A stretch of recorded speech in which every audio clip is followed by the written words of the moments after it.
The gripping story begins in the city of Solon. A confident protagonist looks at the entrance saying he has at last reached his destination. It's then explained that the original owner of this body was beaten until he lost his life. The body was suddenly taken over by the boy who was come to this world. However, the hero did not expect the original owner to be a bastard son of the great Orlando family. He firmly affirms to himself that he came to this place for a few compelling reasons. Why? Being silently admired by one of the guards, boy understands that this will be the starting point of his new life so that he may become the lord and the most powerful system. Already inside the castle, a man warns the boy that he had terrible news for him. This is Solon, lord of the Sea of Solon, who tells it that the boy's father passed away last week. He explains that the new successor of the Orlando family is the half-brother named Winger, who sees the protagonist as a thorn in his side. Confused, the illegitimate son of Calvin, named Richard Orlando, questions what the man means by that. With a furious look, Solon tells him that he must abandon the name Orlando, but he warns that it won't be for free, and if he accepts the offer, Wenger is willing to give him 500 gold coins to create his own territory. At that moment, the Lord's subordinate brings a chest to the boy. Upon opening it, he realizes the offer is indeed real. Smiling, he thinks that with it, he can start his new life. Seeing his reaction, the man simply says that it seems they've reached an agreement.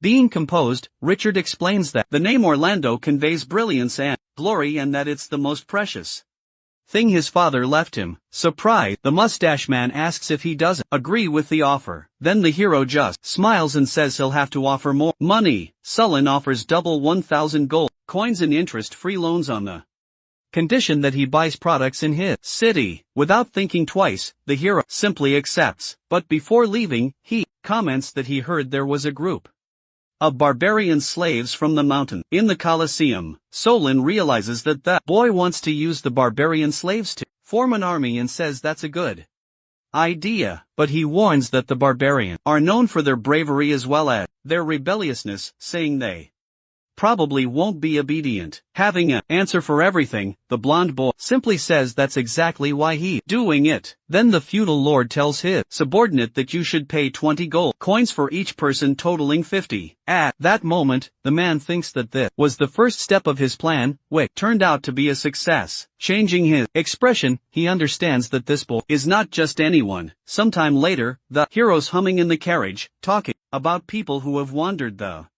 foreign world for 10 years. Curious, a butler-like figure asks the Lord what song he is humming. Responding, the blonde says it's nothing, just a song from his hometown. It's then explained that after the original owner lost his life, the boy awakened his body. Thus, he gained the Lord's system and day by day learned martial arts and combat skill. At first, he wanted to take on the position of knight, but no one would have imagined that old Calvin was crazy enough to give the name Orlando, which means brilliance and glory, to a bastard boy who lived on the streets. He received permission for territory expansion, so he fled, and if he hadn't done that, he would have been destroyed by the people of Orlando. Shortly after the protagonist finally arrive at the Colosseum, he comments that he heard a woman recently brought a group of mountain barbarians. She confirms and asks who the boy is. He explains that Count Augustus is willing to sell them and support him as he forms an army to protect his territory. After hearing this, the woman suggests they watch the fight. As they walk through the corridors, she comments that those idiots knocked down all the other fighters with a single punch. At that moment, the prisoners are provoking the group,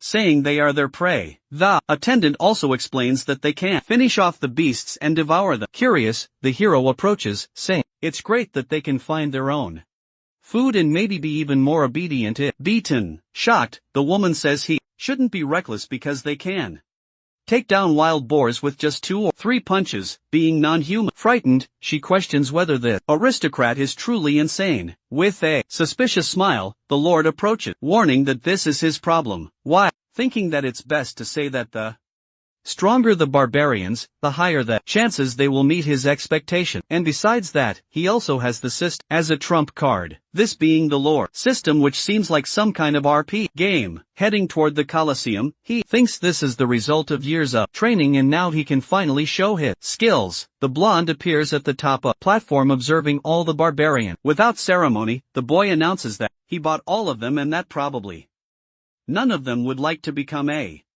slave. With that in mind, he suggests that they all fight him, and if they win, they'll earn their freedom. Upon landing calmly on the ground, he states that if they lose, they'll have to fight for him. A muscular man appears, interested in the proposal, saying that fighting is what his group does best. Upon seeing the barbarian in question, the lord, subordinate and the staff are shocked. The man flexes his muscles and says the boy better not cry when he loses. Introducing himself, he says his name is Russell, a mountain barbarian. At that moment, the boy prepares to fight and explains that his name is Richard, a Pompeian. From the top of the Colosseum, watching everything, the woman says the hero is really going to fight the barbarian. Worried, she explains that Russell is one of the best barbarians and has already killed several slaves. She then warns the subordinate that fighting him will be a threat and that he needs to convince the boy to stop, but the subordinate says that his responsibility is to follow the count, orders to bring him and that he has no right to interfere in Richard's action. Shocked, the woman thinks she has worked hard all her life to earn this position, and that if this aristocrat dies, her arena will be doomed forever. As the fight begins, all the barbarians start laughing at the situation, saying, Russell will finish off that little boy. The man looks like a giant at least 3 times the hero's height. Without ceremony, the barbarian charges at the boy, hitting him on the head. He quickly grabs the blonde by the collar and throws him to the ground. Wiping his hands, he says he expected him to have at least some skill. He then concludes, saying the boy didn't even last a second. Watching the fight, one of his companions says Russell even cracked the ground and that this massacre means the aristocrat won't survive. Seeing this, the owner of the Colosseum asks someone to help him. Crying, she says her arena will have to compensate heavily. At that moment, the giant's heel is grabbed. It's the blonde who is getting back up. Upon seeing him standing, the attendant is in shock. Richard then explains that he didn't want to intimidate the man, which is why he let him take the first move. He then quickly delivers a strong punch to his opponent's chest, bringing him to the ground. Perplexed, Russell asks how he's still okay even after being beaten. The hero understands that he trained for years using the Lord's system and couldn't be taken down by someone with such ordinary skills. Smiling, he tells the barbarian to keep going and says, this time he won't give him any chance. With his pride wounded, Russell starts cursing and prepares to strike again. Quickly, the protagonist grabs his arm, and without any difficulty, he simply spins the man's body and throws him to the ground. Placing him beneath his feet, he says he has won, while the barbarian questions how this could have happened. Bothered by the outcome, he asks for a rematch, saying they must fight again. In response, Richard says he hasn't given up yet and that they should train again. One of the barbarians watching wonder what just happened. Everyone is astonished, questioning how the boy could have defeated Russell. Meanwhile, the blonde approaches the barbarian again, grabbing him by the arm, and, after several fights, he throws him to the ground multiple times. Seeing the barbarian on the ground, badly hurt, he asks if he's not going to give up. With his body trembling, the giant man tries to get up, saying they must fight again. Unable to walk properly, he claims he can still fight. His companion then tells the muscled man to give up since he's already lost 10 times. In shock, the brute questions if he was really defeated 10 times already. Then a woman appears saying that it's enough and he must stop. She seems to be a prisoner and while in chains declares that she'll fight the aristocrat. One of the men comments that the boss is in action, while another says that the aristocrat is finished. The blonde in turn questions if she really has the right to make those decisions. In response, the woman defiantly says she just needs to finish him off. Being one of the fist, she says that when he loses her, they'll all be free, and she asks if he is a man of his word. Promptly, the boy simply says yes. Without ceremony, the leader of the prisoners charges at him. Surprised, the hero realizes she was very fast. At that moment, a beautiful woman appears, announcing that the barbarian Gunther has been detected as a hero. Quickly, the boy manages to block his opponent's strong punch, which is strong enough to push him back. Worried, he realizes that the system window almost screwed him over and that this is the first time he's seen a hero. Excited, he tells himself he must see how strong she really is. However, while he's thinking, the girl already comes at him again, delivering a punch strong enough to shatter the entire ground. Her subordinates, upon seeing this, become thrilled. From the top of the Colosseum, the attendant is in shock, complaining about her arena. The man with purple hair realizes that the barbarian chief is unexpectedly very powerful and that this can't be good. Back to the fight. Gunther prepares to pull some stone from the ground while everyone gets excited, saying the chief must finish him. There, Chief then prepares for the rain of stones, launching a huge boulder toward the hero. When it hits the ground, the boulder causes massive damage. Worried, she walks around the Colosseum and says, "Now everything is screwed." Crying, she says the chief killed him and wondered what she'll do with her arena. See the result, all the slaves start celebrating, saying the hero is dead, saying that the chief granted them freedom. Injured, Russell says those abilities weren't a big deal. But why? He's saying that kind of nonsense. The hero begins to rise. Even the chief is surprised and loses her balance. With just one hand, the blonde managed to hold that massive boulder, saying it's a good material. In shock, the slave realizes he's not dead yet, while another says he must be holding on. Even the chief herself is shocked as well. The girl approaches saying this is interesting and that they should continue. Mocking, the blonde says that to be the chief of the barbarians, brute strength alone is not enough. Quickly, the woman becomes furious and then prepares to attack him. Using her chain, she manages to wrap him up and throw him to the ground. With the boy trapped by her chains, the chief declares that he has lost. Apparently in trouble, the blonde comments that she thought of using the rock to distract him, while breaking the chain with his own hands. He says that's impressive. Seeing such strength, all the barbarians are in shock. The man also questions how it's possible for someone to do that. Gunther realizes that the chains which kept him in such a difficult situation for so many years were broken with the boy's bare hands. Richard praises her, saying she's fast, powerful, and has a strategy, making her suitable to become his subordinate. She realizes that all this time the boy hasn't been using his true power and questions what kind of monster he is. Annoyed, she says they're on the same battlefield and that he should respect her and do his best. She then states that otherwise she won't submit to him. Arguing, the boy said that earlier she was chained and so couldn't give her best. Clenching his fists, he declares that now the real fight begins. Quickly, he rushes toward the woman and manages to land a strong punch, but she blocks it. After that blow, he already jumps toward her and smashes the ground, but the girl manages to dodge. The old Katas lookalike said her speed is faster than the chief's. At that moment, the girl realizes the hero's hand is approaching. With just one movement, he manages to bring her down. Struggling, the girl realizes she can't move. She admits that she lost and that if he wants revenge for what happened before, he should go ahead and do it. Without showing any emotion, the hero prepares from the final blow. He quickly strikes the slave's shackles.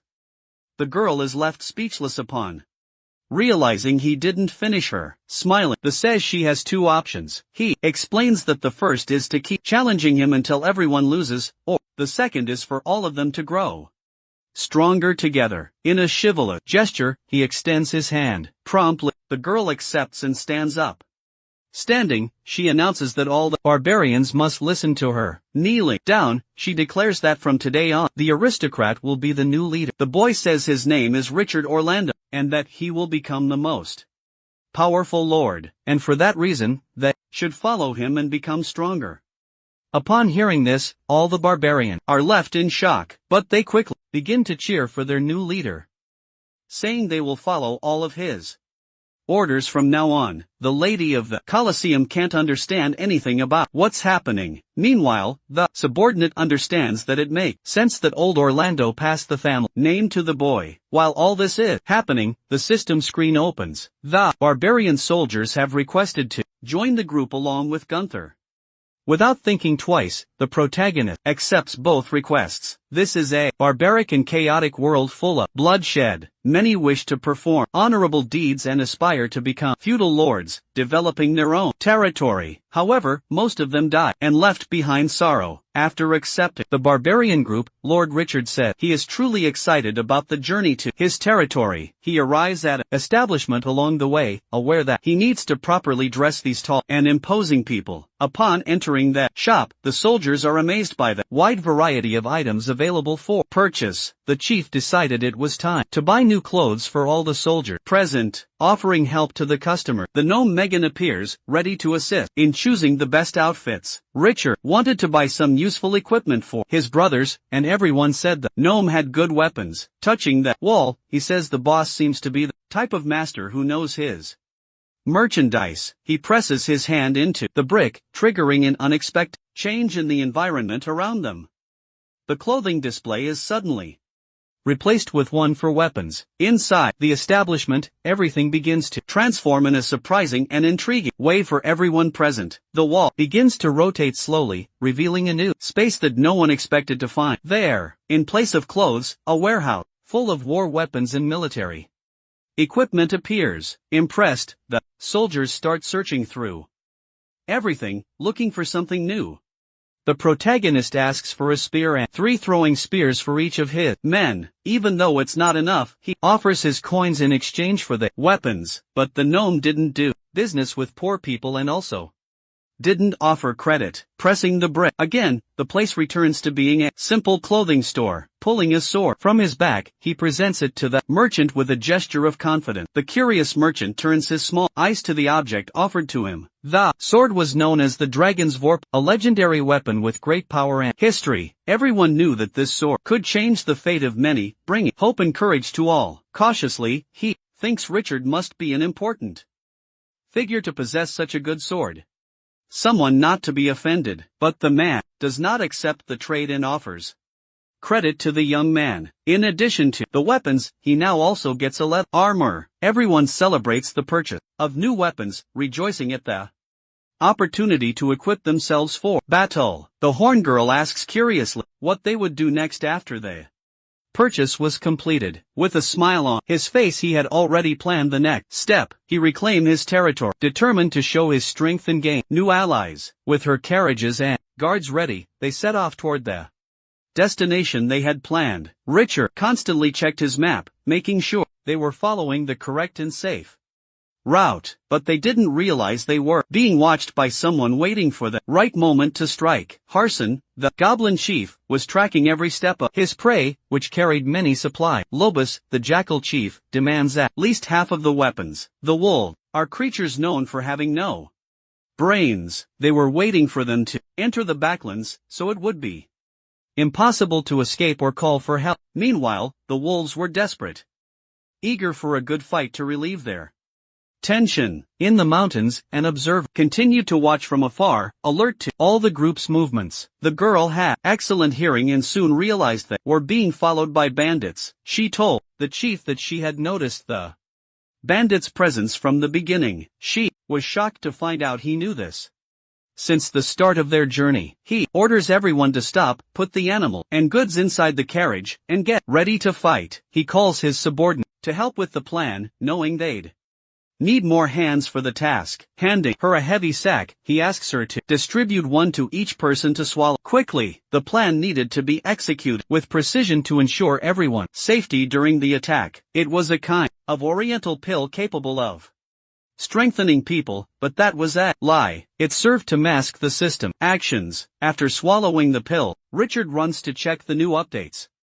Looking at the screen, he sees a guide to level up the mountain of barbarian soldiers. Most of the barbarians identified by the system are level 3 barbarian spearmen. With confidence, he moves toward the heroes tab. He observed that Gunther is an independent hero unit. He knew they had to gain experience after the battle so that the barbarians could level up according to the system. This would cause everyone's strength to increase quickly, which would seem strange to them. That's why the protagonist used those buns as a cover for the system. It was a very strong medicinal pill, and he wanted everyone to try it. With binoculars, the goblin noticed that the carriage had stopped. Anxious, the wolf couldn't wait for those idiots to die, but his companion didn't understand the reason for such excitement. The character thought the men were afraid, but the goblin said they were so impressed by the strength that they decided to surrender. Ignoring that, they decide to attack and kill them all. Noticing the movement, they were already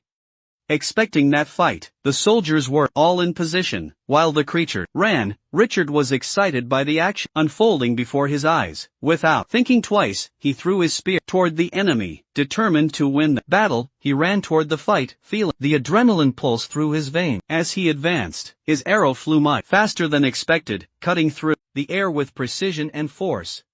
Heading toward the goblin chief, Richard knew he had to act quickly to ensure victory. The tension increased as the battle intensified, and he was ready to fight, but his armor was impenetrable, causing the weapon to break in two, and it ended up hitting an ally right in the head. He states that the attack was quite powerful, but not enough, and orders everyone to attack since they now had more strength. The soldiers waited for the clash, holding their position. Frightened, they couldn't believe it was possible to win. With fury in their eyes, the wolves wanted to devour everyone, but the barbarians did not give up. They fought bravely, striking all the creatures that dared approach their group. Even so, many men were injured, and the battle seemed increasingly difficult and exhausting. More powerful creatures appeared, increasing the pressure on the soldier fighting for survival. At that moment, they were completely surrounded with no clear way out, and desperation taking hold. They didn't want to die fighting with all their strength to stay alive.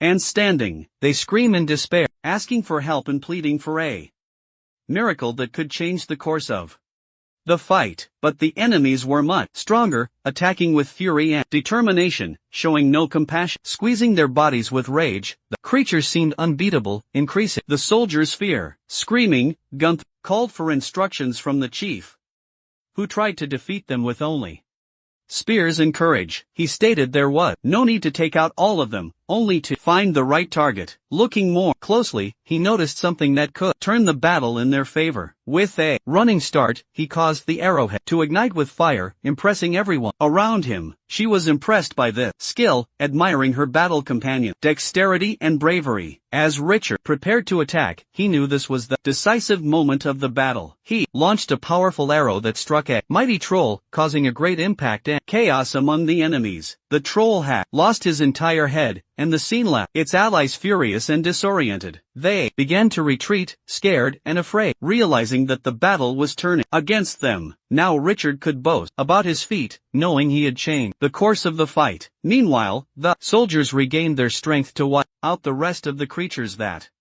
remained. They kicked the wolves without mercy, showing that they were determined to win the final battle. They would strike back at every attack, determined not to let the enemies overpower them easily until the jackal chief attempted to strike from behind, surprising an unprepared and defenseless soldier. The soldier knew he didn't have enough time to defend himself, but the situation would quickly change, but it wouldn't be necessary because an arrow pierced the wolf's heart, saving the warrior in danger. It was Lord Richard, who was attentive to every movement, always ready to protect his battle companion. He was able to save the warrior, showing that unity and vigilance were essential. Showing that the enemy group's leader was dead, the battle became more favorable for them. His warriors were finishing off the goblins, taking advantage of the edge that the leader's death had given them. Standing at top the carriage, Gunther noticed that observation was becoming easier and clearer. However, the goblin leader still remained, grinding his teeth and showing intense and fierce rage. The battle continued, and everyone knew they had to act quickly to secure final victory over the enemies. While hurling insults at his own allies, calling them a bunch of losers still atop the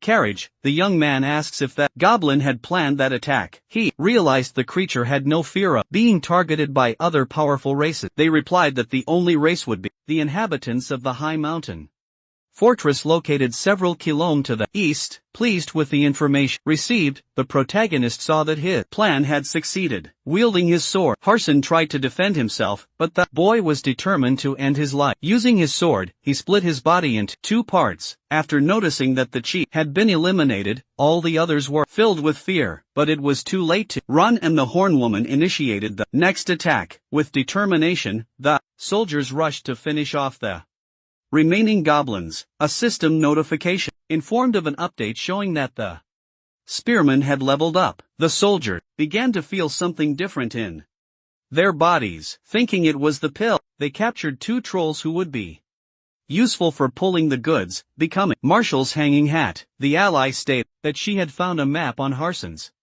body. Opening the map, the protagonist liked what he saw. With a determined look, he decided on the next steps. They would march toward the high mountain fortress. Our protag comments that at the troll's pace, it won't take long to reach their destination. So, he decides to check the system. At that moment, he realizes there is a quantity of bonus points to be freely spent. However, apparently the button to access the shop remains locked. Without much thought, he decides to increase his throwing mastery and physical strength using his point. And Yandandi comments that mastery with each individual weapon can be increased, not only with points, but also with real combat. However, attribute points are restricted to talents, something he doesn't have. I'd even related to him at that moment. He gets a little awkward, while reflecting that at this point, he's 10 times stronger than a normal person, basically a bully. The demon girl quickly exclaims to him that they had already arrived at the fortress, and we are presented with a very friendly and beautiful environment full of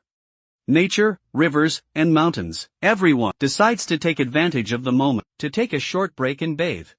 However, the hero and the horned girl decide to wait for the others to finish bathing before they go. The other extra return with some prey, apparently rabbits and goats, which makes the protagonist reflect on his ability. The demon girl starts sniffing something on his arm, and this makes her chief ask if she wouldn't like to bathe to get rid of the smell of so many battles. Showing a gentle smile, he says he will make sure no one does anything bad to her, which leaves her quite flattered by such words. Some time passes that afternoon. As mentioned, the horned girl decided to take a bath, apparently taking a good amount of time while relaxing. As night falls later that day, our heroes prepare to invade a cabin governed by kobolds, a type of creature that is half human and half animal. Our adventurer become quite confident upon seeing them, and prepare to attack without much strategy. Already inside the place, we see 2 kobolds cuddling, but the female seems not to be enjoying it much. The product kicks at the door, smashing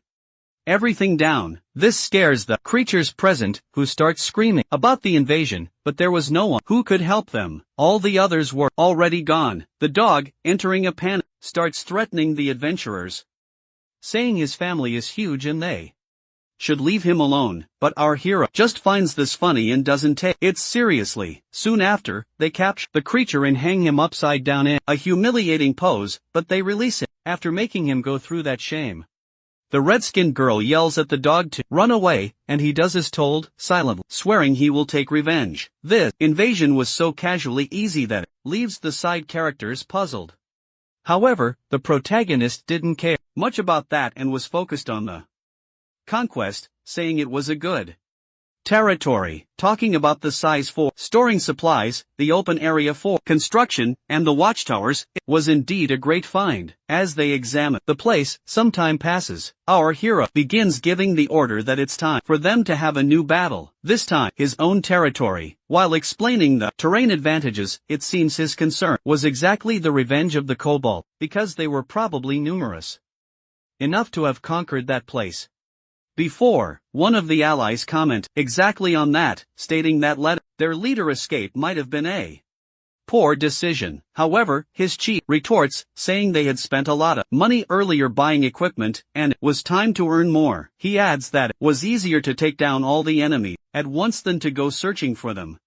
He tosses a coin into the air and then slams it hard onto the map in front of him. Finishing with a punchline, he declares that it's time to take down all the monsters at once. On another day, during the night, our adventurers are eating peacefully, while doubts about the peace linger in the air, breaking that atmosphere. An extra shouts that his chief was right, while another adds that there are troops stationed nearby, planning a surprise attack. Our little blonde gets excited with this information and immediately stands up, preparing for the attack. Using binoculars, a hero observes some monsters sleeping in the distance while wondering why they shouldn't be sleeping during an attack, adding that those are probably goblins hired by the kobold, and that he's going to take the opportunity to get rid of them, concluding by saying he will take Gunther's team with him, but the rest should stay and guard the base. With a battle cry, he says to make the fight quick and end it now. The goblins were chilling doing a cosplay of Beach Bum, but with a quick hand movement, a cabin door swings open and the goblin inside barely has time to react before seeing a massive sword coming down at him. All that can be heard is a huge scream and liquid splashes everywhere that couldn't even be called a fight. The green guy were getting crushed. Goblin Slayer would be proud of this scene. In his thoughts, the protagonist reflects that the barbarians were strong but disorganized due to a lack of training. As he watches his allies attacking the village, he burns with satisfaction, adding that his barbarians are now incredible warriors following his guidance because the system had given them more than just an increase in strength. An extra was bragging in the background until a mysterious earthquake seems to affect him. An earthquake followed by an explosion that throws him far away. From underground, a Draco goblin emerges, a massive and powerful kind of goblin, similar to a hog goblin, but larger and with horns. This scared the extras who witnessed the scene, with one of them exclaiming that this opponent has dragon blood. But before he can finish the thought, the monster let out a roar as its war cry to confront them, and from underground, more and more goblins appear. The extras are confused, unable to understand how there were so many goblins there. It's like they didn't read the script. Meanwhile, the chief and his companions start taking the fight more seriously. Batraionic One lets out his scream, calling forth another monster, which he refers to as the giant beast. Another crack opens in the ground. With a massive explosion, another creature emerges, used as a mount by that huge enemy. Those present are left in disbelief at what they're seeing. The mount is a sort of giant armadillo with a very tough shell. The warrior monster threatens them, saying he'll punish them right now, but the horned girl throws something toward the monster, a kind of spear, which is easily deflected by the armadillo's shell, leaving her completely surprised. Wasting no time, the monster charges at her mercilessly. While shouting threats, she prepares to defend herself, but our boy is fast stepping in front of her. Next, he grabs one of the draconic mount's legs with a swift motion strong enough to crack the ground. He slams the monster brutally into the floor like a judo throw. Everyone goes silent for a few seconds as they try to process what they just saw, but the silence is broken by the goblins screaming shock at the scene. The main soldier internally questions what the protagonist's strength limit could be, while the larger monster can't believe what happened. Our boy positions himself above the monster and says that for someone with dragon blood, he seems much more pathetic than he dared claim. This enrages the monster, who immediately grabs his weapon, with a war cry, declaring he will never surrender if the draconian charges at the hero. But his attack is blocked and countered with ease. Richard punches him in the face while grabbing his axe by the blade. He finishes the fight by turning his back in a total badass moment, walking away from the monsters like a Power Ranger. Our hero begins checking the system window while reflecting on what to do next. This window pops up information about his allies leveling up, as well as the experience he himself gained. Then in thought, he says he will use a bonus point to increase the horn girl's strength, while she brings the armadillo tied up in several chains with extra by her side carrying the spoils of battle. In the greatest disrespect to the average worker, one of the barbarians comments that those monsters were too poor and had nothing of value. His boss observes this and comments that apparently they weren't the only ones in a difficult situation. In response, the tallest one questions the blondie about what would be the best course of action regarding the big armadillo, with our hero licking his lips and saying that maybe the animal's meat is good, which leaves the poor creature desperate and denying it. However, the boss finishes by saying that it will now be his mount, as long as it doesn't disobey him, with the woman in the background yelling for them to come back for dinner. The next morning, after a time skip, the boss was testing his brand new mount while checking the system window. Surprise! The system window now showed the shop is open, displaying a spear as a purchasable item. He doesn't think twice and buys the item super excited. The item begins to materialize in his hand, a huge iron spear. Our hero reflects on how the shop works while his companion is impressed by his magic, but there's no time to lose as someone else seems to be present. The tallest one points out that it's a group of jackals robbing someone, grabbing his binoculars to get better look at what was happening. Our adventurer observes that it was an apparently wealthy caravan and that what attracted the furries there. The horn one already questions whether it's a good idea to intervene with the hero, saying they're not that common, and he adds that it might help him with his own business in the future. Getting excited, the jackals continue the assault while yelling at the merchants. One of the merchants says they're from Voya trading, and that if they're attacked, the wolves will have big trouble on their hands. But the Fairthropes aren't intimidated, saying they're not afraid of something like that, and getting even more excited. The human soldiers surrounding the old merchant try to protect him while yelling for him to flee the scene. However, without noticing, the old man is struck from behind by a brutal sword slash. The poor fellow falls to the ground completely defeated, begging for his life. The big wolf says it's too late for that, as Gnome is coming to save them. Too bad he didn't realize that the plot may delay, but never fails. A spear is thrown at him, hitting him squarely in the chest. He goes flying from the hip with everyone watching in shock. To the surprise of zero people, the one who threw the spear was the protagonist, who had been watching everything from afar. Bravely, his companion declares war, commanding all her allies to charge the enemies. The wolves are surprised by this sudden attack and try to defend themselves. Our hero, full of sarcasm, leans against a tree, saying those opponents were nothing, so he wouldn't even bother moving. We can now see how the barbarians are very well organized, as they steamroll the enemy with a boss, praising this evolution as well as the strength of his companions, because that's exactly what he needed to defeat that crowd. One of the wolves starts to flee when confronted by one of his comrades, but he retorts in shock that this was the group that had defeated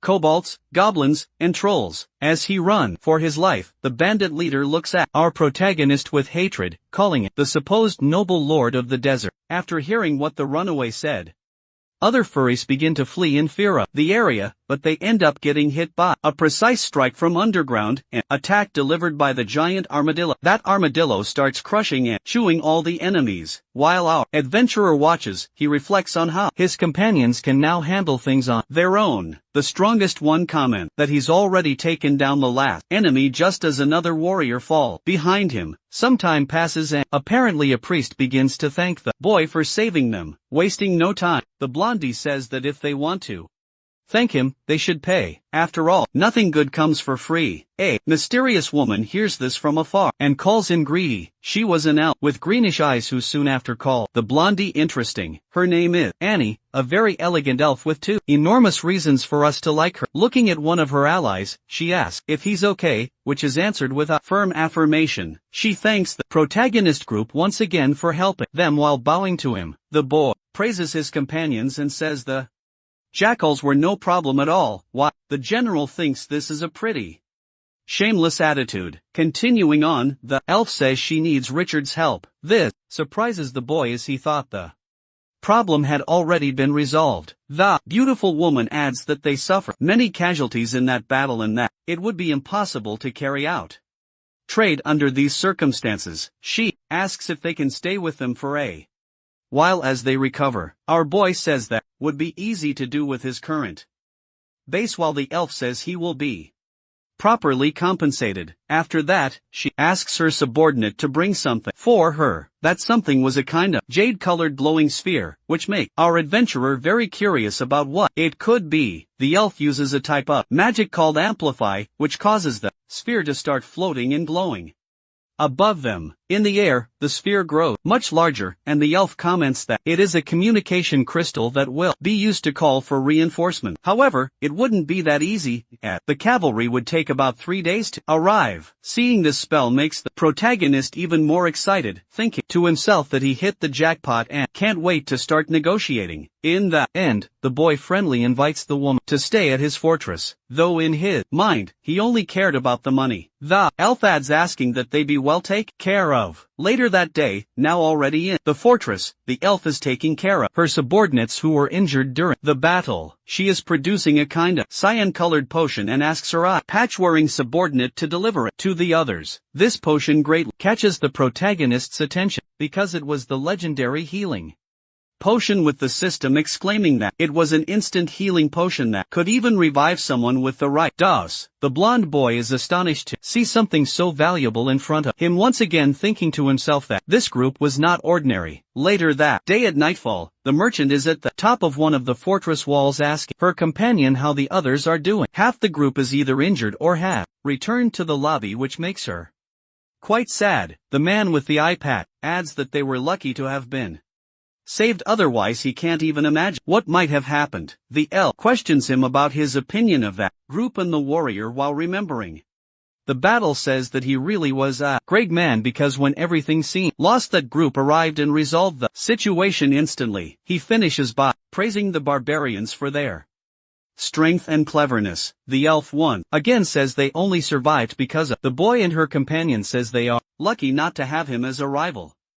Richard reflects on the caravan's equipment and how it commands respect. While beside him, his companions are fighting over a war axe. He observes his companions while thinking about having acquired new equipment such as armor given by the caravan, as well as an axe called Fred's battle axe, a system reward. He feels happy for achieving this feat and smiles, but before he can celebrate, the horned girl yells that something is happening. Unconcerned, the boy asks what the commotion is about. She continues shouting, saying that a group of half men, half horses is advancing on them. This catches our protagonist's attention, who looked startled at his companion. With several hoofbeats against the ground, we are introduced to a group that appears to be very well equipped. This is the group of centaurs, apparently led by a warrior with bluish hair and full armor. The centaurs position themselves in front of our group's fortress. This is the Gale clan, and the woman with blue hair is introduced as Heather. Spears are thrown at her at high speed. A storm of spears, like a rain of metal, goes in her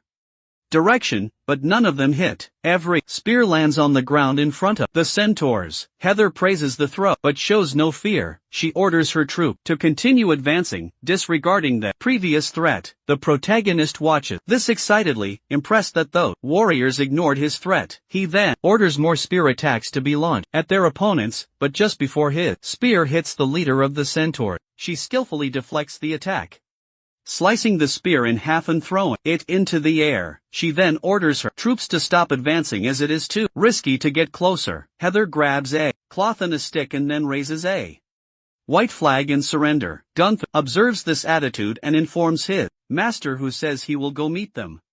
Our hero lowers the gates while telling everyone to stay alert as they don't know the true intentions of the centaurs. He approaches the warrior and asks the reason why she's in that place. Heather says she came in peace while introducing herself to the boy. The boy replies by saying he is the lord of the mountain fortress. The blue-geared woman reacts in surprise, asking if the one before her is Richard, the undefeated champion of the martial arts competitions of the southern province. Our hero becomes excited upon learning that his fame has already spread. The centaur adds that this fame has even reached the Gale clan stationed in the desert. The adventurer shyly says that he doesn't deserve such a reputation, while internally bragging, but there was no time for distractions. Heather quickly presents him with a document on a wooden tablet, saying it is something important. Richard cannot read at all what is written in front of him.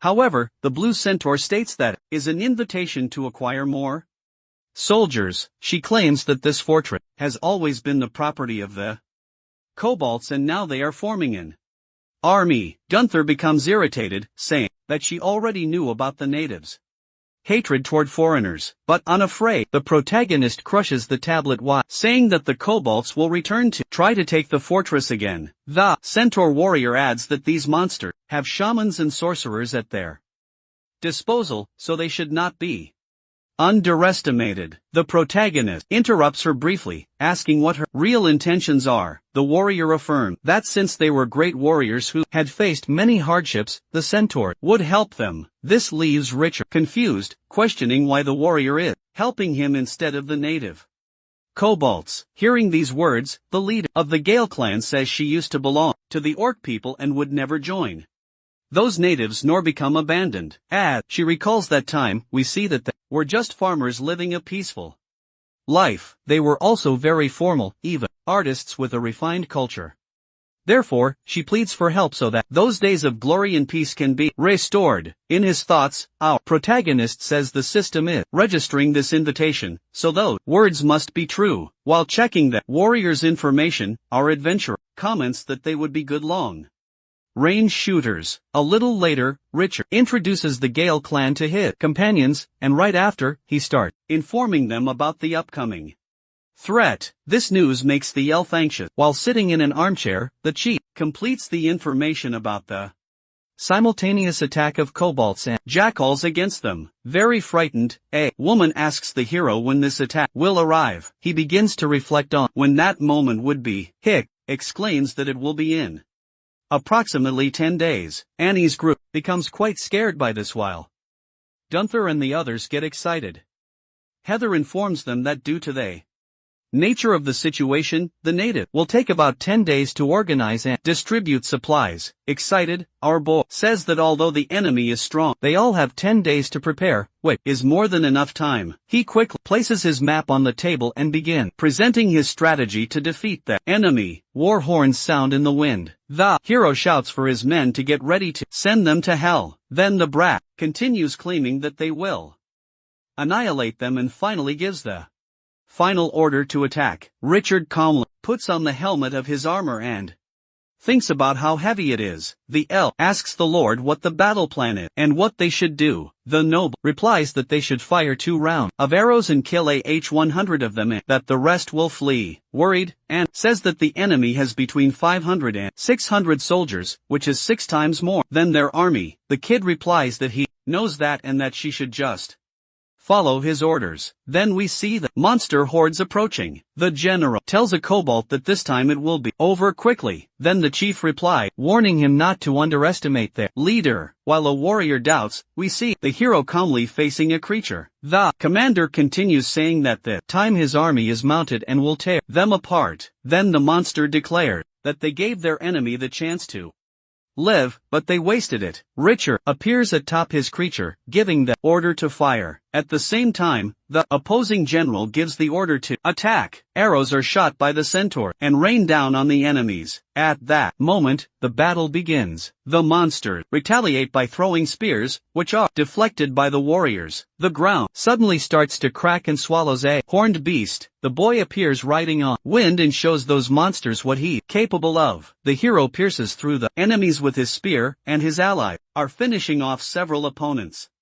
However, enemies surprise the noble who is mounted on wind. The boy tries to defend himself with his spear, but ends up being thrown off wind and thinks to himself that these opponents are indeed powerful. He continues to fight bravely. The brat courageously manages to defeat all monsters. His allies watch the scene, thinking how phenomenal the Lord is and wondering how such strength is possible. Then Cobalt and his general order the shaman to cast a spell. We then see the small sorcerer and his disciples casting a powerful fireball spell. The monster leaders are thinking only about how their enemy is finished. The hero, terrified, wonders if that fireball was created by shamanic magic. His army watches the spell helplessly as the Lord yells for them to be careful. The soldiers burn from the shaman's powerful spell. Then the boy, apprehensive, thinks that this was the first time he got hurt. The boy then concludes that the wizard uses his staff to manipulate the flames. At that moment, Heather and the centaurs arrive to check if Richard is okay. He tells the centaur that she needs to see something and asks if it's possible to shoot the shaman from that location, and she replies that it's no problem. The leader then gathers the centaur archers and orders them to fire, and she confidently yells not to stop. The enemy general, panic, screams that it's raining arrows and to protect the sorcerer. Monsters appear with shield to block the arrows, and then Richard throws his spear and says that surprise is the most important part of an attack. The enemy general says that as long as the shaman is protected, everything will be fine, and he doesn't notice the hero's spear approaching. At that moment, the weapon hits his chest squarely. The beast falls finished on top of the sorcerer, breaking his staff. This causes the fire spell to fall on the monster's own army. The event creates chaos among the enemy horde, annihilating many monsters. At this, the hero can only think that now the enemy are getting a taste of their own medicine. Cobalt then appeared, desperate, looking at his annihilate general. He panics and asks the shaman what he should do now. The wizard then begins to cast a new spell. We then see the Lord saying the battlefield can be cleared now, but he looks on in shock at a movement. Terrified, he witnesses the defeated monsters rising again, and he wonders if that's red fluid magic. The zombie beasts run ferociously toward the noble. He slays them with sword strike. The boy then starts finishing off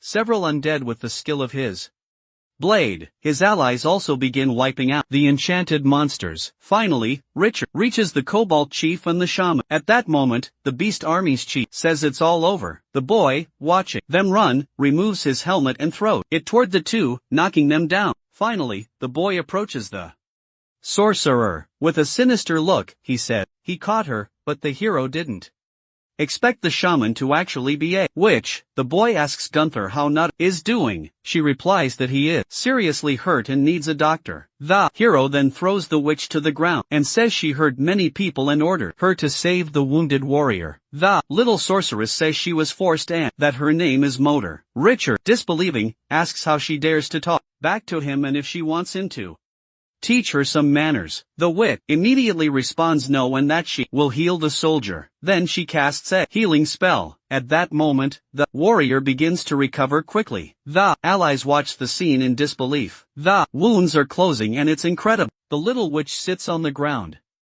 exhausted. The soldier then stands up, completely healed. Thoughtfully, the hero understands that the little shaman not only casts spells but can also heal, and that it would be very useful to keep her around. Gunther asks what that should do with the defeated monster. The boy replies that she should call more people to clean the battlefield and to take everyone who's still alive to become slaves. Then we see the boy happily distributing points in his system to his allies, but Gunther asks what they should do with the witch. He replies to take her alone with Cobalt and find out where their hideout is. At night, already in the fortress, the hero is distributing points in his system. At that moment, the centaur enters, stating that there's nothing they can do about the shaman. They tried to threaten and intimidate her, but she says nothing. The boy laughs, saying they're probably using the wrong methods. The scene cut to the little witch threatening to turn everyone into tiny insects. Richard enters the shed, and the little witch claims that his subordinates don't know how to respect a powerful shaman. He then friendly asks her where hideout is. She annoying says that she has a name, and that she is of the Red Dragon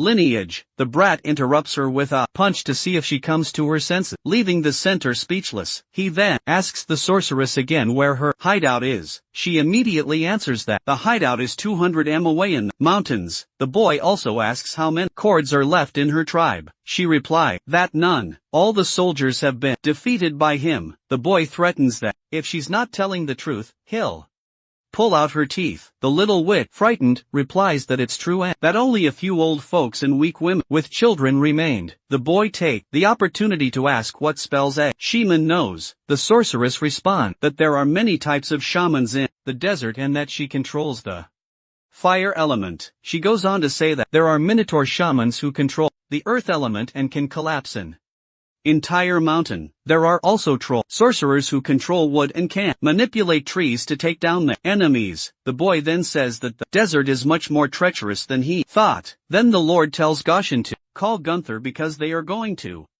make a plan to attack the lair. The soldiers ask what they should do with those two. Richard replies that they're useless and should be dragged back to the mountain and buried alive. The little sorceress screams, telling him not to do that since she is very useful, and that he can make good use of her.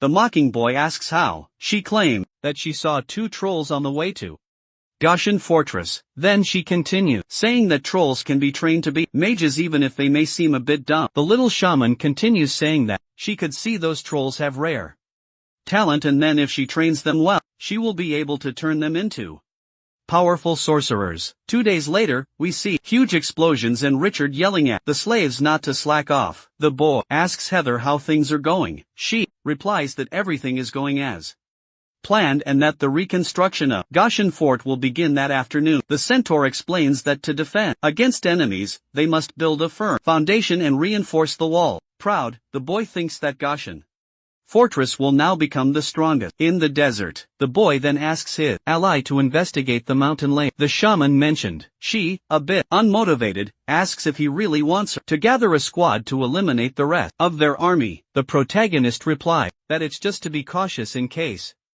they seek revenge. At that moment, the noble tells Heather that the squad must now be much faster. She comments that in fact, for the past 2 days, she has felt like her feet are glowing and that it's amazing. Richard reminds her that if anything goes wrong, she must return immediately. After the centaurs depart, the boy thinks it's time to check on the witch's training. The scene cuts to trolls breaking trees while the sorceress watches everything and thinks about how dumb the trolls are. Then, the hero arrives and notices that he hasn't seen any progress. Annoyed, she decides to show him what she's capable of by conjuring a small circle of flames. The trolls get scared. One of the trolls, instead of dodging, turns into stone. The boy then asks what that can do. The little witch tells him not to underestimate them. The Lord, impressed, sees that the troll is now invisible and asks about the other one. M explains that the other troll hasn't awakened an ability yet. The boy adds that although invisibility is a bit useless, it can still boost his power. At that moment, Annie appears smiling and excited to see him. He happy says that they are training the trolls and asks if she's back for more business. She says she's on her way to the dwarf tribe for work. Richard notices that the wagons are full of coal and asks the elf what all that coal is for. She replies that it is used to trade for gold with the dwarves, but the boy wants to know what they use it for. Annie then responds that it's for smelting iron. He questions in surprise how much ore there is in the desert to require so much coal. She says the dwarves found mines in the lake and got in contact to buy coal, saying the more the better. Suddenly, a messenger bird arrives for Richard. He says it's a warning from the governor of Cologne, demanding that the nobles outside the city return immediately. Abruptly, the centaurs return. The boy is amazed at how fast the centaurs came back and asks if they encountered any resistance. Heather states that there is no threat in the lair. However, on the way back, they found piles of slain dwarves left on the battlefield and there were only the bodies of the dwarves. So, they don't even know what finished them until they see that it was Bear. The centaur, astonished, asks how he knew. The boy replies that he just received a message warning about the bearmen. Annie asks if he's going to return to Colon with him. The hero responds that going back means running away and he orders the centaur to return and get a good rest. Annie, then impressed, asks what his plan is. The boy then says that since she won't be able to do business with the dwarf, why doesn't she supply him with the coal? Sometime later, the war camp. The elf asks if he's forging his own weapons. He replies yes, and that gosh fortress must be well armed to withstand unknown enemies. Then the boy asks Gunther if it's ready. Excited, she replies yes and that everything was done according to the instructions. He then turns to Annie and says he's going to show her his treasure. She along with the little shaman is shocked. The brat then claims that it's something that exists only in his homeland. The scene cuts to a sunset where crows feed on slain flesh. The protagonist then asks Heather if that's where she found the bear men. She simply replies yes. Then, the elf comments on how terrifying the physique of those monsters is. The centaur says those beasts came in great numbers and they only survived because they ran for their lives. The hero then thinks it's a good thing the centaurs had a high level of agility, otherwise they would have been taken down. The boy asked them to look for anything useful that might have been left behind, but everything was taken: gold, coins, and food. Absolutely nothing remained. Annie says that bearmen are greedy and violent creatures and that nothing of value is ever left in such a place. Richard said, it can't be said for sure because the notion of value may vary for each individual. He then looks intrigued at a large jar. Excited, the boy calls others to see what this black stuff is. Soy sauce, says the brat. The Lord said, the monsters don't understand the benefits of soy sauce, and the elf asks why he's so excited about it. It's the first time he's found soy sauce in the city of Corin, and it's very delicious when added to food. The hero gets excited and says they could open a restaurant, get the nobles hooked on the flavor, and make money. The elf just thinks about how the boy has such an entrepreneurial mind. The boy states that it's getting late and that they'll spend the night in tents. Then one of his subordinates asks why they'd spend the night there if they only came to investigate the situation. The boy replies that he's right, but that they couldn't leave without finding the enemy. The warrior then asks the Lord to explain what he has in mind. They all says that since the beasts are attacking the dwarves, it would be better to stay away. She says that even so, Rich insists on staying in the middle of the mess, and he asks why the beast started the war. Annie replies that it's because he was eyeing the iron ore, that the boy comments that she's right, and that this mineral is a very important resource. The protagonist explains that in this era of war, the one who has the most resources will hold all the cards, and goes on to say that this wealth belonged neither to the dwarves nor the bearmen, so he could take a share of it. Annie argues back, asking if he's crazy, and the hero replies that if it's so dangerous, why does she follow him?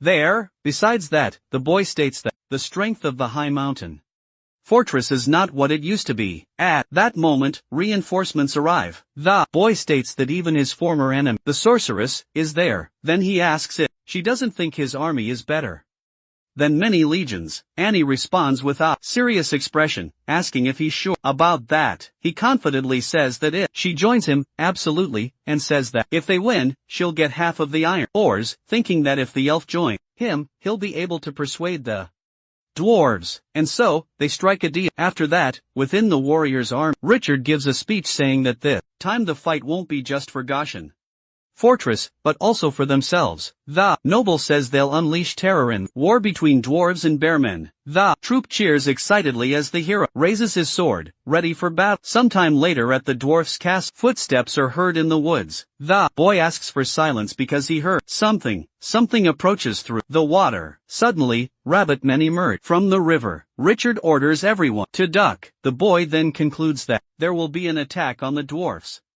castle that night. He says how strange it all is and doesn't understand why rabbit men are there. Annie replies it, because they are allies of the bearmen, and explains that many times strong races hire subordinates to do small jobs and bring them in to help in war. He amazed asks why they didn't mention this before. The little shaman incredulously asks how he didn't know that. She gets a light smack from the brat. The boy then tells Mon to stay low, but just because she's small doesn't mean the enemy can't see her.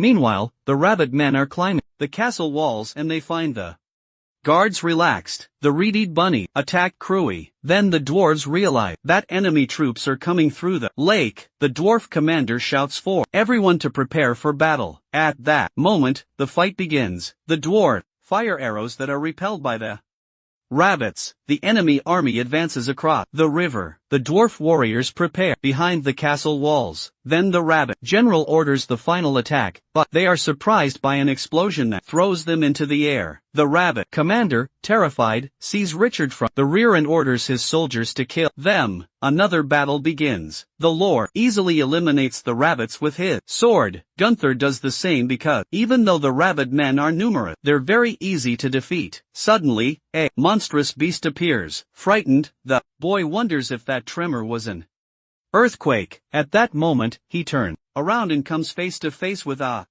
bear man. The beast charges furiously at the boy. The protagonist manages to block the attack with his sword, but he's thrown several meters away. The boy briefly thinks about how terrifying those monsters are. The bearmen shout for the rabbits to join them, and the two armies unite in a brutal attack. The centaurs retaliate with their arrows. More rabbits arrive via the river. The enemy nears the castle gate. The little shaman then says that apparently she's going to have to handle this and cast a massive fireball that falls on top of the monsters. The troll trained by the sorcerers fights fiercely against the bearmen. His stone skin destroys any sword that tries to strike him, and in a furious attack, he manages to conjure fire. On top of the castle walls, a dwarf asks his chief who those powerful warriors fighting below are. Lob replies he has no idea. Maybe it's the divine army sent from the heavens. Then, a strong dwarf warrior appears, saying he needs a frontal assault team to help the allies, but the chief promptly refuses, arguing it would be better if he led a team to rescue their men and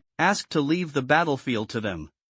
The scene cuts to the boy fighting the beasts. He says he'll show a bit of what he's capable of. The boy through his sword creates a tornado and launches several monsters into the air. He furiously attacks a bear man who easily defends himself with his chain. At that moment, the system alerts that he can't activate celestial mode. The brat then activates the power and finishes the beast with a single strike. He then thanks the system for its invaluable tip. However, Gunther is struggling to fight a bear beast and the monster with a violent blow throws the warrior to the ground. Her soldier, terrified, cry out for her, throwing axes at the monster. The beast easily dodges the attack, but suddenly the monster is finished with a precise blow to its neck. Then the invisible troll appeared, and the boy has to admit that invisibility is indeed useful. Everyone then runs over, worried about Gunther, but she is fine and thanks the stone-skinned troll. The hero then said that stone skin and invisibility can be added to the team. The girl, excited, says they had another perfect victory. However, Richard with a frightened look turns and sees the monster's body rising again. Motor then says that this is a primary fury spell and that they are minotaurs from the Crescent tribe. The scene cuts to the south of Pompeii, where the Minotaurs are. They are wild and warlike by nature, relying on the primary fury spell of the Minotaur shaman. The horned beasts are invincible in battle. The fierce and tyrannic Minotaurs are known as the tribe of the roof of the red liquid. The scene returns to the battlefield where the zombie monsters have come back to life. Richard asks the little witch where the Minotaurs are. She replies that it seems the primary fury spell is being cast remotely. The boy responds that that's all, there's nothing to fear. Because these zombies are no match for Gunther and the other warriors. The soldiers are easily eliminating the zombie army. The Lord says there's no reason for that because since they helped the dwarves, they can now access the iron ore from the lake. Then the noble says it's time for them to meet their new friends, but Lavi asks them to stop and asks what they came looking for. The boy introduces himself and introduces N, stating that they are there to reinforce the defense against the monsters. Then the dwarf chief recognizes N and asks for the gate to be opened immediately. He apologizes for his rudeness and invites everyone inside. The elf then introduces Richard again and thinks to herself that Lav is really an idiot to treat a lord that way. Then the dwarf chief thanks the forge god for their survival and invite Anne into the chamber. At that moment, the brat thinks that instead of thanking the gods, the chief should be thanking him. The short one says he wasn't expecting her and the elf replies that she came as soon as she heard about the invasion. The dwarf replies that they couldn't have held on much longer. Unable to hold back, the boy lets out a small laugh. Seeing this, the chief glares furiously and asks what he's laughing about. Then the boy replies not to take it the wrong way and that he wasn't laughing at him. Annie then tries to calm things down and tells the dwarf that Richard is there to help him. Lavi then replies that he must have many abilities. The boy responds that unfortunately he has none. Surprised, the short one asks how he's a famous warrior. Then the boy replies that it's due to merit and tells him to stop joking. The says the danger hasn't been eliminated and asks what Lavi intends to do. Then the dwarf chief comments that he's afraid but will first get a good night's sleep and think about it tomorrow. At that moment, the boy asks where they will stay. Impatient, the bearded one says there are many empty stone houses and they can use any of them. As they leave, the elf tells Richard that Lavi is very rude and hopes he didn't take it personally. Then, the boy tells her not to worry that he's not as petty as the dwarf. Annie says he wasn't like that before the war. The boy comments that he's not fit to be a chief. The girl tells him not to be so harsh on the bearded one since not everyone is fearless in war. The protagonist replies that everyone can fear war, but you only win if your enemy fears you more. He says good night to the elf. The scene cuts to some injured dwarf warriors. One of them says to stay quiet because they don't want to wake the barbarians and trolls inside. Then, the hero asks Heather if she's still awake. She sleepily replies that the room is too small and that she'll sleep outside, but she hears a strong tremor. At that moment, the boy gets up saying the house won't last much longer while thinking that this isn't an earthquake. The sentries report that the bearmen and minotaurs are approaching. At the same time, the dwarves are amazed at how fast the boy's troops got ready for battle. The protagonist then looked ironically at the dwarf chief, amazed that he actually came. Furious, Lob says he's prepared to fight to the death. The Lord then asks how he plans to deal with the Minotaurs. The general says that the Minotaurs are impulsive and that they will be lured inside, then separated and finished off one by one. Besides that, they are tall and unless they crash down, it's difficult for the Minotaurs to hit the dwarves. Sandak asks the boy to keep his troops in reserve and says the dwarves will try to handle it. Meanwhile, Heather and Gunther joke around and the boy watches everything with irony. Some dwarves comment among themselves that if the Minotaurs enter the city, everyone will be dead. The general then tells them to be quiet and focus. Gunther and Richard observe the enemies and joke about the possibility of selling them to the Colosseum and making good money. The two laugh the joke while the dwarves watch them, thinking they must be crazy. Lobby asks the Lord if he still has those fireballs, but they all ran out in the first wave of attacks. Then the chief asks his general how many bows are left, and he responds that only 6 remain. Frightened, the bearded man says that should all be fired at the Minotaurs. On the battlefield, the bearmen decimate the dwarf army, so do the Minotaurs. Lobby then orders the arrows to be fired. A rain of them is launched and some enemies are brought down. However, the monster army remains enraged. Gunther observes with the boy that the dwarves won't hold out for much longer. The boy asks where Em is and Gunther replies that she had just been caught trying to escape. She then appears being carried by 2 soldiers. Richard, irritated, asks how she dares try to escape while the enemy is attacking. The witch says the dwarves are no match for this and so she got scared. The noble argues that she can cast the red liquid spell and there would be no reason for her to be afraid. At that moment, the dwarf chief gets excited upon hearing about the red liquid spell and asks for it to be used. The boy then tells Mo that he will remember her cowardice. Then the hero orders the little one to cast the red liquid spell on the furious Minotaurs. Incredulous, the witch asks if the boy is going crazy. He simply tells her to follow his orders. The shaman then casts the red liquid spell on the Minotaurs. The dwarf chief, worried, asks if the spell won't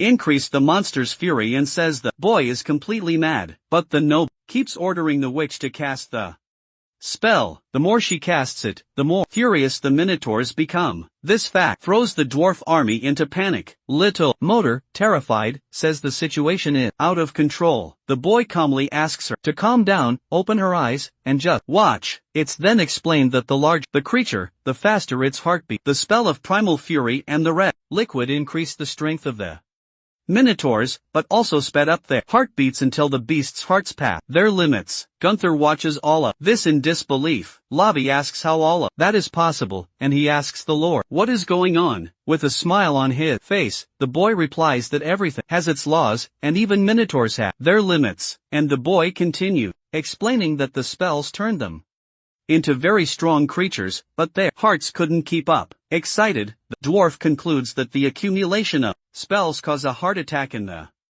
monsters. The boy replies that that's exactly what happened and that it was their own bodies that defeated them. Everyone is amazed at the boy's wisdom. Richard Proud says that the final stage of strength is vulnerability. Excited, the little shaman tells the boy that it was she who cast the spells. Then he looks at her and says that she thinks of herself as an experienced shaman. However, experience means nothing when one flees from stronger enemies and only takes the credit when victory is achieved. He finishes by saying that her experience is stuck at the low level of primitive tribes and that is useless, and he comments that he prefers to find someone with less experience but more reliability. At that moment, they enter the battlefield with the bodies of the Minotaurs. The boy thinks it's a shame, because they could have been sold to the Colosseum, and he reflects that the monsters will stay quiet for a few days after this defeat. However, after this calm, there will be a storm and the dwarves' castle will need to be strong. The boy asks Lobby if the bows and arrows are forged with iron or from the lake. The chief quickly replies yes. The noble thinks that now he should focus on helping the dwarves get through these hard times. Then the boy tells the dwarf that he must forge more bows and arrows, and that they will be very useful from now on. Showing concern, the dwarf chief says that the arrows are not the problem, but the bows. The bearded man tells the hero that he is going to show him something. Then the protagonist, along with Robbie, discusses how short Arbor is. The bearded man finds amusing because he never imagined that one day human would visit that place. Since the blonde was there, the guard decides to show him the bed of the beast that he and his men were building. That a huge iron bed is revealed to Richard. Surprised, the Lord asks if it was the man who had made that immense bed.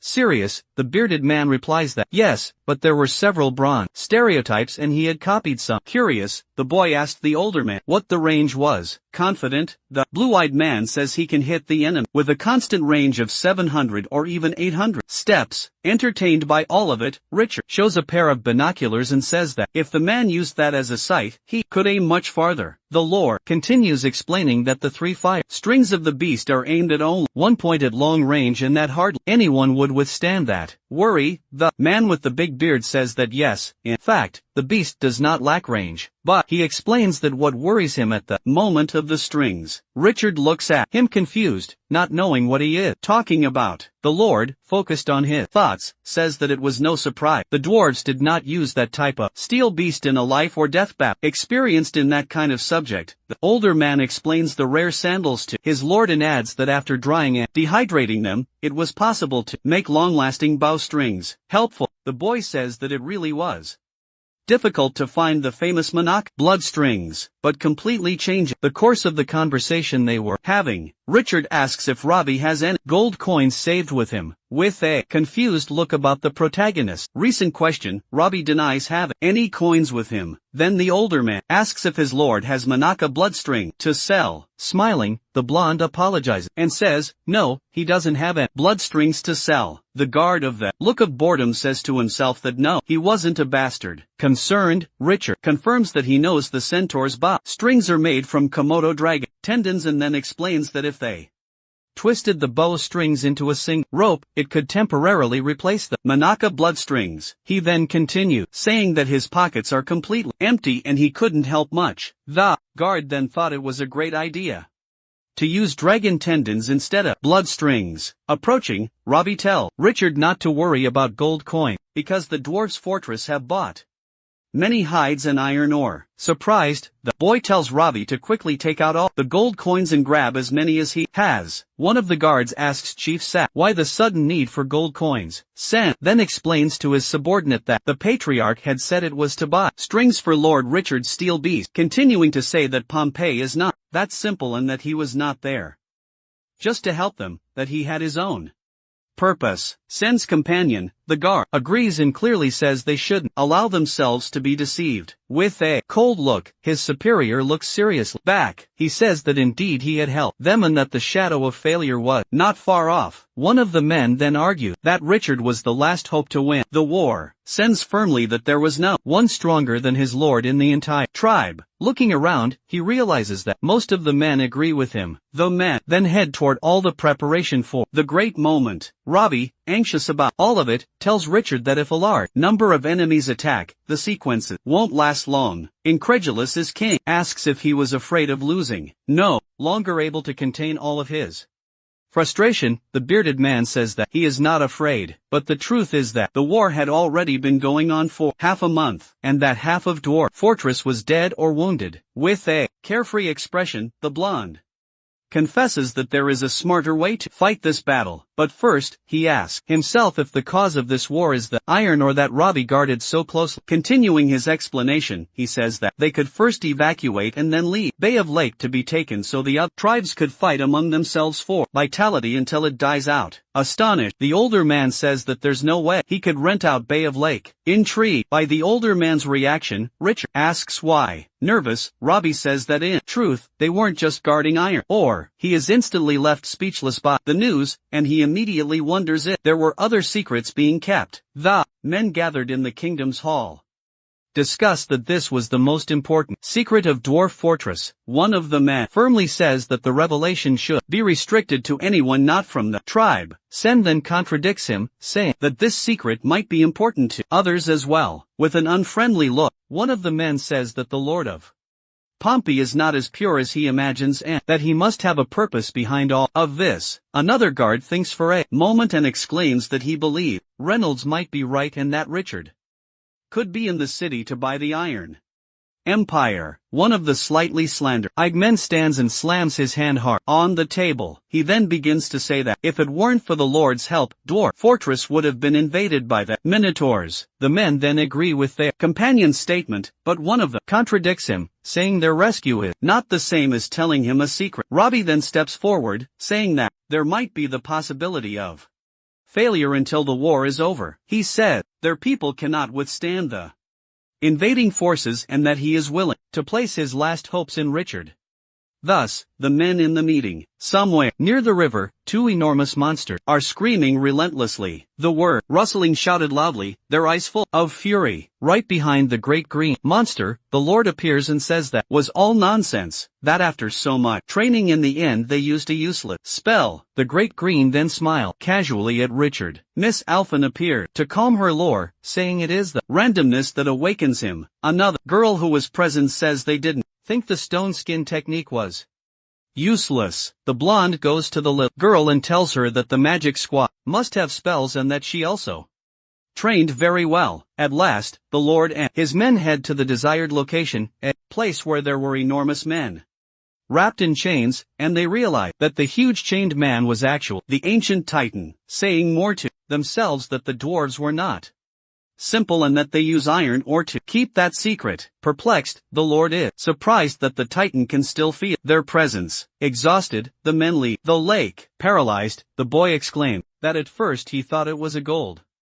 mine and didn't expect to find a Titan. One of the men goes to Richard to say that they accidentally found a crack in the mountain and unexpectedly there was a Titan hidden inside. Curious, the Lord then asks the man why their people were desperately guarding that Titan. The guard then explains that that Titan was not an ordinary Titan, that it was the ancestor of the dwarves of his people. With pure irony, the light-haired one asked how that was possible. How could a giant have such a short descendant like him? Incredulous, the man argues that the Lord had just seen the Titan's eye glowing seconds ago. The Lord simply says that the glow disappeared again.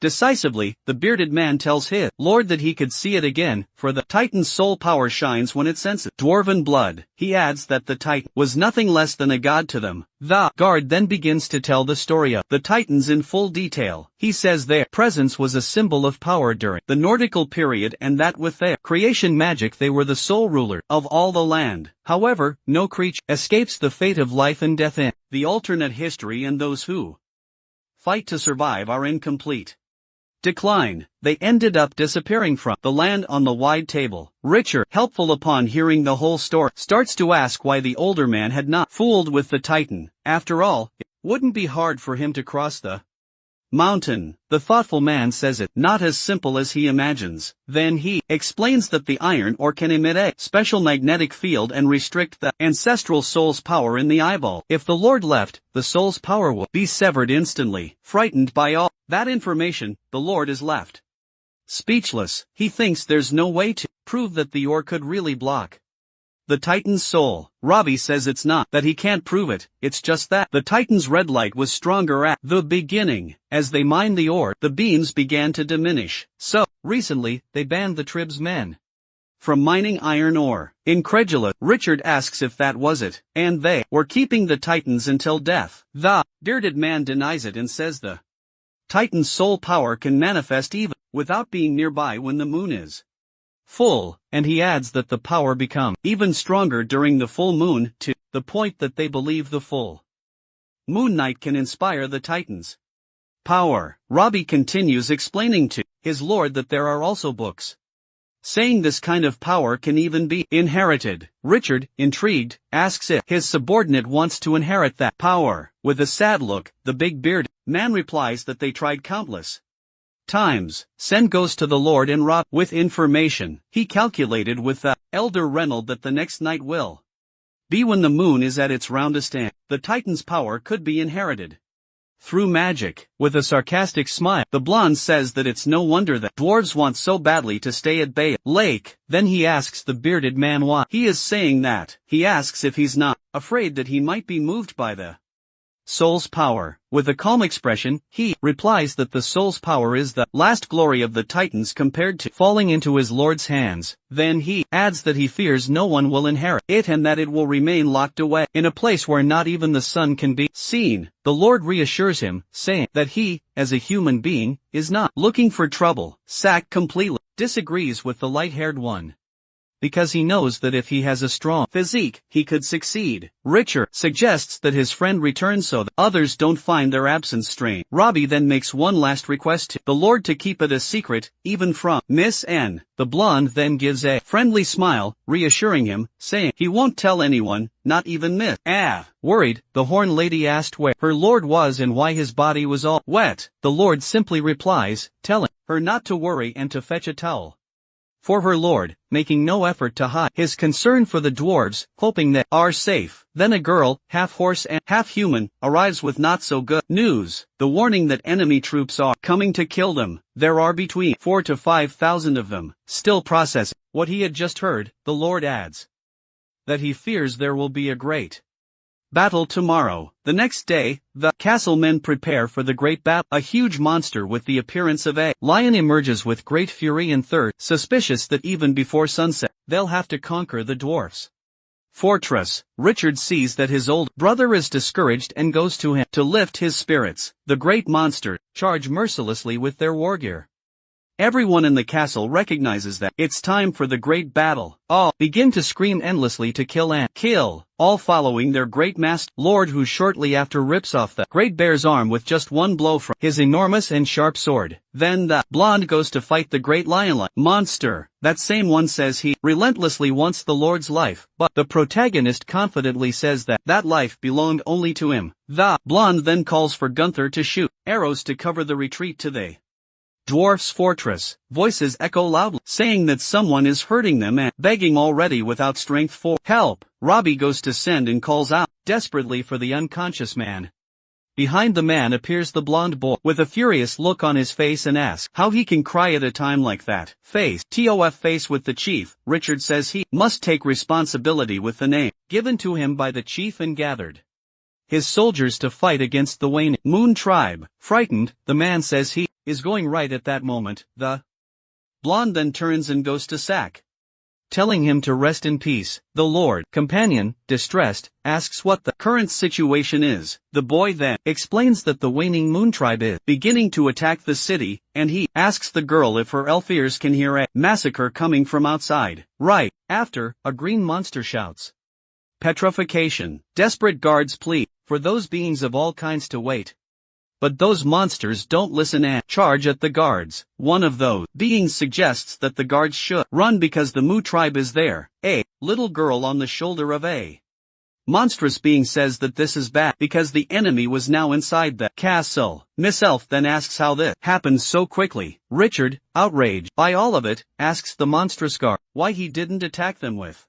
fireballs. On top of the castle, guard were saying to each other that fireball wouldn't work because it was raining heavily, and they wonder where Gunther and Hunter were. Soon after, a massive fireball is hurled into the castle. Gunther comments that it's nonsense. Behind the horn girl, the blonde asks if she's okay. She says yes, she's fine, but that the artist Anyakin couldn't prevent the city from being attacked. Already impatient with everything, the blonde asks Lobby how many men he still has for the great fight. The bearded man tells the blue-eyed boy that he has about 100 people. Confident, the protagonist thinks and exclaims that it could mean each one would have to fight 10 of them. Richard, determined, says that his group should break their formation first and then attack all at once. Then the fight begins, plunging everything into complete chaos. The Lord, confident, says they deserve to see his strength just once. The blonde shouts loudly for his team to use all the magic they can. They continue this great battle with blood in their eyes. Richard finally drives his sword through the massive bear, finishing it off with great ease. The monsters of various types in the enemy team look at each other astonished at what they just saw, unable to believe that now in the middle of that great battle, their master lay dead, and because of that, they begin to scatter and run endlessly. But that didn't stop many of Richard's men from being seriously wounded as well. Rob goes to Richard saying that later that night, there would be the great ceremony for the power of the Titans. Already at the ceremony, the two stand before the moon, hoping to gain the long-awaited power of the Titans. The dwarves then prepare for the grand and highly anticipated ceremony. The Lord starts to find it funny because the ritual looked like they were swatting flies. The little girl beside the Lord just said, all seem useless. She adds that it's impossible to inherit all the powers, at most only half. The Lord simply nods and agrees with the girl's opinion.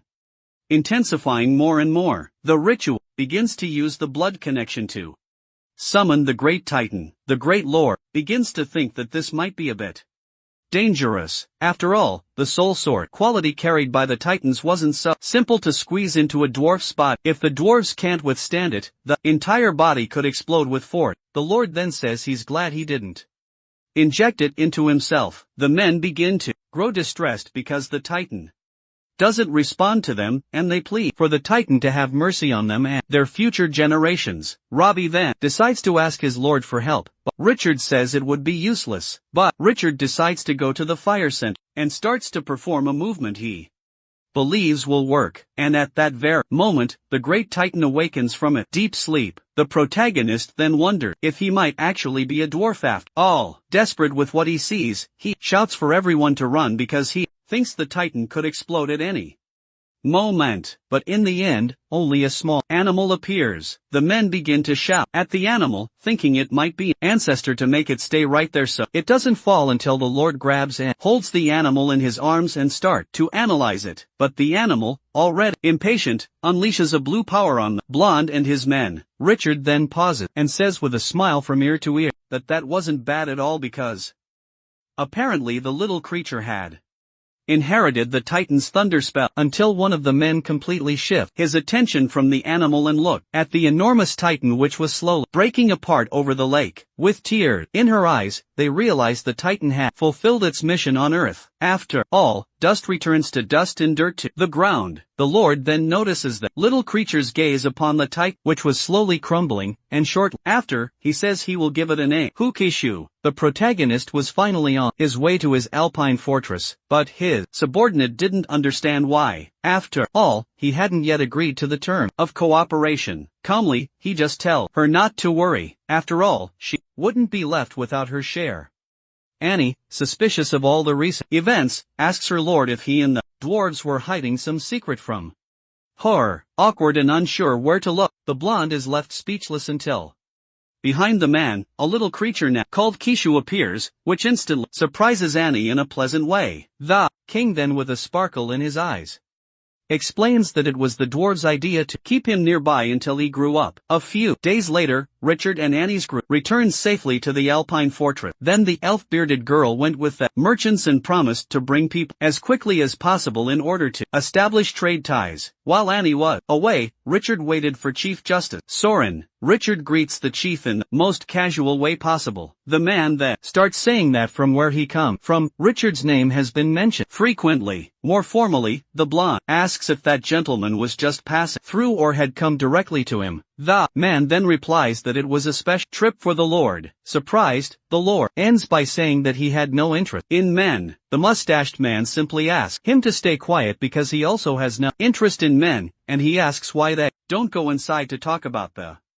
precious ingredients he brought for dinner. The Lord just nods in agreement with the idea. During dinner, Richard jokes that in the end, the special ingredient was a tenyaki squid. Kishu then appears and jumps onto the boy's lap, already attached to the animal. He asks what it's doing there at that hour. The cute animal then shows the blonde a small chest and gives it to the boy to eat, and he does. Noticing the creature's presence, the bearded man can't hide how charmed he is by it, but soon after says there were some elemental fluctuations and asks if it might be a magical beast. The Lord responds to boredom that it's just a Titan survivor. The bearded man then completely changes the subject and thanks the Lord for not making his life so peaceful. He asks the Lord if he knew that there used to be two major factions in Pompeii over the years. Curious, he asks about those two great factions. Then he talks about one faction that favored the Church of the Holy Light and hoped Pompeii would be accepted into the Daces, whereas the other faction was linked to the goddess of ice and didn't have much to do with the church. He goes on to say that the Church of the Holy Light is the dominant power in the human world. However, Pompeii is the strongest country in the human domain. The goddess of ice and snow is the object of faith. Relaxed, the blonde then asks if he and his brother Wonger were on opposite sides of the fence, but the older man reassures him, saying he doesn't believe in gods, because after all, he's a maid. Richard says that in truth, he also doesn't believe in gods. After all, there's no evidence that the true God ever descended into this world. The older man concludes by saying that he just wants to protect rare species like the Lord. Coming to a conclusion, the Lord asks if he wants him to side with the neutrals. However, he affirms that there is indeed that possibility. Disturbed, the Lord tells him to get that idea out of his head. After all, when disputes arose, the neutrals went to both sides. Firm in his ideas, the mage suggests that someday he should choose the Holy Light Society. Intrigued, the light-haired one asks why. The man then begins to show 3 types of gold coins from Pompeii, all different, and explains all the functions of those 3 gold coins, reaching the point that Pompeii can easily adjust the ratio to a number that's easy to calculate. He adds that in Pompeii, ice and snow disasters often occur in the winter. A group of knights approaches a building while a man asks if someone is leaving. The young man smiles and says he finds the other person very spontaneous, while a friend seems surprised. Confident, the old man mentions that he heard about someone's progress and came to visit him. He explains that the situation is a privilege but shouldn't be a reason for jealousy, as there is more to explore. Curious, the young man asks if that person regrets not having done his job from the beginning. Mounting his horse to leave, he explains that he's allergic to something, but that his migraine is much more serious and concerning. The scene shows a peaceful environment with a flowing river and nature all around, transmitting calm. Relaxed in a chair, with a cat on his lap, the young man enjoys a moment of tranquility. A girl with cat ears runs toward the chief, announcing that Annie has returned, bringing joy to the group. The elf observes something with surprise while a man relaxes, seeming unconcerned and oblivious to the situation. Gazing at the Goshen fortress, she is amazed by its imposing structure and the beauty around it. She reports that many things have been changed by Richard since her departure. Lowering his dark glasses, the young man informs her that General and I use fertilization spells to grow wildflowers. The girl notices that there were many dwarves in the area. Shouting, she declares that she knew he and the dwarves had some kind of secret deal. Ignoring the girl, he informs her that it had been decided after she left. Furious, she wants to know who made the decision, but the young man doesn't seem to care and continues resting and enjoying the view. He looks at an animal by his side, blushing. He says he has a soft heart and that after the battle, many tribes were wiped out. Wiping his tears, he says that the dwarves took the initiative to come to the Goshen fortress and he couldn't refuse them.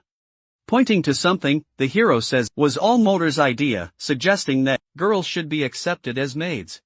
Hearing everything, the cat-ear girl was shocked, surprised by the intensity of the situation. They all said everything was fine and that she needed to share something important with everyone present. She introduced Lady Buckland, a very famous naturalist known for her incredible research and discoveries. Removing her hood, she wished Lord Richard a good day, showing respect and cordiality in her approach. Looking more closely, he realized she was a tiger woman, impressive and elegant. She came from the famous White Tiger clan and specialized in art rather than combat. She bowed respectfully, saying the man could call her Sugar Tiger with a smile. Her presence exuded confidence and creativity, promising to bring a new perspective to their situation. Enchanted, he said it was a great pleasure to meet her. Admiring her presence and unique aura, the woman expressed that she wanted to conduct some research at the Goshen fortress, seeking knowledge, inspiration. That wouldn't be a problem for the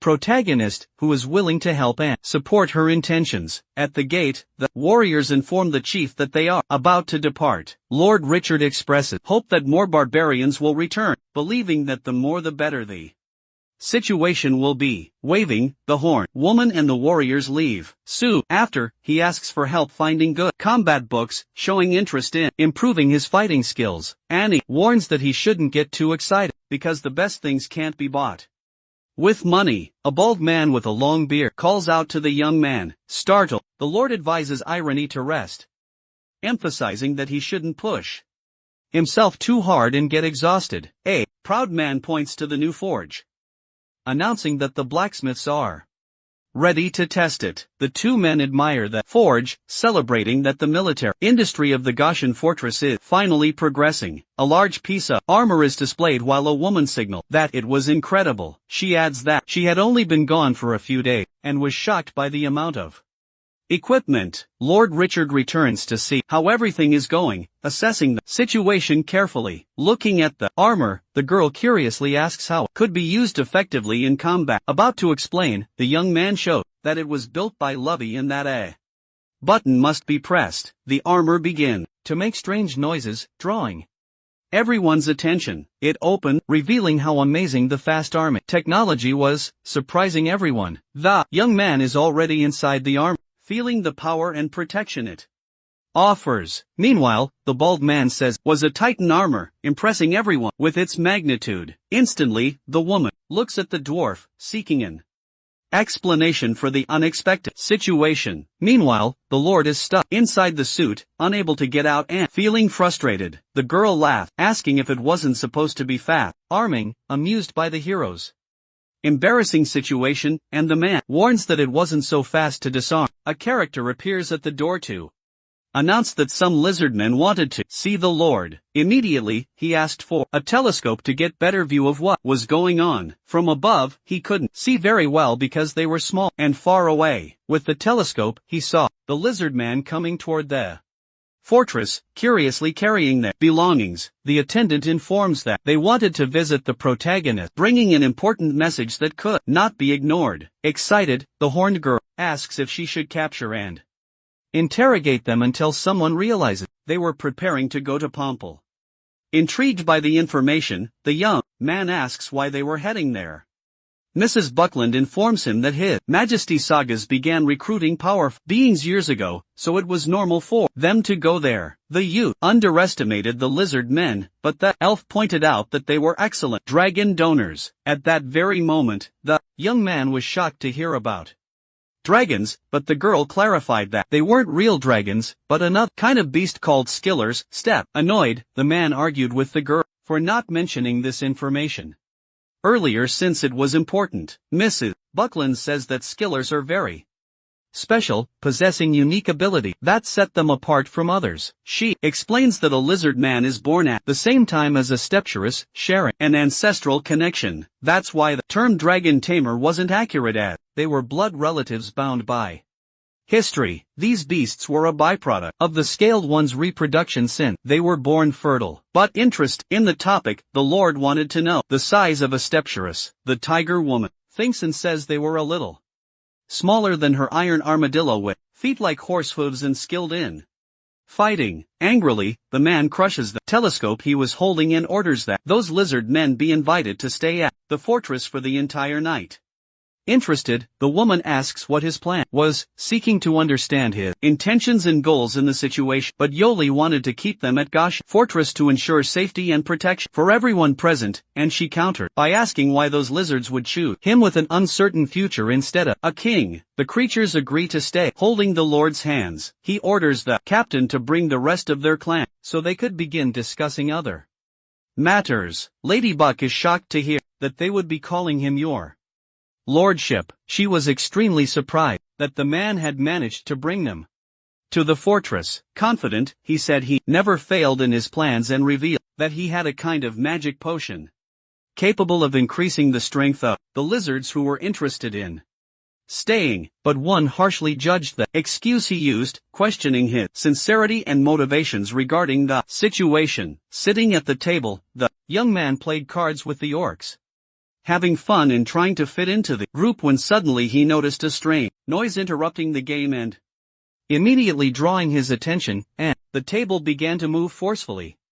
Realizing they were there, the 5 characters watch the troop arriving from afar. The creature becomes somewhat afraid and seeks shelter in Lord Richard's garments. Hitter states that they were very heavy and wouldn't be able to deal with long-range shooter. Observing through his binoculars, the young man said they were heavy cavalry by nature. The lizard men came mounted on the steps. Annie says it's a shame the scalers are very weak since they could be replaced by more powerful knights. Lord Richard knew that it was easy to find replacements, but the trust between them depended on a bloodline connection. The Tiger Woman says that nature gave them power while simultaneously enslaving them. She reports that when scalers are born, the weak may not survive, which made reproduction difficult. The lizard man introduces himself as Abu, the leader of the scalers, with an imposing posture. Extremely happy, the young man asks what he thought of the place, anxious for his opinion. He looks him up and down with a serious gaze, assessing the situation and environment, and responds that it was very prosperous, praising the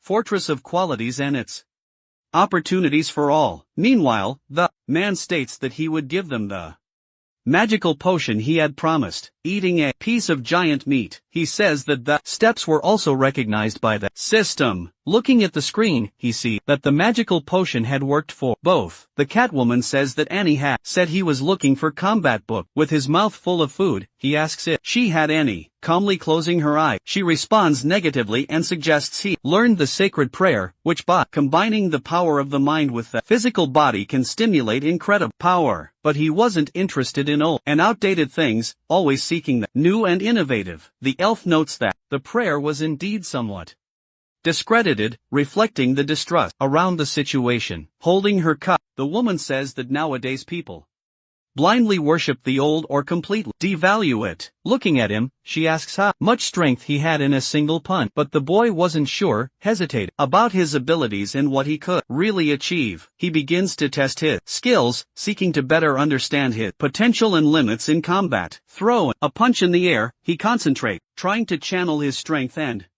determination into every movement. Blowing out a candle, he says his strength is 2 tons, impressing everyone with his confidence. Trying to spark the boy's interest, the woman asks if he knew what prayer could do for him.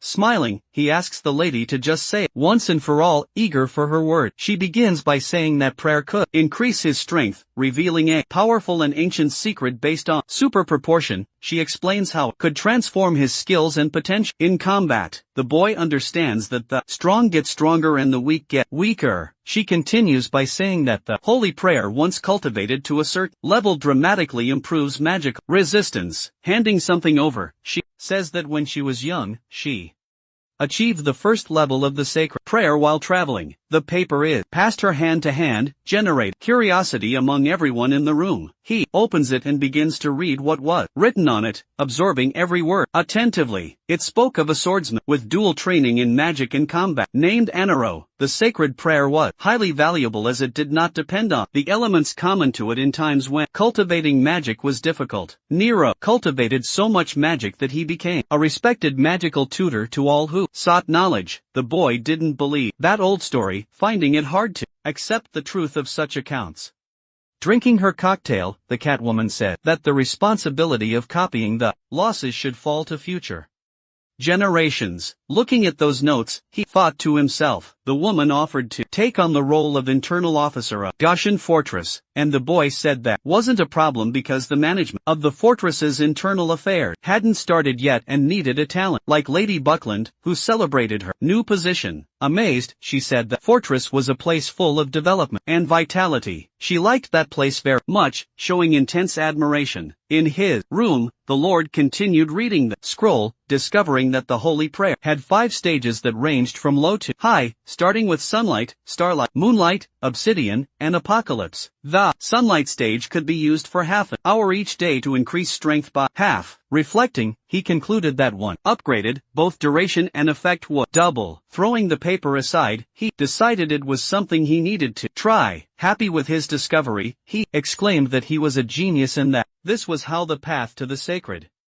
prayer took at least a month for normal people. He knew that if he could transform the warm flow into luminous power, he would officially enter the sunlight stage. Determined, he decided to put the plan into action that same night, but he was very tired and gave up on the idea, just checking the system in search of answers. He noticed something strange with his blue eyes, realizing that something wasn't right with the interface and was shocked by what he saw, feeling a wave of concern as he noticed the changes. The system had already been updated, bringing new information that could impact his future decisions. He wanted to try assigning points to the sacred prayer, not knowing if it was a good idea. He had a total of 57 points saved, a number that seemed insufficient for his ambitions. Even without missing a training session, his points increased slowly, frustrating his determination. He shouts that he's going crazy, deciding to test this crazy idea that came to mind. The hero prepares for an update, eager for changes that could boost his abilities and progress, and begins working feverishly in the system, determined to achieve surprising results, reaching maximum proficiency. He felt the energy flowing through his body, awakening new abilities. He could already feel a change, as if something powerful was forming inside him. His heart was obsessed with a miniature sun, being the power of light that illuminated his path. He noticed that surges of luminous power were occurring. His body radiated throughout the room. Additionally, he realized that it could improve his vision, seeing details that were not noticeable before. He had even become as sticky as glue, as if he could use every part of nature. Confident, he loved Lady Buckland's recommendation and decided he would allocate 20 more points to the sacred prayer. The next day, inside the house, someone exclaimed about the update being done very quickly. Delighted, Lady Buckland was surprised by the boy's abilities, stating that he was her friend. Laughing, the boy said that everyone would be impressed with his potential. Full of confidence, his staff began to arrive and wish him a good morning, ignoring the change that had occurred. But he was upset that no one noticed anything different, feeling that his efforts were unrecognized. Meanwhile, the tiger woman was reading something, focused on her notes and oblivious to the environment around her. He calls out, saying something about the power of light, seeking attention for his idea and discoveries. Closing her book, she already knew he wanted to talk about gathering the warm flow of energy. Disheartened, the boy feels like he talking to a wall, feeling that his words are not being heard. The dwarf asks what the Lord wanted to do with those bronze weapons piled up in the warehouse. They had been unearthed by some people from the jungle and captured by them. They remember a sword from the time of Nero's rebellion that could be worth a lot of money. Interested, Lady Buckland asks if she could take a look. The Lord agrees. Upon arriving at the warehouse, the amount of bronze weapon was gigantic. The boy is shocked by the number of weapons piled up, saying it was as if the sky had rained weapons and fortune upon them, adding that bronze was very valuable due to its scarcity. Lady Buckland begins analyzing the instruments, saying that they were all well preserved. She licks the sword and feels that the taste came from ancient tombs. Caressing one of the instruments, she says she never thought she would see something like that with her own eyes. Thinking of the fortune, the character states that he would be rich very soon. He asks the guards to call Motor, who knew the jungle better than anyone. The girl with him, Cat Ears, is carried by the guards without even understanding anything. With joy on his face, the boy asks a few questions. He asks if she had ever seen those weapons before in the tribe. At that moment, the girl replied, yes, showing she was willing to cooperate with him, and the man flooded her with questions, eager to understand the situation and its implications. She says that 6 months ago, they were traded with the eastern neighbor, revealing an important secret. Annoyed, he asked why she hadn't said that earlier, feeling frustrated by the lack of communication, and doesn't understand why he was interested in all that junk since the homemade weapons were much better.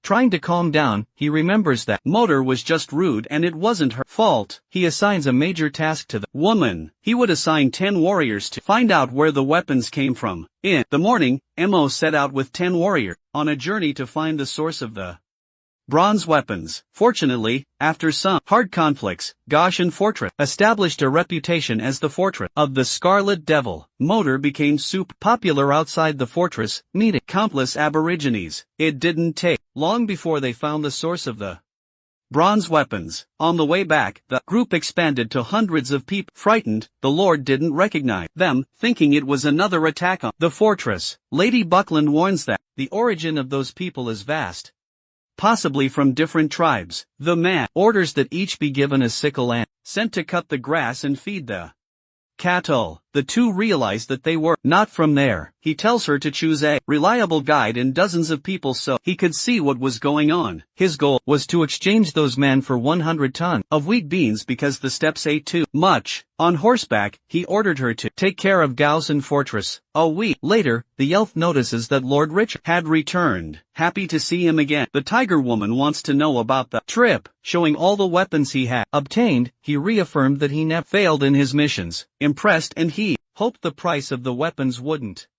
drop. The Lord dismounts and wants to know where the rabbits were, stating that no one would attack them. Meanwhile, the passive leak of bronze weapons attracted the attention of another legion. It was Hendrain, commander of the Brown Bear army of the Kingdom of the Stuarts. Mounted on his winged horse, his army finally reached a stone jungle. The Kingdom of the Stuarts was one of the three powers. That man was the grandson of Emperor Marshall, having a powerful family and a great future. After training with his brothers, only Hendra was sent to the border as commander of the Brown Bear Legion. The Kingdom of the Stuarts had strict rules for naming legions, and the name says a lot. The first class would be named after natural disasters like storm fury or rock uprising. In second-level regions, they would be named after powerful beasts like dragon horn or griffin heart, and names like common beasts, bears, boars, elephants were the worst regions ranked third level. Hendra, 27 years old, seemed to have no promotion opportunities, but that man, with blonde hair and blue eyes, did not give up. A few months ago, during a battle, he accidentally discovered that the bandits had many ancient bronze weapons, so he immediately began an investigation, and it didn't take long to find the source. A guard asks if they could capture some people for interrogation, but he states that it wasn't necessary and the answer would naturally arise by crushing them. Carving something on the wall, the rabbits say it was very difficult. Looking at the Aborigines, he says that the group of wild people used to give suggestions but now did nothing. Exclaiming that it was already late, the rabbit girl asked to leave the problem for tomorrow. They were all very tired and wanted to rest, seeking a moment of peace after the battle. Meanwhile, a rabbit man tries to escape through the forest, worried about what might find him walking with his legs spread. He said he was going to do number 2.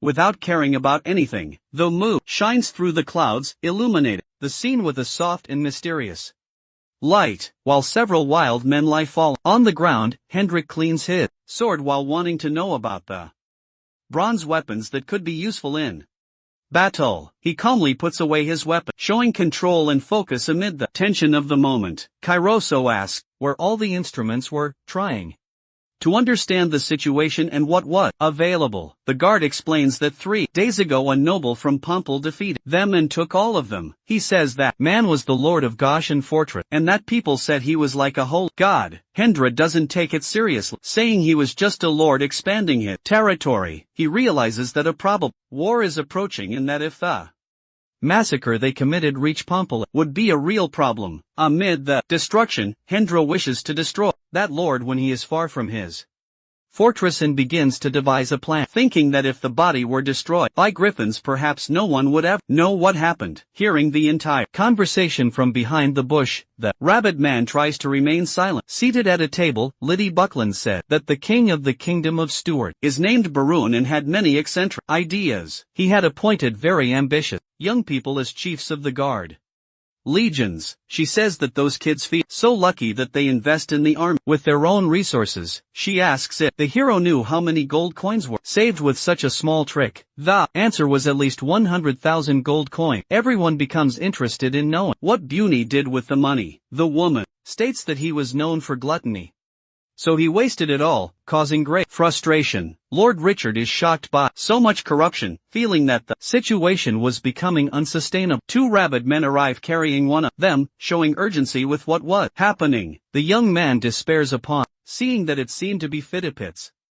The character is extremely weak and calls for the chief, seeking help. In a moment of desperation, he warns that someone is going to attack Gausian Fortress, alerting everyone of the imminent danger. The young man reflects on the Brown Bear Legion while they're all at the table, pondering their intentions. Ladybug said that the Stuart Legion had about 4,000 soldiers, while the Brown Bear Legion had 3,000. With his hands on his chin, he reflects that he thought the regions were the highest-ranking units and adds that in comparison to the total number, the accompanying mages were the real problem. The Al says that if the enemy had advanced mages, it would be very difficult to handle it. Worried, the Lord knows that his mages were just fools, trying to reassure him. Late, Buckland states that advanced mages were extremely rare and Annie agreed. Reflecting, Oi already says he didn't know that Annie cared about anything besides money. Laughing, she replied that all countries knew those facts at the time, and he asks when it happened. The girl says it was about 20 years ago, but he wasn't even born. Returning to the topic, the Tiger Woman says that shouldn't worry about the mages. The protagonist says it's likely that the enemy's mage is worse than the ones he has in his army. In that case, he said that if they had no sorcerer and only 3,000 soldiers, they would enter the fortress and wouldn't come out alive. But Lady Buckland reports that 3 people would not be few since the number of fortress soldiers was only 600, a fifth of their force. The Lord tells Annie that the spoils of war would be hers, and she asks if they didn't need reinforcements, but the man believed that great lords don't need help. Thousands of people at Gushan Fortress began to prepare for battle. The fortress is located on the west side of the river, and to avoid losses and damage, Richard decided to prepare the battlefield on the east. He also ordered the people to build a Lord's Hall on the east bank of the river to confuse the enemy. The generals and performed the fertilization spell every day by the riverbank, forming a wall filled with weeds. In the first round, they fought each other. Even though the scout riding skills were excellent, they couldn't surpass the legs of a centaur. Thus, the war ended quickly. The character claims to have seen that they had heavy cavalry, even with excellent equipment. Richard states they were too slow and it would take some time for his army to arrive. Meanwhile, Hendra observed the early tactics and found the use of centaurs as rangers to be clever, but the man knew that when his army arrived, they would be defeated while facing great adversity. After 2 days, the conflict still hadn't occurred, generating anxiety and uncertainty among the soldiers. Because of the weeds that were hindering the march, it was slow in speed and efficiency. But Hendrik couldn't leave his 200 riders behind, since they were essential for the war.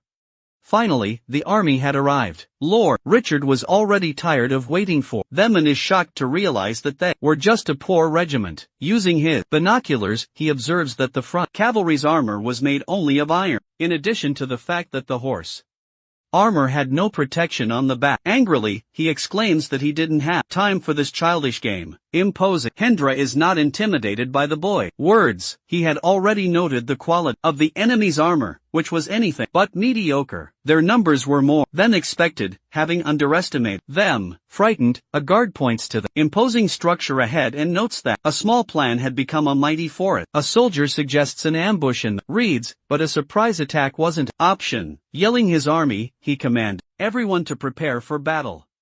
Obediently, all the soldiers were ready. Even though afraid, the infantry chief launched the command. Arrows were fired from all sides as the horsemen held their weapons. On the other side, the rabbit men were at the front of the group, defending themselves with powerful shields. But it wasn't yet time to begin. Lord Richard wanted them to get closer. The commanders on both sides were extremely confident. Wilhelm feared that Richard might flee. The Lord was concerned about the enemy discovering his ambush. He focused on defense, fearing it might discourage the enemy's rapidly approaching attack. The enemies were already just 20 yards away, ready to launch their devastating strike. With an extremely firm command, Richard orders his soldiers to attack the enemy, trying to turn the situation around. Heavily armed, it charged into battle, and Hendra's soldiers realized that the men were very large. The blonde soldier realizes he had fallen into an ambush, but without retreating, he said the brown bear was all he had and he couldn't afford to lose the battle. He decided to release the heavy cavalry and all his most powerful soldiers rode into the fight. Looking from above, he saw that they had only a few hundred people.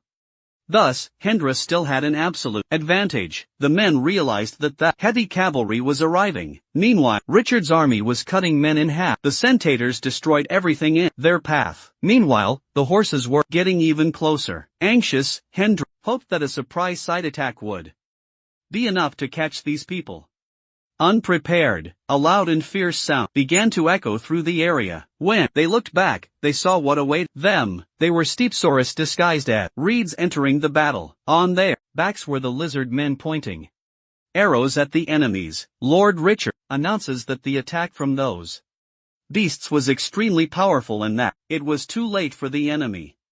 Terrified, the soldiers didn't know how to fight those gigantic creatures, but Hendendrik could not retreat as he might lose his auxiliary armies. The Stegosaurus ran after every man that saw in front of them. With all their strength, they hit the horses, sending the riders flying, but the heavy cavalry did not give up and charged into the attack, determined to change the course of the battle. The attack, however, was useless, for the enemies were fierce and well-prepared. Soldiers on their horses appeared, but nothing could get close to the savage beasts threatening them. The girl with cat ears knew it was her turn to take action. Ready to fight, she started launching a fireball at those fools. It exploded quickly, blasting several men at once. Many of them were blinded by the explosion. The spell continued at full force with no time to rest. The numerous forces were struck immediately, causing chaos and knocking their riders to the ground. Hendra was already furious with the situation, feeling that the battle was becoming unsustainable and out of control. He ordered his griffin to eliminate the 3 spellcasters seeking to remove the magical threat attacking them. Understanding the order, the animal took flight and set out, determined to complete its mission with bravery. It flew toward the intense fight where chaos and battle were unfolding fiercely, and now was the turn of the knight in golden armor to prepare, ready to take action. More knights with enormous covered horses were heading to the battlefield. The girl noticed that an animal was getting closer. It was a gigantic griffin charging forward with enormous speed. She ordered them to stop and start fleeing from there, but the spellcasters were too distracted to hear the girl. The griffin prepared its attack with a powerful fireball. Ignored by the others, the sorcerers tried to defend herself. With her staff, she attempted to fight the beast. Another explosion happened above the fighter, who continued to injure each other. Simultaneously, Lord Richard had already joined his squad. With an evil smile, Hendra knew it was the perfect chance.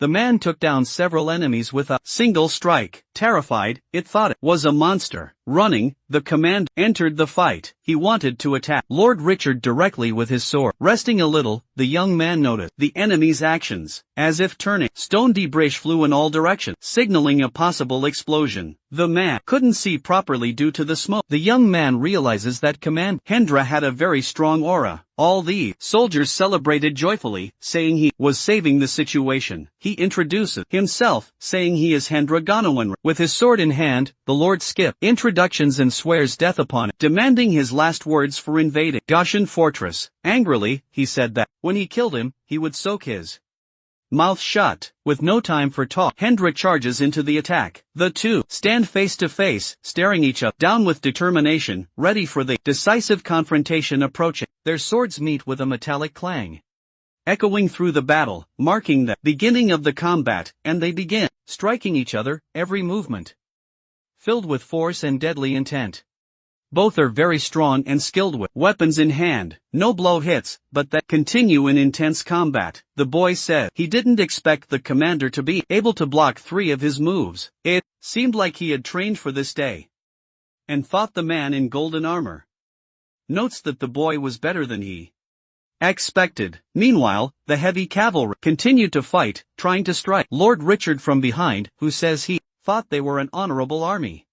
Before delivering his strikes, his heart begins to beat faster and release energy, causing the hero to activate the luminous power, which made him increasingly stronger and more agile. Swinging his sword backward, he struck the 3 riders list single blow.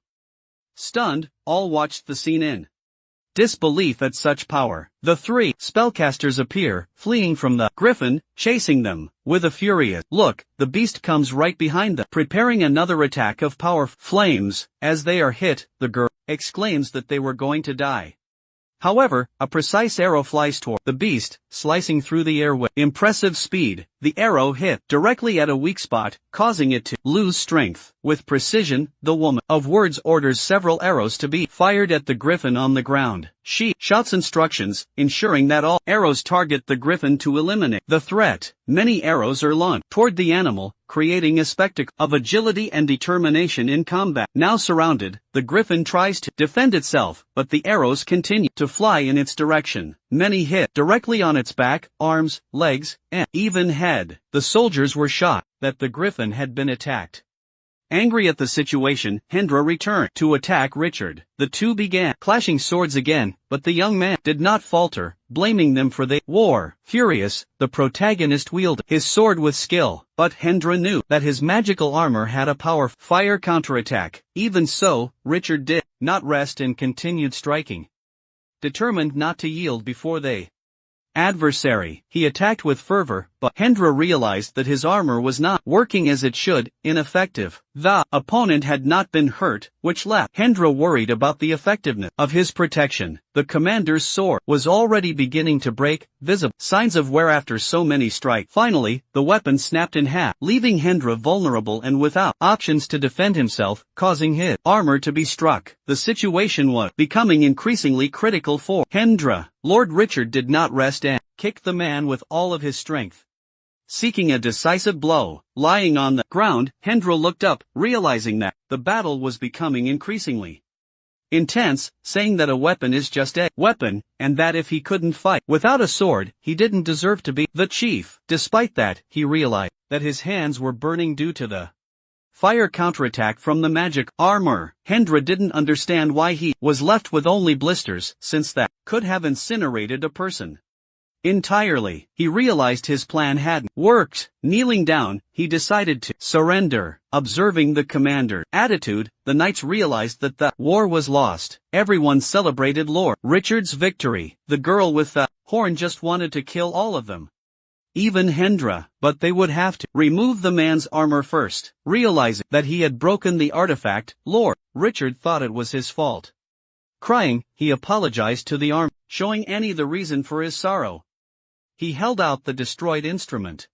Thinking he might be injured, she almost gave him the last bottle of holy water. Lady Buckland asked if those could be magical crystals in the armor and said she had heard that those crystals were priceless, being necessary for crafting magical equipment. The magic was still intact, so if the blacksmith could replace a piece of the armor, Richard could use it. Doubting the information, he asks if that was even possible. She replies that yes, but that the armor wouldn't fit him because it wasn't his size. He decides to leave that to Lube, and leaves the knights with Buckland, aiming for a high ransom. Interested, Annie asks about the spoils of war, thinking about selling the horses to Cologne to make a lot of money. Running his hand over his head, he says he had thought about cooking the horses. The owl states it would be better to sell the captives to the Cologne merchant, saying that each one could be sold for 4 or 5 gold coins, which makes Richard's eyes shine. The women keep talking among themselves while he watches from a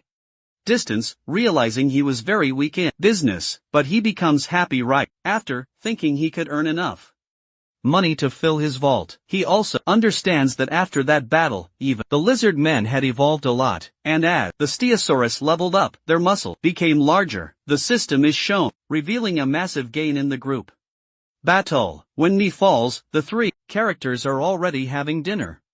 Lady Buckland recommends that Richard go with him to Cologne, stopping eating immediately. He asks why, and she reveals that this time their relationship with the Stuart Legion had been tense in recent years. Thus, he should report the Stuart infestation to the House of Lords in full. Interested, he asks if the superiors could take action about it. Annie reveals that it wasn't their duty to intervene, but if something happened, they could also reap some benefits. Fortunately, he agrees to go with them. It took 6 days to collect the captives before Richard and the others set off. Looking closely at the men, he says he didn't expect to have so many prisoners. All of them were walking in chains, including Commander Hendra, who didn't look very happy. His gaze showed intense fury. Being restrained by the guards, he shouted that he had discovered the boy's secret. He had used the sacred prayer. Without any fear, the boy began mocking the man's beard, saying it made him look manly. The man kept yelling that only a sacred prayer could give that much power without elemental fluctuations. Dismounting his horse, Lord Richard confirms that it was indeed a sacred prayer. Wanting to know more, the man asked what stage he was in. Incredulous that he wasn't able to hurt him, he discovers the boy is in apocalypse stage. Finding it impossible, he thought something was wrong with himself for not reaching those levels. Angrily, he asks what the problem was. Laughing at the question, the boy said he hadn't even reached the starlight level yet. Unable to accept the information he had just received, Hendrik feels his blood pressure rise and end up fainting. After several days of travel, the group finally arrived in Cologne. Looking at the landscape, the young man says it feels like it was just yesterday when he had come to Cologne with an uncertain future. As the carriages moved, he reflected on his past and how now he was the lord of thousands of elite warriors and hundreds of central rangers. As the carriage moved, he was left behind because most people need to finalize the transaction with Anna, so he would wander around. He decided to go to a nearby bar. He drank something but complained that the drink had no ice since that was rare during that season. Someone entered the establishment asking for 3 rye shots. Quickly, they were soldiers, each with their own characteristics. They also ordered a roasted pork leg, a beef tongue, and 3 buttered loaves of bread. Looking at the coins, he says payment wasn't enough. Furious, a giant man asked if the gentleman knew who he was talking to. Wiping his mouth, the protagonist realized it was just a bunch of loud and rude men. Suddenly, the man claimed his colleague was Richard, the Lord of Goshen Fortress. The blue-haired soldier approached Richard after seeing his spontaneous reaction. The mustache man asked if he was talking about Lord Richard, who was more known for the flavors of the jungle. Moreover, the muscular character also claimed they had defeated an entire region of the Stuarts with only 300 fighters. The Lord already knew that the one who had spread the information was Annie. Looking at the strange man, the real Richard wanted to know more about him. In a sudden reaction, he drew his sword and struck. Leaning on the table, he claimed it was his sharp sword. Meanwhile, everyone in the bar believed the story told by that man, but Richard knew it was an inferior product made of light iron. He still asked that his 2 companions were Gunther and Heater, both confirmed. Shocked, the protagonist asked if Heater wasn't a centaur. Looking directly at him after that question, he said it was an exaggeration that everything came from his excellent writing skills, as if man and horse were one. The man lived while I thought about all the lies being told. Looking at the people around, I imagined that everyone believed what had been said. Contradicting the group, the hero said he still believed Hitter was a centaur, causing people in the bar to doubt the truth. A character pointed at the giant sword and said that no one could be the lord of the fortress except him.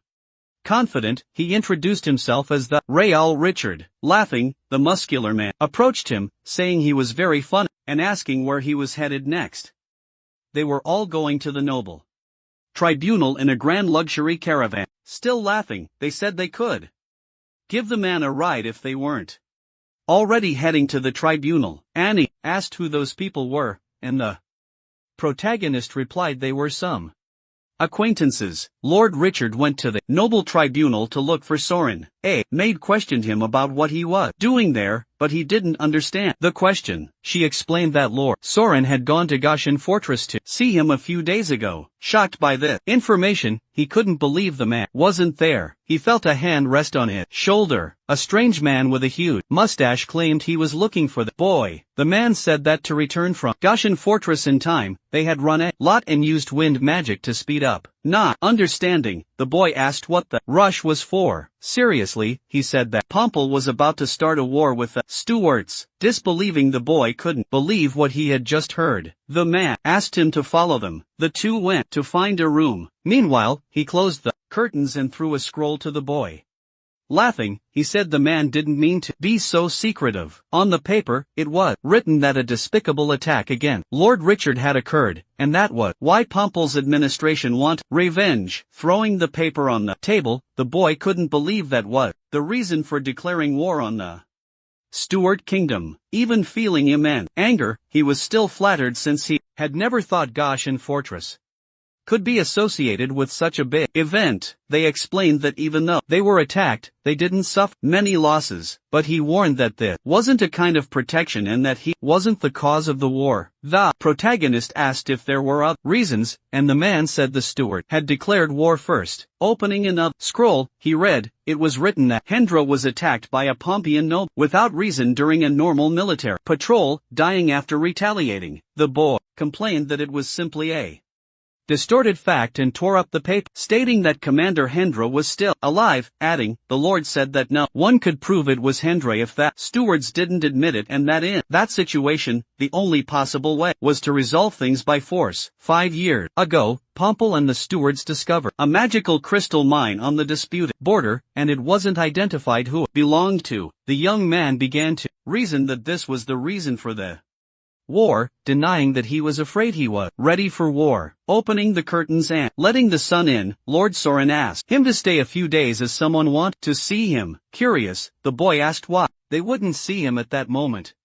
But the said person claimed to be very busy. It was His Majesty who wanted to see him, so the two waited at the castle gate. After a few days, knocking on the door, Lord Soren called for His Majesty. The old man asked the guests to make themselves comfortable. First, he apologized for the delay he caused in the young man's journey and went straight to the point, asking what he thought about the countries declaring war on each other. Lord Soren added that Pompel needed a heroic figure to raise the people's morale in the face of war, outwardly showing enthusiasm. Richard didn't want to be involved in this since he wouldn't be cannon fodder. The king asked if he had someone in mind. Without planning, he pointed to the head of the noble court sitting beside him. Coughing, the man said there would be no one more qualified for the position of hero than the boy. His name was on the official documents of both countries declaring war. Laughing, the Lord asked the servant to pour a glass of 50-year-old wine for all 300 people in the room. Continuing the conversation, the king informed that the Ministry of War would bestow the title of Eagle Knight. Desperate, a boy shouted that Goshen Fortress was so poor that not even thieves went there,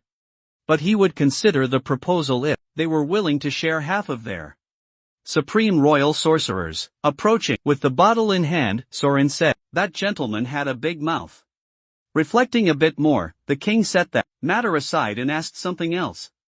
He mentioned a tribe of climbers who were about to join the army in Pompel, but had disappeared in the jungle. He asked if the boys knew the fate given to the lizard men. The boy knew they were natural heavy cavalry and couldn't afford to lose them. Standing up abruptly, he began his speech, saying he had a fire of justice burning in his heart for some reason, and he was happy to take the post of Eagle Knight, saying that it was every citizen's duty to serve their country, feeling obliged to do so. Agreeing with the boy, His Majesty stated that being an Eagle Knight was naturally a benefit in terms of reputation and prestige. In addition, he guaranteed that his army would be temporarily under the Dragon Legion without losing its autonomy. Thinking about the Legion, the protagonist knew it was known for some dangers and blood battles. He knew the war wouldn't be easy. Lord Soren told Richard not to worry since His Majesty's son was in there. He confirmed, emphasizing that Bedrick was indeed there. With his hand on his chin, he thought that was great,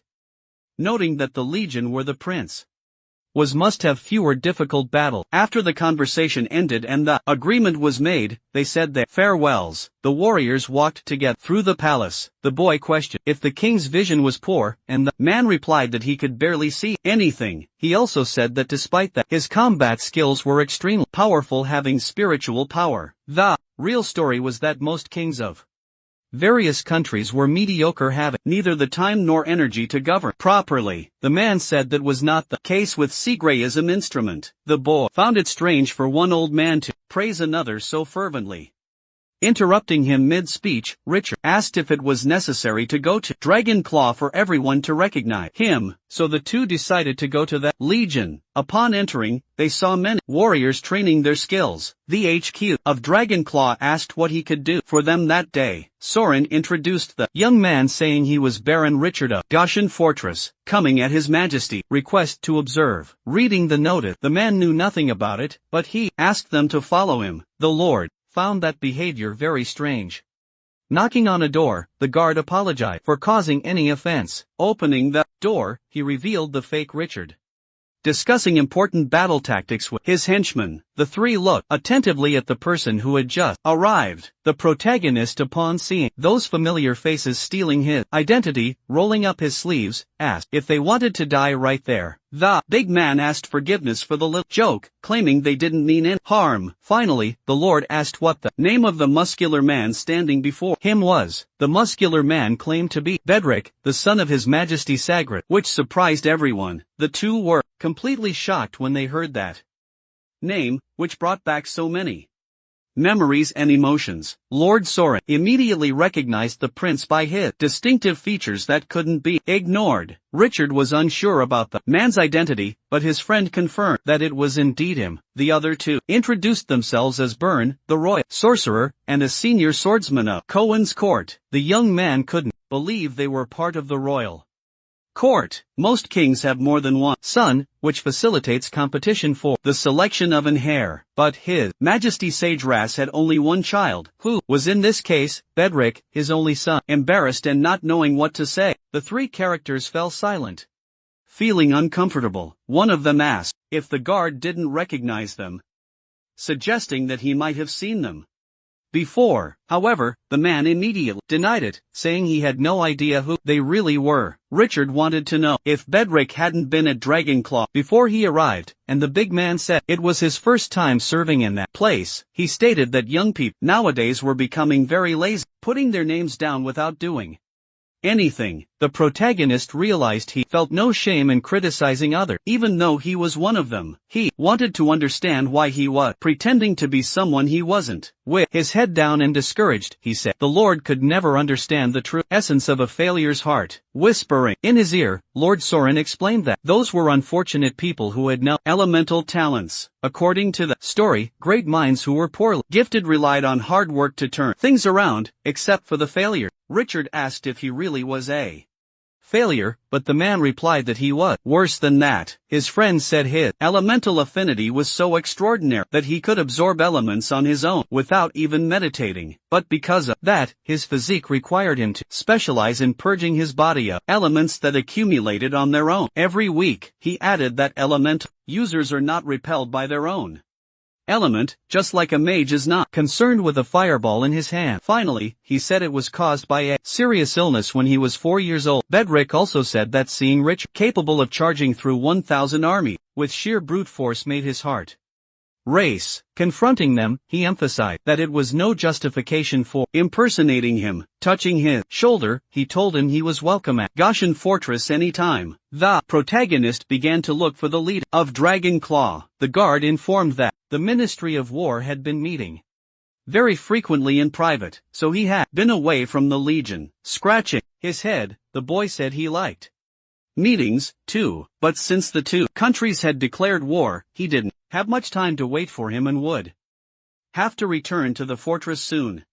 Looking at the landscape, he reflected on his future, thinking about the troubled years ahead. It was through messages that Goshen Fortress received the latest news. In reading one more, he found out that the Church of Light and tried to mediate the imminent war and prevent the displacement of the population. Even so, he stressed that mediation did not solve real problems and that there would still be war. Now that he had free time, he asked Lady Buckland to bring Hendra for interrogation. He wanted to trade the man for ransom, but the Stuart kingdom ruined his plans by saying that he was dead. Reading the letter, the Tiger woman reported that the meeting ended with the goddess of the Church of Ice leaving very irritated. Lord Richard thought that maybe the Church of the Ice goddess would not fight for Pomple in this war. He didn't understand why His Majesty would defend such a powerful helper like the Church of the Ice goddess before going to war. Lady Bucklet informed him that it was true that the letters had been withheld. Soon he reasoned that the Church of the Ice goddess was so independent and powerful on its own that it was equivalent to a country. He knew that His Majesty's sagas would not allow two voices in one country, so separation was inevitable. Turning to the women, he asked which country would win the war. Annie said both countries have more or less the same strength, but that information was outdated. Smiling, the Tiger Woman praised His Majesty Sagrat, who wasn't afraid of hard work to recover and make the country flourish. He had really done a great job as king, whereas His Majesty Barun of the Stuarts possessed every vice imaginable. She concluded by saying that the gap between the two countries had been widening for a long time, but that didn't mean Pompel would win the war. She reasoned that once a third country got involved, the situation would become very complicated. The young man understood that South San Jose hosts wanted to enter the war. With chains on his hands and feet, Hendra was brought to the interrogation. The guards began to announce the arrival of the commander of the Brown Bear, who remained with his head down. Hendra said he was no longer useful to that young man, but he wanted to extract valuable information from him, or else his sword would be seen out of control. With one strike, the chain was cut. He handed a scroll to the prisoner and asked him to read it carefully. He is shocked to discover that the Stuarts had declared war against Pompel. Hendra realizes he was abandoned by his country after being declared dead. After this short conversation, Lord Richard asks him to reveal something interesting, because that man's life no longer held any value and he could die at any moment without anyone caring. Kneeling, he reveals that he knows where the talisman is. Asking not to be deceived, the protagonist asks if he was being serious. The commander informs that is an alchemical product from the time of the ancients. He begins telling a story that about 10 years ago he traveled with his father to a party in Winterfell in the Stuart kingdom. Lord Mellon, who lived there, collected great treasures. That day, the collection room was open for guests who admire the exhibits, and he was there. He immediately put on a pair of ivory bracelets, which were ritual instrument of the Zuxi, but he knew that it wasn't a ritual bracelet. It was actually the ring used by the Titans, the Ring of Thunder. The Titans ruled the world and made a set of rings from the bones of rebels. In the hands of 4 Titans were the rings of Thunder, Hell, Earth, and Ocean. Lady Buckland adds that beside that, if you collect all 4 rings, you inherit the magic of the sky. Extremely interested in the story, Richard asks if he managed to obtain it, but the man denies it, saying that Lord Mellon was extremely powerful, but the good news was that he didn't know the secret. He questions if he was stupid. Perhaps the truth was that the ring could not be detected due to the level of the magic item. He concludes by saying that even though it was a Titan talisman, it could only be used by Orthodox Titans. That wasn't a problem for the protagonist who possessed one. He wanted to know more of the story and asked how he knew about that. Hendrik claims to be a divine favorite, favored by the gods and with special abilities, pointing to his eye. The commander says he can't see anything with his right eye when asked about his power, but that didn't mean he was blind. He explains that he couldn't see things, but could feel the glow of various colors, and the reason he was sure that ring was real was because of the rich golden glow that kept emanating from it. Understanding more about his powers, Richard realizes that his eye could identify treasures and asks if there was any treasure inside his fortress, to which he points to his pet, and nothing else, leaving the protagonist very frustrated. He wanted to know if other people knew about his talent, and Hendra said that after becoming an adult, he hadn't told anyone, because he had studied the history of divine favorites and discovered that revealing his gift would shorten his lifespan. Annie says he could be used for anatomical studies or alchemy experiments. Clapping his hands, Richard says his eye could be used for magic items and Hendra gets scared, but it was just a joke from the character since the fortress didn't have an alchemist. Touching his shoulder, he said that the man could not return to the stewards and he offered him a ring, hoping he would accept the proposal that could change his destiny. He considered rejecting that proposal, awaiting the consequences of his decision and what would follow. But if the answer was no, he would be locked in the dungeon for the rest of his life. Before accepting, the commander stated 2 conditions to ensure his loyalty would be tested and confirmed. The first was that the boy should have no stupid ideas about his eye, and the second was that he did not want to join as a slave, even though he was a prisoner of war. Lord Richard accepts the terms and Hendra joins his squad following his will. Annie laughs at the commander. Greetings. Ending the conversation, he asked to change his name since Hendra was dead. Then he says he would like to be called Dracula. Crying over the ingratitude of his country, he said he no longer had any ties to the Stuart. At that moment, the hero realized that Hendra was very loyal to be recognized by the system so quickly, which was not the case for Motor, who was never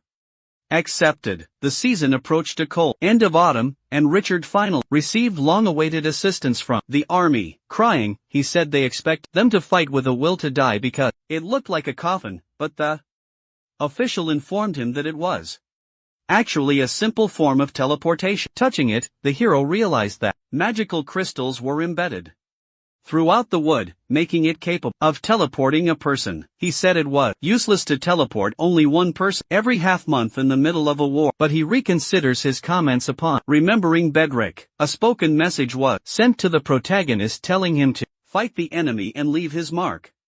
Bedrick wanted Richard to think of life as a priority. The era of the nation was over, but each person still had their own life. The boy laughed at the message sent. In November, Richard's army departed for Cologne to meet with the rest of the group. War was imminent, and the land outside Cologne was occupied by several legions. The intense cold was not seen as favorable weather for war, generating complaints from the women. Upon spotting an animal, the boy said it looked bigger than a stepchirus. Manhwa pointed to a mage who appeared, again, carrying a staff of the blue crystal orb. Behind them, Bedrick suddenly appeared and informed them that it was the cleric of the Church of the Ice Goddess. He explained that in previous years, each legion received 20 clerics, but now there were only 10. Warning him to grab his banner, the muscular man led the Lord to a meeting before the war.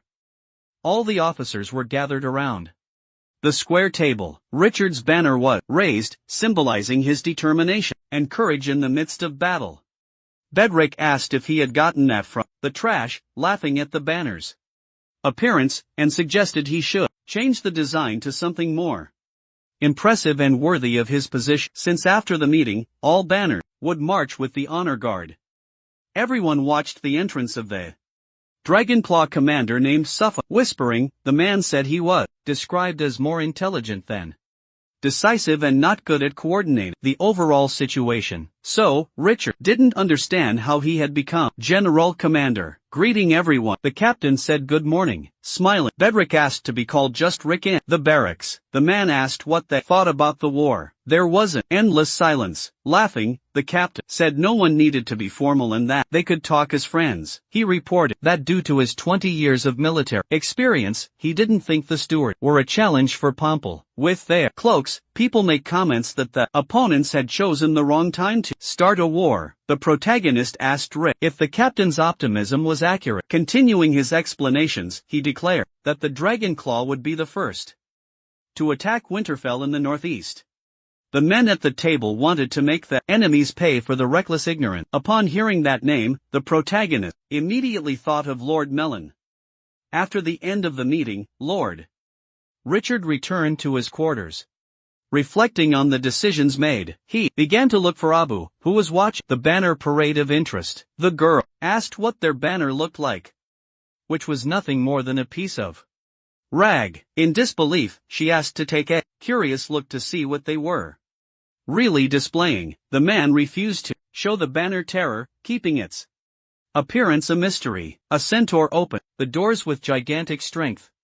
Urgently looking for his boss, he came to report that Abu and the Dragonclaw were fighting, bringing alarming news about the battle. People began to draw their swords. The lizard man commented that the banner parade was incredible. When the banner of Golden Fortress was spotted, everyone began to mock the design that looked like a chicken claw.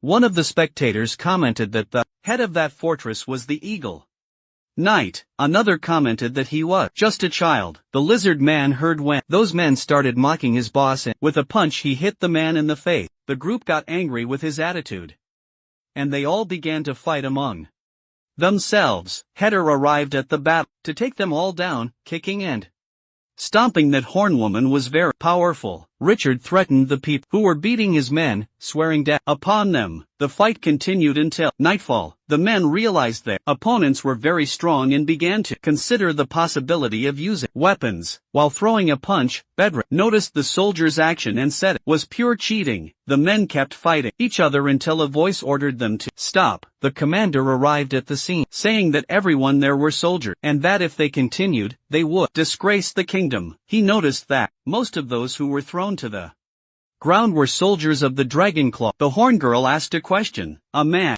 noticed that something was approaching Quickly, everyone looked back, trembling. At the worst, they were lizard men, mounted on sepsauruses, ordering everyone to return to battle. People were shocked by the beast's dominating power. The commander asked Richard to control his men. Walking toward his friends, he moved calmly, showing confidence in his actions and decisions. Speaking loudly and with a clear voice, he made himself heard, drawing everyone's attention. He ordered Abu to appear right now, demanding an immediate response about the situation they were facing. Everyone was impressed by the strength he possessed to stop an animal of that size trying to defend himself. The lizard said that the others had insult him first. The commander was impressed by the number of steps the man had in his fortress, but scolding the boy, he warned that the fight was undeniably ugly. Realizing he was losing the argument, Commander Bose blamed the age of Richard's soldiers. He received a stern rebuke for not controlling his men. Reiterating, he said the soldiers were just overreacting, about to go to war with the Stuarts. Looking at the protagonist, he asked if he agreed. Saying yes, he stated that they had done nothing wrong and that it was common to counterattack. The two then began to take the blame for the incident. Putting that event behind them, they emphasized that it was just a misunderstanding and nothing serious to worry about. Looking at each other, they said they were just joking, but the commander realized that the two were in sync to avoid responsibility. The men didn't know what else to say after the scolding, and the commander of the Dragon Claw decided to incorporate Richard's and Bao's army into the vanguard forces on the front line. Stunned, the characters did not expect to receive such a sentence. Going to battle, they tried to stay positive, thinking the enemy might not always appear in front. Seeing Rick at his side, he asked what the man was doing there, and he replied that he had volunteered for the role. Lord Boo stated that the fault was theirs, but the punishment applied to everyone.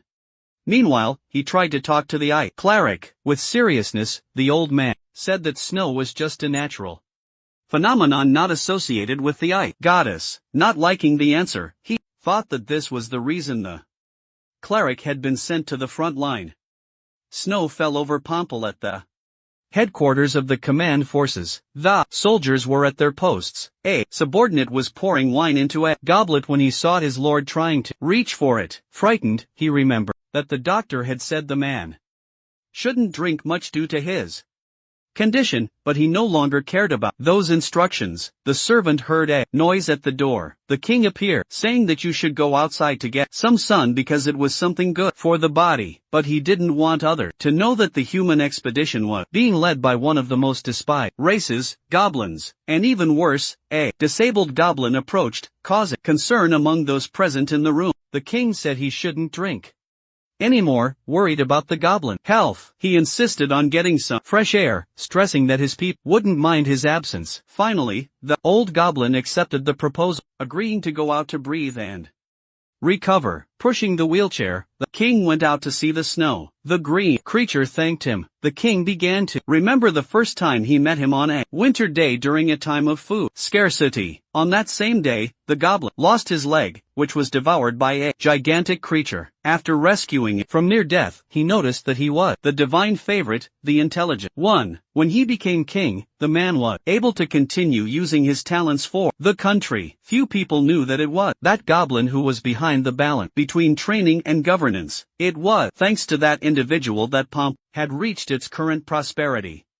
Changing the subject, the king asked about a lead that could help in the current situation. Confused, the goblin couldn't remember any relevant information. Feeling lost and disoriented, he remarked that it was about the goddess's church, but it was something that required patience. The king said the armed forces had departed that morning with Richard at the vanguard. Thoughtfully, he considered a great opportunity to test his true strength since he didn't doubt other people's capacity to perform miracles, and he attributed this fact treating Richard as a rare and exceptional person. Bao said his colleague was a very energetic person able to stay focused after so long. He thanked him for the compliment, asking Rick not to mention that he was only at the Stadium of Sunlight. Running, one of the night reported that they had found something ahead. It was a small city gathered in defense by a group of Stuart troops. Using his binoculars, they began to analyze whether it could be a major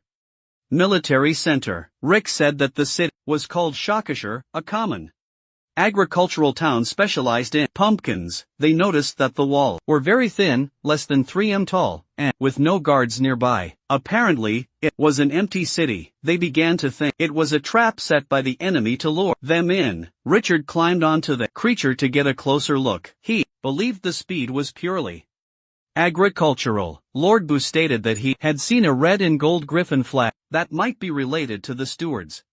At that very moment, the protagonist decided to call Hendra to help with identification. Using binoculars, he began to observe. He stated that they were just the rear of regular religion, certain that their army was strong. Meanwhile, in the mayor's residence of Shakashire, Lord Karp, commander of the Griffin Ambition, was eating and drinking the finest. He criticized higher authorities for being in complete disorder. He felt people were playing with him due to the troop prepositioning. He blamed His Majesty Buni for having to lead his men to Shakashire. Bun had never been very interested in politics and always relied on a cabinet formed by a few ministers. But after a few months, he began to intervene in political affairs very forcefully. But Rooney declared war on Pumple in a strict manner. A soldier entered, stating they were under attack. A rain of arrows flew toward the soldiers. They tried to protect themselves with their shields. The man noticed it was a 3-feathered arrow,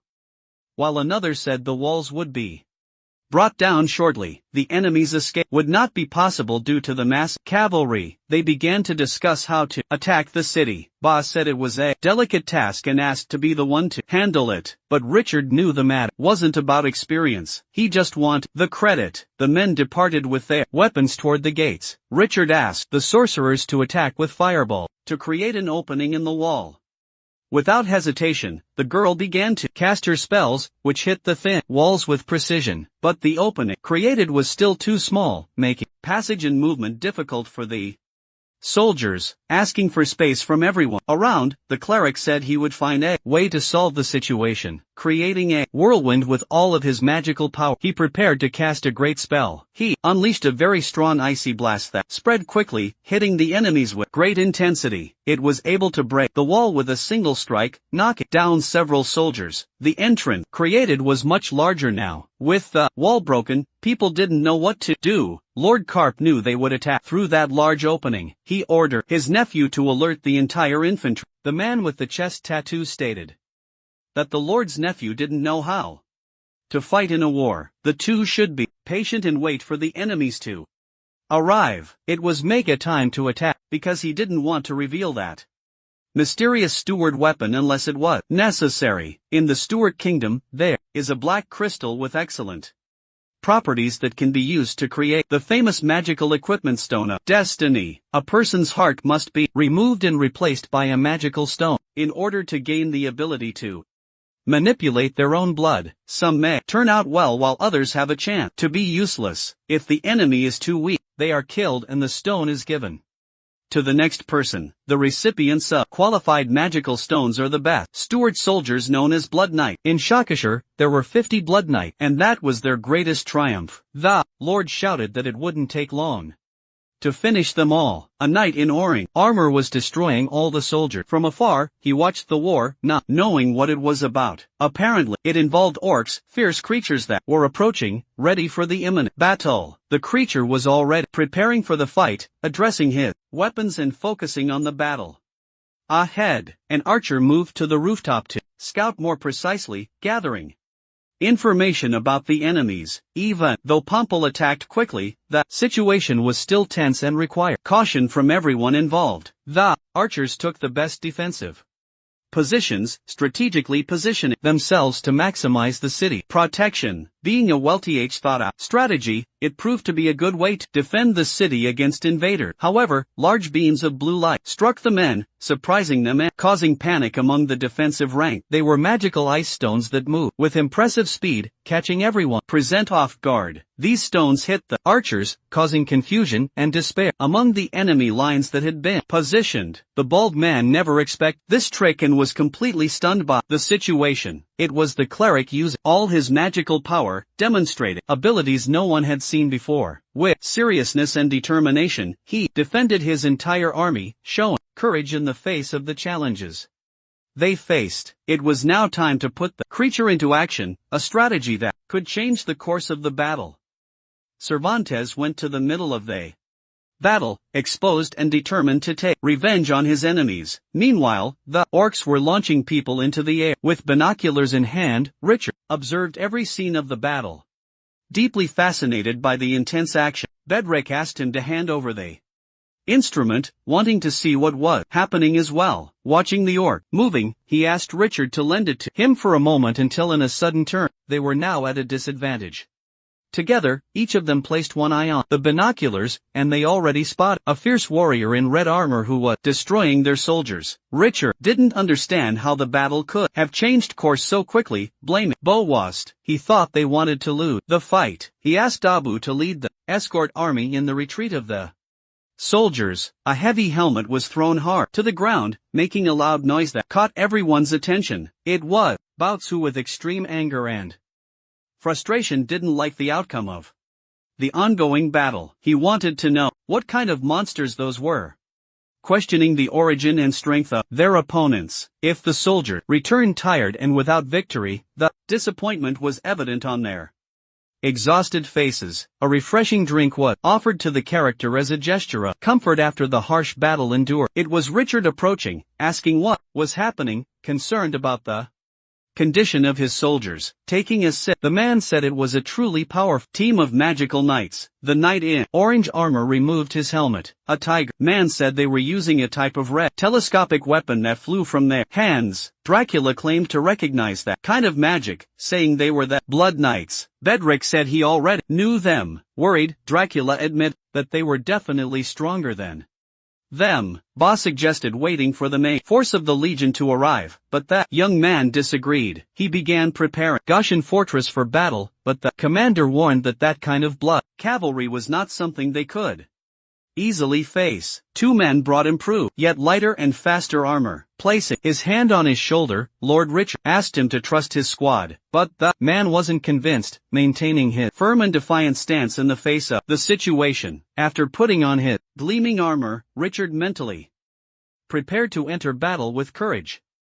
The people around him doubted the real capability of his fortress, questioning if they could win the fight. Even with his confidence, he still thought his banner was extremely ugly. Doubting, Ba said he would also enter the fight, while the cleric stated he would help less since his powers were low. With her giant swords, the tiger men asked Bedrick to let them return to the war, but the Horna woman firmly stated that battle was not for those inexperienced rookies. With a snap of his fingers, Lord Richard gave the order for everyone to attack immediately without hesitation. Gaussian Fortress regrouped, ready to lead an attack on the city with great determination. At that moment, the man observed that the enemies had returned with only 1/8 of the previous group. The Lord's nephew asked to participate in the battle. Letting the boy join, he warned that he should stay with the Knight reserves and not go out alone. Meanwhile, the bald man climbed up to the wall. He knew the barbarian soldier were close enough, so he ordered the release of arrows, but before it was possible, his soldiers were struck. The man was in doubt, wondering how they could shoot so precisely while moving.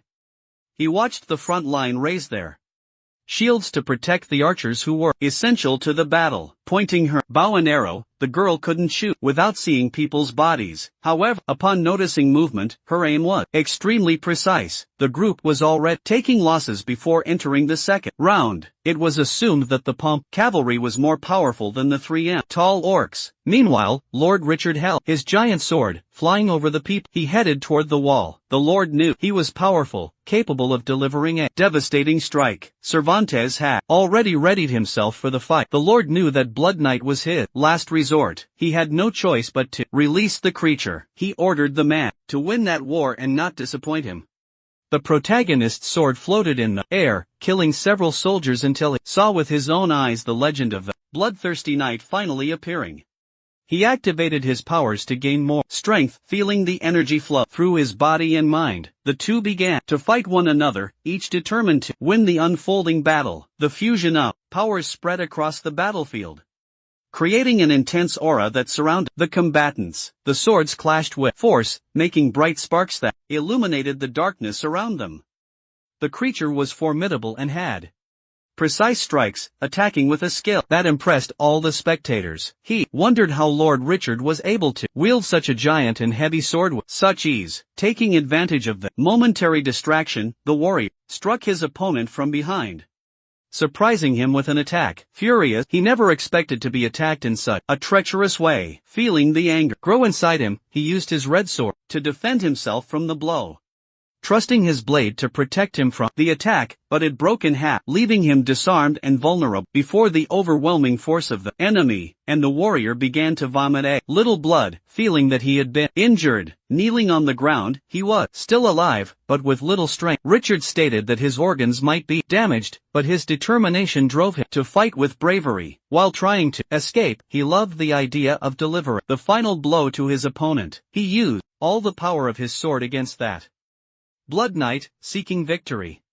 Meanwhile, the women fought bravely, showing courage and strength amid the chaos of battle. With their sharp weapons, they knew how to defend and attack with precision, demonstrated great combat skill. Lord Richard returned to the battlefield with an intense bright blue aura that completely surrounded him. He wanted to destroy more enemies, so he quickly disarmed them, leaving them vulnerable and with no chance to react. He smiled as he wished they would all go to hell. The men fired instruments that went toward the young man. He did not realize he was being attacked from behind. He was going to be hit by those things, but was not willing to give up easily. Before that blow could be fatal, he created a magical barrier that protected him effectively. Even with this protection, he felt the pressure of the attacks, requiring him to stay alert and focused. He felt a deep cut on his face, which made him realize the imminent danger he was facing. He began to quickly move away from those creatures that wanted to exterminate him with all their strength. With determination, he fought against them, using kicks to defend himself without his powerful sword. Through powerful punches, he launched the men into the air, showing his hand-to-hand combat skill. Meanwhile, he said that those soldiers did not know how to fight without swords, revealing his unshakable confidence. He claimed that no one was a match for him, challenging all opponents who dared face him. He felt a bit of blood on his hands, a reminder of the intense battle he was fighting at that moment, and he noticed that his army was engaged in a fierce fight nearby. The Hornwoman said that Blood Knights were tough and hard to exterminate. Lord Bose ran with determination to attack one of his enemies, seeking victory at all costs. Firmly planting his feet on the ground, he carried his sword with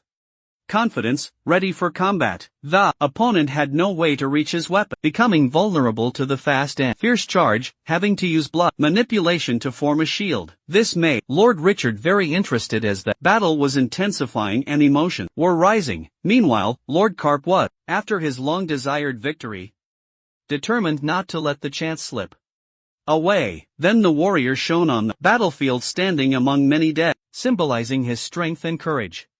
The man was shocked to see Lord Richard alive. He could not believe that Cervantes was dead. A soldier shouted, desperately trying to protect Lord Fong Dan, who was nearly dying in combat. He fought bravely, trying to defend himself from the relentless attacks that surrounded him, but he was in trouble. The uncle saw his nephews suffering and felt a wave of concern and despair overwhelm him. Now he had two deaths to avenge, Fong Dan and Cervantes, who had fallen in battle. Meanwhile, Richard destroyed more Blood Knights, showing his skill and determination in each attack. He ordered some of his men to be withdrawn since the steps would soon arrive. The enormous beasts came to destroy the walls, threatening the safety of everyone present. Now the Lord had no way to escape the imminent defeat. Feeling the pressure increase around him, he positioned himself in front of the animals, trying to make them stop and not cause more destruction. But they danced more and more, showing they would not leave so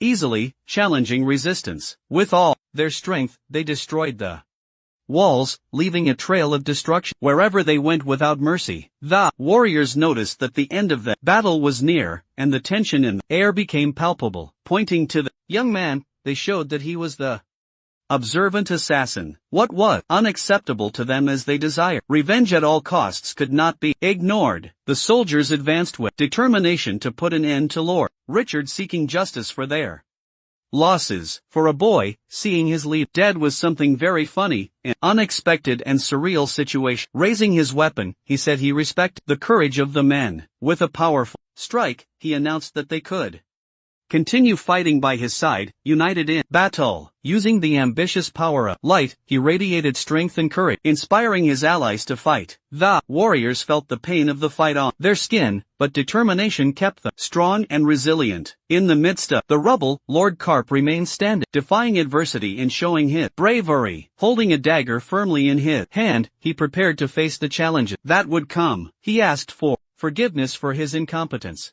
feeling the weight of responsibility for his failures during the battle. There was no way to contain that beast with a giant sword wrapped in flames. He decided to end his miserable life. After that, the warriors celebrated the end of another fight with a positive result. Victory! Bedrick was very happy to be part of it, feeling valued and included in the group. They all celebrate together, rejoicing in the achievement and the unity they had formed over time. They all emphasized the importance of Richard, who was extremely strong and inspired confidence in everyone around him. The horned girl wanted to know what the new move used by her leader was, but the hero only thought about eating roast meat or ham, acting as if nothing had happened. The man had found the lord dead. Noticing that he had taken his own life, they said he must have realized that if the battle was lost and he remained alive, he would be imprisoned for the rest of his life. Meanwhile, the protagonist was operating the system. The information was that 25 barbarian warriors had died in addition to 4 center. He began to think that the easy path might have made him a bit arrogant. Thoughtful about the losses suffered, he reflected on the casualties that deeply marked his heart. He said he would remember his companions for the rest of his life, honoring their memories in every battle. Extensive flames began consuming everything around and symbolizing the fury of the fight that still persisted. Like a prayer, the cleric stated that the great ice goddess would receive all the lost souls while they burned the dead. Richard thanked the words of his friends, reaffirming that he was fine. The good news was that there was another update after that battle, and now he possessed the first batch with the best warriors. Seeing the system, he understood that it took much longer for a barbarian to be updated compared to a centaur. Rocio informed the leader that he felt a little different, as if something new was awakening in him. He stated that it seemed he was regaining all his senses, gaining clarity and strength amid the chaos. Feeling like he was about to explode with energy, he was ready to face any challenge that arose. The people around were frightened by the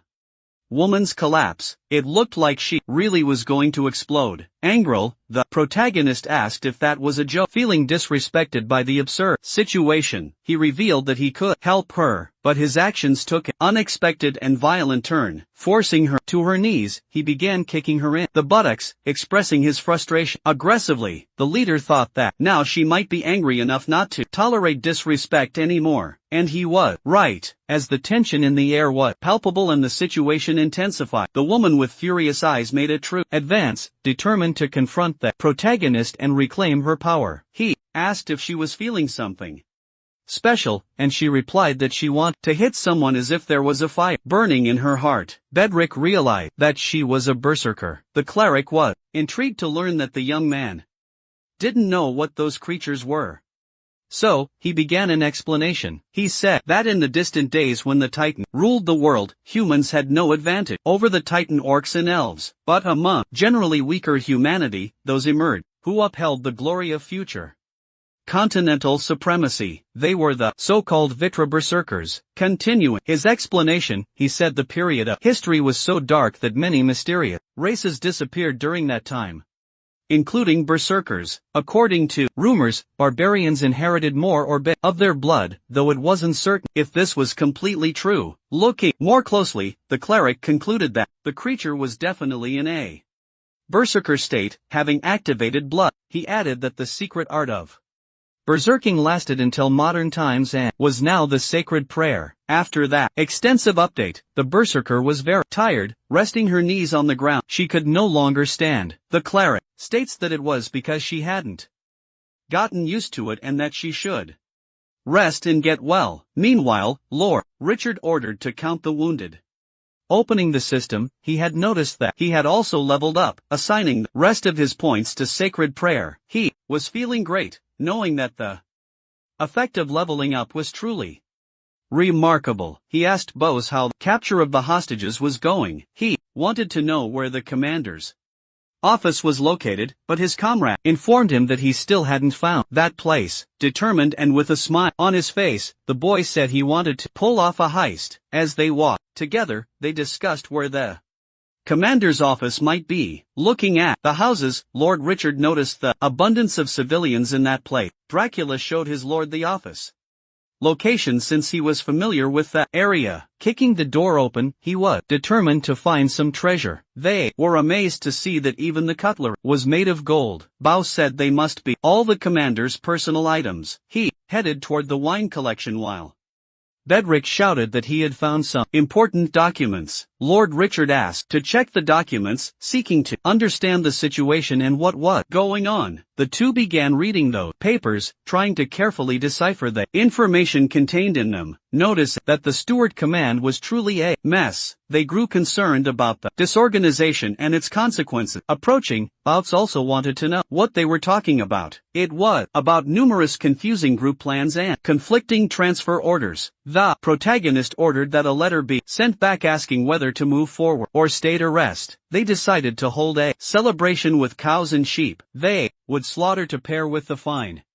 wines. Everyone celebrated the victory in the main hall. Meanwhile, Gunther was doing something suspicious. There were dead bodies lying on the ground. Lord Richard and Dracula approached asking what she was doing. She wanted to remove the magic stone from the blood warrior hearts, but he scolded her immediately for trying to keep the trophies for herself. The man did not allow her to do that, but he had a plausible justification as the knights had a small, explosive unit in their bodies that burns the stone when the bearer dies. To illustrate, he made a comparison with a tree full of fruit by the roadside, which had bitter fruit, so no one ate them. Dracula pointed out that there was something valuable in that body. He could see a light near the heart.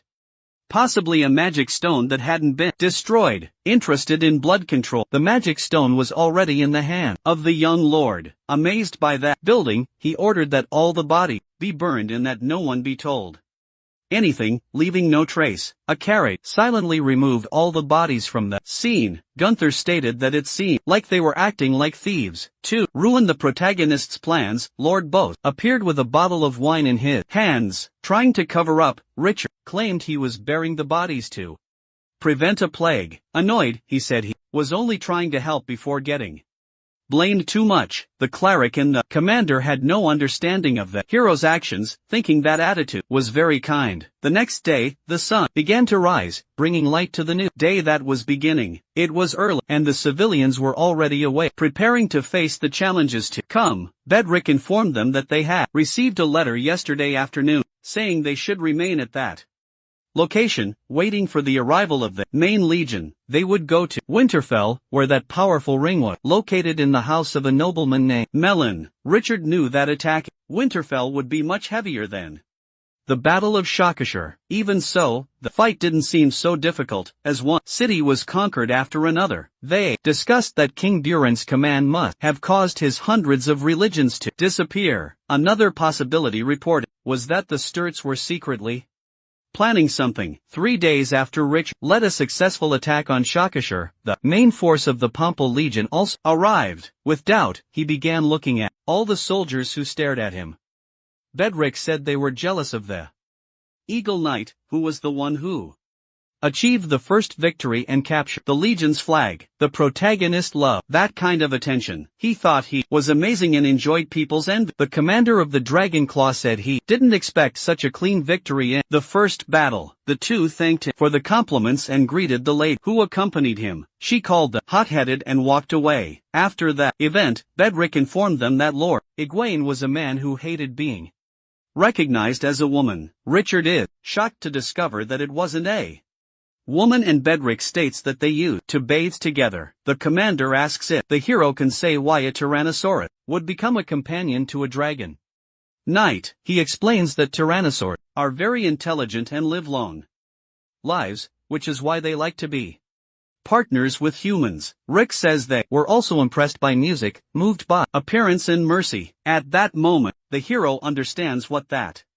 conversation was about. That boy who was going to leave furiously was the Dragon Knight. The commander says that a Tyrannosaurus made contact with Lord Igain in order to appreciate his beauty all the time. Lord Gavin was interested in Richard, so he came on foot without his creature so he could meet him. But now it was too late. The boy felt very offended. The name of the dragon was Osiris and he was flying over the city. Since making a pact with the Gain, this was Azer's first battle for Pomple. In addition to the creatures, there was a squad of 10 Falcon Knights with impressive speed. Richard envies those who met a flying mount, which was his dream. In Winterfell, the gates were closed. On the walls, the men waited for some update. The warrior doesn't understand the people who had declared war on Winterfell. He says that in the past, it was supported by abundant logistics and reinforcements. Somehow he realized that reinforcements from distant provinces had been withdrawn one by one and supply deliveries soon stopped. He knew they were fighting a war for the fate of the country but were only receiving scraps. Another man reports that they had only 30,000 city guards in addition to volunteers while Pomple had 200,000. The wise man asked Bernard not to get angry because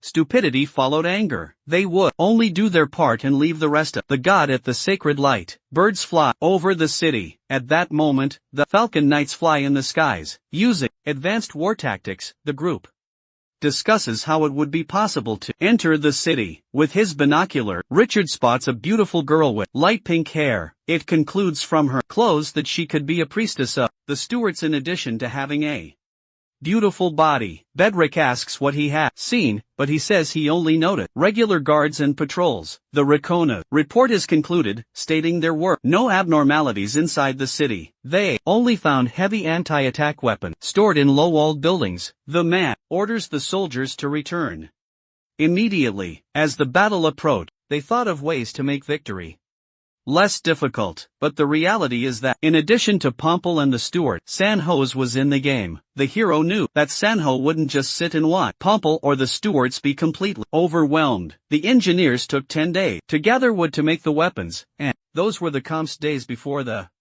great battle in Winterfell. One side waited for the weapons to be ready, while the other kept the walls intact until the fight began with Pomple's weapons ready. Catapults were built to be used. Commander Boo wanted to keep up the pace to stay in line. The troop awaited the coordinates to begin dispersal. Gunther asks the chief if they were hiding well enough. The warrior says that on the other side of the wall, there must be soldiers just as determined to die as they were. The stone launchers were already in position and ready to fire. The countdown began. People become increasingly anxious hearing the numbers. Soon after, the captain announces that they could attack, releasing the catapults to be used as mechanisms against the wall. The first stones are launched through the great wooden machines. The sorcerer transformed the stones into fireballs and all of them head toward the wall of Winterfell. The warrior shouts not to let the stones reach the walls, and with their powers they destroy them one by one. The huge chunks of stone become just debris falling from the sky. They explode in the air, having no chance to get near the walls. Richard realizes it would be a war of eye for an eye. The fighter exclaims that most of the stone were intercepted, but Bose tells him to remain calm because the broken debris had hit the guards on the walls, which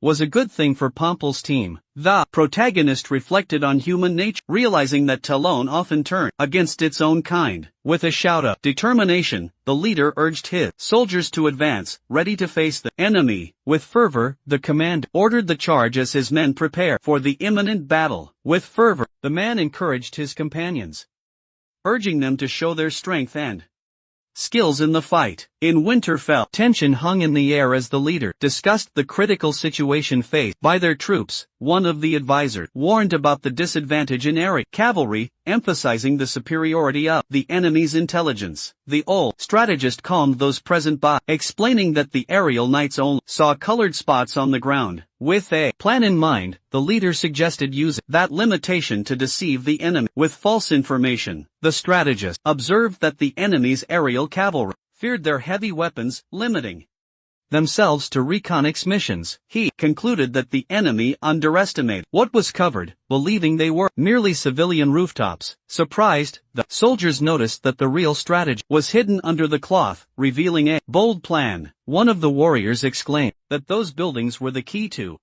victory essential for the success of the battle. Perplexed, the young man questioned how that was possible since the reports did not mention the enemy heavy weapons. The commander questioned the decision to dress the militia in armor, fearing it would not be enough for defense. He explained that despite the weakness, the strategy was crucial, and the military mind always be alert. Recognizing the disadvantage, he warned that they were facing a strong nation and the loss of the walls was a real possibility. The general predicted that the enemy would use their numerical superiority to overwhelm the defender and scale the walls. With the battle underway, a guard exclaimed that it was necessary to fight smart to ensure survival. The confused leaders wondered why the enemy had stopped upon reaching the wall, suspecting a trap. The war officially began, and the leaders were determined to seize the initial advantage, ready to fight. With a determined look, the old commander ordered everyone to prepare, emphasizing that it was time to counterattack. Confused and alarmed, the soldier looked around, questioning what happened to his companions and weapons. A scream echoed as a sudden attack approached, making the warrior brace for the imminent impact. A concerned officer reported that the site was full of heavy weapons and siege towers, surprising everyone. The alarmed leaders discussed the situation, questioning the report that claimed there was nothing threatening behind the wall. Realizing the betrayal, Bao's ordered the front line to attack, determined to bring down the enemy at any cost. With a command shout, the leader ordered the attack and the fighters prepare for battle. A frustrated officer questioned the absence of the mage, demanding immediate support from the endangered front line. The mages, ready to act, conjured powerful spells, launching magic attacks that lit up the sky in vibrant colors. With a cry of determination, the mages fired divine ice arrows, creating an impressive spectacle on the battlefield. Exhausted, the warrior questioned the effectiveness of the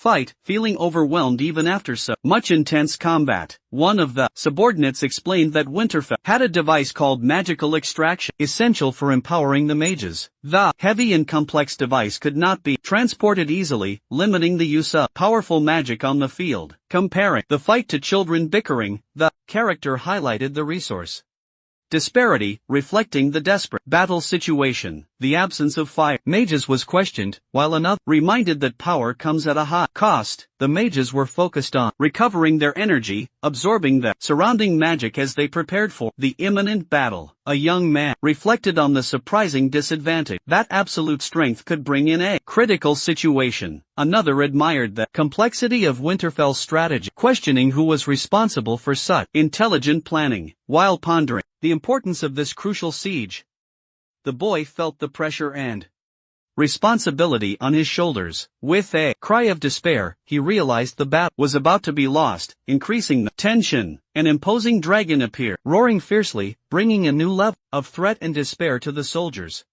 Excited, the warrior called his leader, pointing to the sky, alerting him about something important approaching. The sound of a powerful roar echoed through the city as tension rose, making everyone look to the sky in panic. A majestic dragon flew over the building, its scales shining under the moonlight, bringing terror to the inhabitants.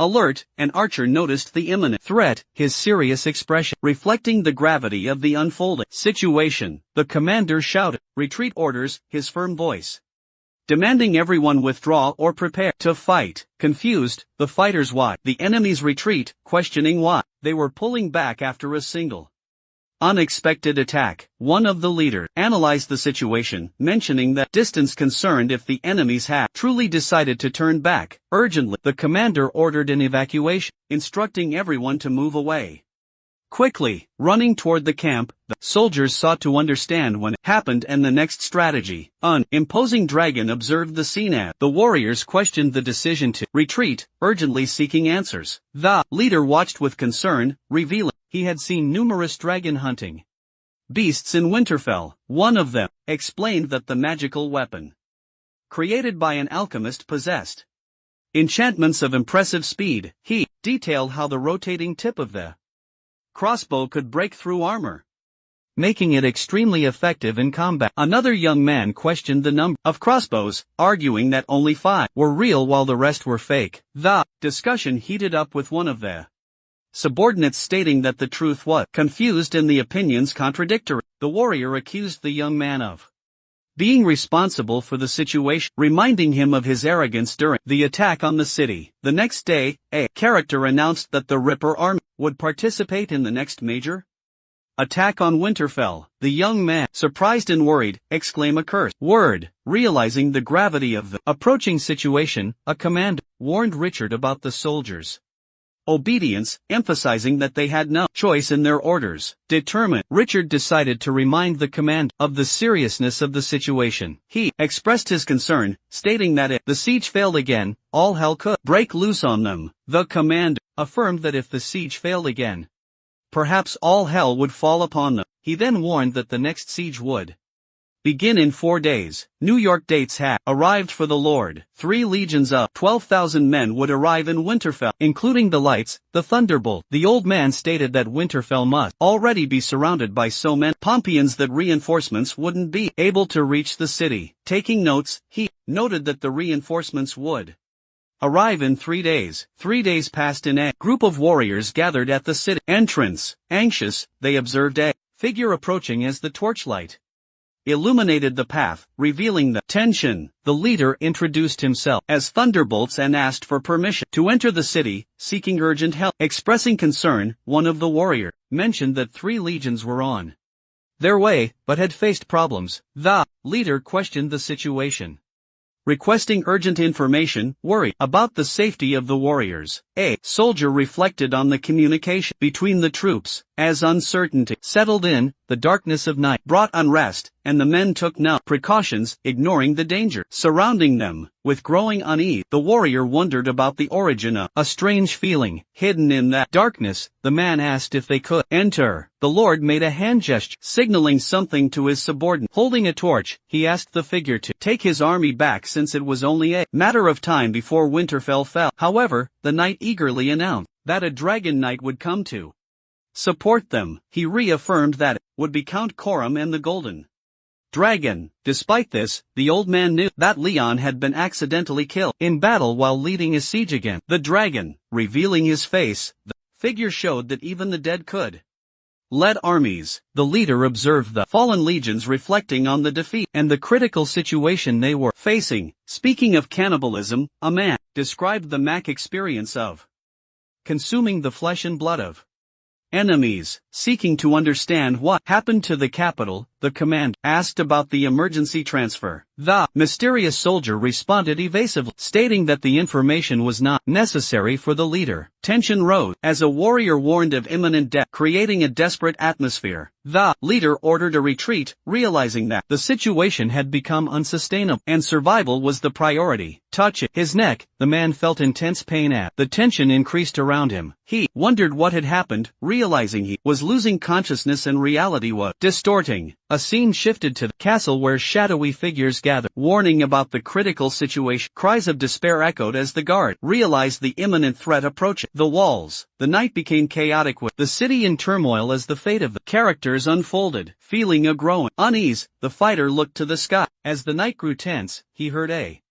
distant scream, questioning whether someone had fallen into a dangerous and unusual place. When the situation spiraled out of control, the leader ordered everyone to prepare for the imminent attack on the fortress. The warriors gathered, ready for battle as war cries echoed in the darkness. Worried about the strategy, a fight reminded them that they were on a stealthy and risky mission. Another warrior scoffed, suggesting they need not worry because victory was near and inevitable. Lord Richard expressed frustration, realizing that his ally had been placed in a vulnerable and risky position. As they walked, the character asked what the enemy was planning. Anxious for the fight, Gunther pointed to the horizon, alerting his leader to the presence of enemies in the distance. The leader watched intently, feeling the situation becoming clearer and his mind calming. Hesitant, Richard realized that the characters didn't seem to be advancing as expected, creating a new concern. Growing suspicious, he realized they were actually fleeing, running for their lives. In a group and very frightened, the men kept running desperately, from a distance, Gunther and Richard observed that devastated scene. They concluded that this could be a victory for them, something positive. The next day, and the moon was one of happiness. Defeated, Ba died of envy of the boy who had won without practically fighting any battle. The character reflect on where the 300,000 civilian of Winterfell could have gone. Dracula informs his lord that he could feel thunder ring inside the city. Speaking softly, the lord gave the task of retrieving the object before the entrance ceremony ended. With an excuse, the two ran off, saying that Richard had a stomach hack and was going to the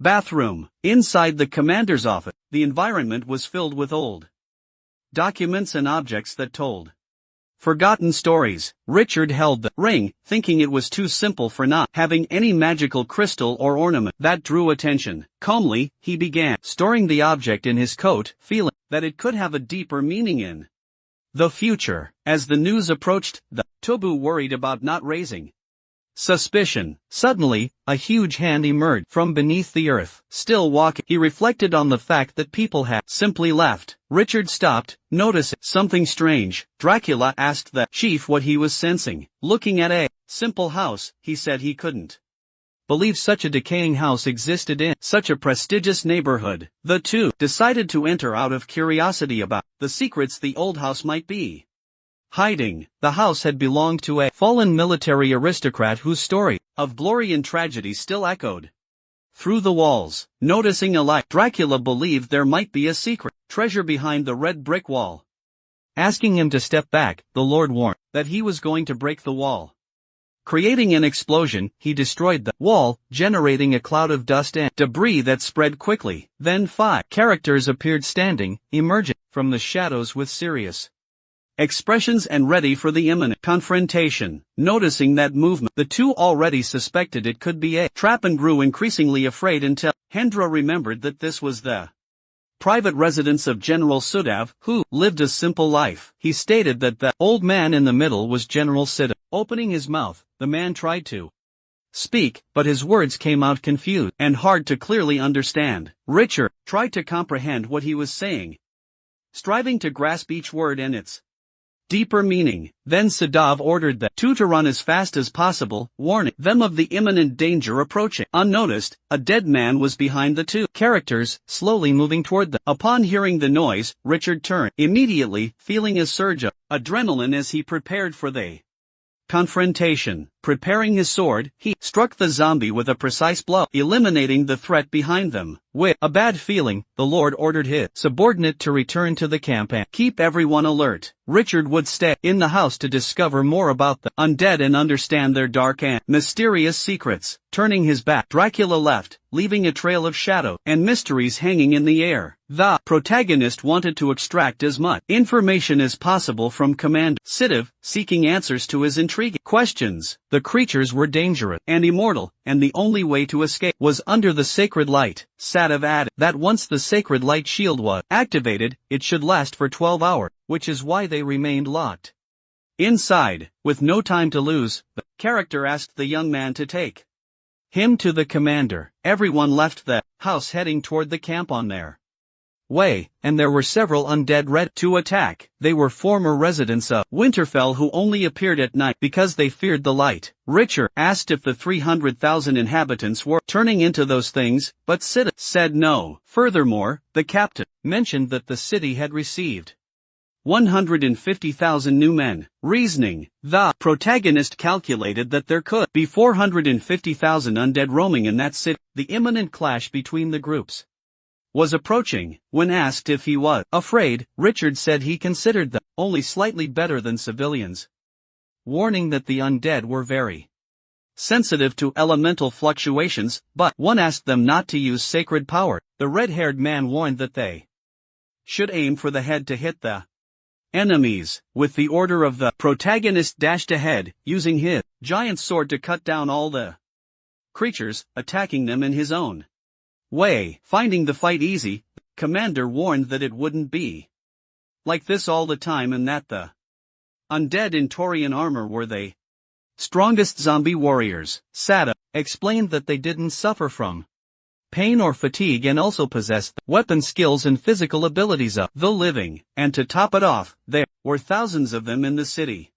While they argued, more enemies appeared. For the fight, Sad, the girl with pink hair, said she wanted to cast the whole cross to heal, but couldn't. At that moment, the girl's powers were useless. Upon ordering everyone to stay close to him, the woman leaped onto the Lord back. Together, they all attacked at the same time. The protagonist's abilities were so invincible that he fought while the woman clung to him. In the middle of combat, she tried to cast a few spells. Fighting bravely, the characters began to approach the camp. On the other side, their friends returned, bringing with them several undead. When trying to use an elemental power, the woman did not allow it. Richard's people began shooting arrows at the horrid creatures. Tired of fleeing, they finally reached the camp. Gunther was curious to know more about the creatures, and the lore warned that all 400,000 people of Winterfell had turned into those things. Now all the characters were trapped, surrounded by the undead. The creatures were locked inside the city and could not leave to avoid infecting more people. To avoid delays during the escape, it decided to leave even the food behind. Apprehensive, the young man asked Dracula where Checo was, seeking answers about the missing friends' whereabouts. Bedrick, with a glowing amulet in his hand, revealed that it allowed one to see clearly in the dark of night. Attentive, Ba noticed the approach of the stewards, who were stealthily moving behind the protagonist. However, Richard realized that this delicate matter should be discussed at another time away from curious eyes. The Lord informed them about the zombie warriors, who were the strongest and most feared. In the night sky, Rick claimed to have found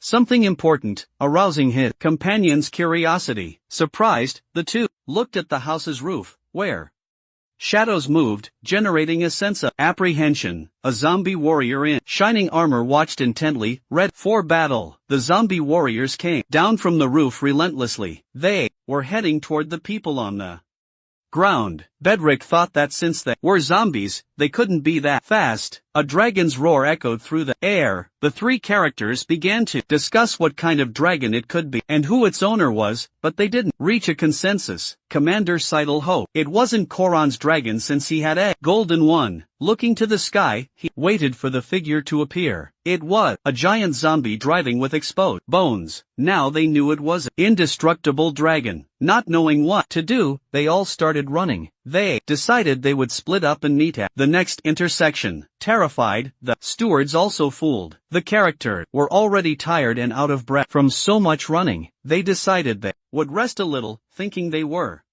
far from the undead. They observed the city, which was in complete silence. Sensing something strange, Bedrick asked why the undead weren't chasing them. But the truth was that the creatures were pursuing Lord Richard. He decided he would defend himself with his giant sword. Prepared to fight the zombie warriors, he began destroying all the zombie warriors, delivering powerful blows and showing his unshakable determination. But they were powerful with their weapons and armor, making the battle harder than he imagined. Meanwhile, Corleone's dragon continued flying overhead, watching the fight with interest and attention. From afar, he observed the battle, evaluating the situation and waiting for the right moment to intervene. Richard thought the dragon was afraid of him because it had withdrawn to a safe distance. He still didn't know how he could defend himself against something that flies. Dracula gave the chief a tip, saying that the ring grants the Titan the ability to manipulate lightning and chi element. The boy quickly understood that he might be able to fly, but he still didn't know how to activate the ring. Just as he was about to reveal the secret he held, a precise arrow struck his heart brutally. From atop the roof, the zombie warrior did his job with impressive precision, leaving no trace. Running hurriedly to his wounded friend, Richard tried to help him, but the situation had already become desperate. Unfortunately, it was too late for any help, as Richard's friend was gravely wounded and did not survive. The man asked Heder to bring the Stone of Destiny, but it was at the previous camp. They had left the stone behind after the order to discard everything heavy. Desperate and not knowing how to save Dracula, Richard felt powerless in the face of the grave situation he was facing. He remembered with longing the good moments he had spent alongside the friend who was once his mortal enemy. Richard deeply regretted not being able to protect Dracula, feeling guilty for not acting in time. Meanwhile, the mysterious stone of destiny suddenly appeared before his eyes, bringing new hope. He had it with her the whole time. If she couldn't leave something so valuable behind. Crying with emotion, the protagonist thanks his friend for her wisdom. Carefully positioning the magical stone over the wound, the boy hopes it will bring the necessary healing to Dracula. He places the stone directly into Dracula's heart, feeling a wave of energy pulse through his body. Surprisingly, the stone begins to transform Dracula into a powerful blood knight, awakening extraordinary abilities. However, his eyes remain closed as if he were in a deep sleep, awaiting the right moment to awaken. Until, in a sudden and unexpected moment, his eyes open and glow intensely, red like spilled blood. Meanwhile, the war rages on fiercely, but the ally, bravely fighting, keep all evil away from them. Dracula wakes up as if he had slept for 100 years. Now, Richard would be able to learn how to best use the ring. Back to life, the soldier states that he would need a drop of blood from the descendants of the Titan. Immediately, he calls for Chico, his faithful friend, who had always been by his side in difficult times. With the pet resting on his leg, he firmly holds a gleaming sharp dagger. Promising not to hurt him, the protagonist makes a small cut on his paw. Then, he carefully pours a drop of blood onto the ring, believing it will bring special power. Anxious and full of expectation, he hopes something extraordinary will happen at any moment, breaking the surrounding silence. But everything remains extremely still, as if the world were holding its breath in anticipation of what's to come. Turning to the animal, he asks if he wasn't a descendant of a Titan. A loud thunderbolt cuts through the dark sky, echoing like a warning that something powerful is about to happen. And, apparently, the spell begins to take effect, surrounding everything nearby in a magical and intense energy. Checo is struck by a beam of glowing blue light that shines intensely and transforms the atmosphere. He transforms into a giant, furry creature with wings. Despite his body having grown, Richard realizes that the animal's personality is still the same. He mounts Chico and together they courageously set out for war, ready to face any challenge that arises. Ordering Joe to fly high, the two launch into the attack, determined to fight for victory and freedom. Flapping his great wing powerfully to gain momentum, Checo prepares to take flight toward the battle. Finally, the beast manages to leave the ground, rising majestically and powerfully, ready to face the enemies in the sky. Watching from the ground, the stewards discuss what that different creature flying in the night could be. Commander Sid gives his guess, saying it could be Lord Richard. Cororium's dragon and Richard with his pet are now face to face. He fires a weapon at his opponent, claiming it's a gift. The weapon hits the dragon skeleton directly. Richard is already preparing the second attack and begin to use his elemental power. Meanwhile, Coron uses some defensive tactics. The zombies grin intensely, watching the enemy's movements. Distracted, he doesn't notice an attack coming from that right, and it strikes his dragon with full force. The Lord reveals the infinite number of weapons he possessed. As Checo flew, he fired various instruments. Angrily, the zombie realizes the boy is drawing death. The dragon lets out an intense roar, but the furry creature dodges. Richard notices that his opponent could send out waves. Meanwhile, Checo tries to say something to his master. He's trying to warn him that he has the ability to shoot lightning. Impressed by the recent discovery, Richard finds it incredible. From the animal's eyes emerge bright and intense lights ready to unleash devastating power upon the enemies. 2. Begin firing powerful lightning bolts. Cho concentrates, channeling all the magical energy he has within. But before completing the action, the skeleton dragon was already beside the two, threatening and imposing. Accelerating a bit more, Checo fires his lightning bolts with precision, striking the enemies with terrifying force. They head toward the giant dragon and pierce completely through its body. Impressed, Richard is proud of his Titan god. He wanted the animal to keep fighting, showing all the powers it possessed. And that's exactly what Checo does by firing more lightning. Richard holds firmly onto his friend. The skeletal dragon was already full holes after being hit by so many powers. Richard commands that it's time for the final attack. At last, they were going to end the battle. Holding his breath, Checo waits for the final order to strike. But the creature has no more strength, releasing only a faint light. Panting, Chico can barely breathe properly. Regaining its strength, Koron's dragon returns to the front line, but the lore is faster, dodging the attack. Even with all its bones broken, the dragon flew at if nothing was wrong, and it kept going. After the fight, Richard ordered his pet to start fleeing, thinking the skeleton dragon wouldn't be able to catch up. But before they could get far, the creature was already preparing its next roar. They began to retreat, running in zigzag, but it was an intense chase, and the protagonist needed to think of a solution. Looking ahead, he had a pleasant surprise. There was a gang with his dragon flying nearby. Richard immediately asked the boy for help.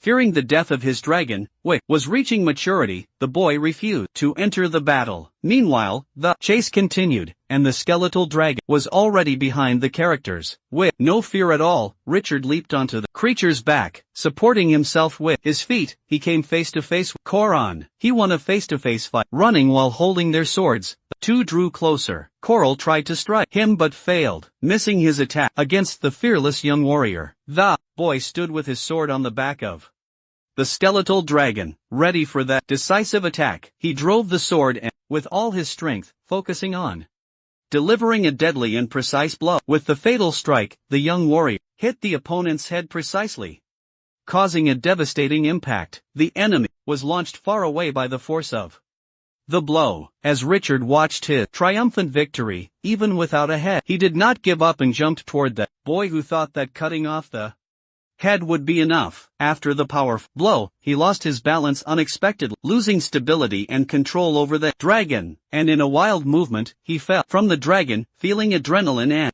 fear as he plummeted toward the ground.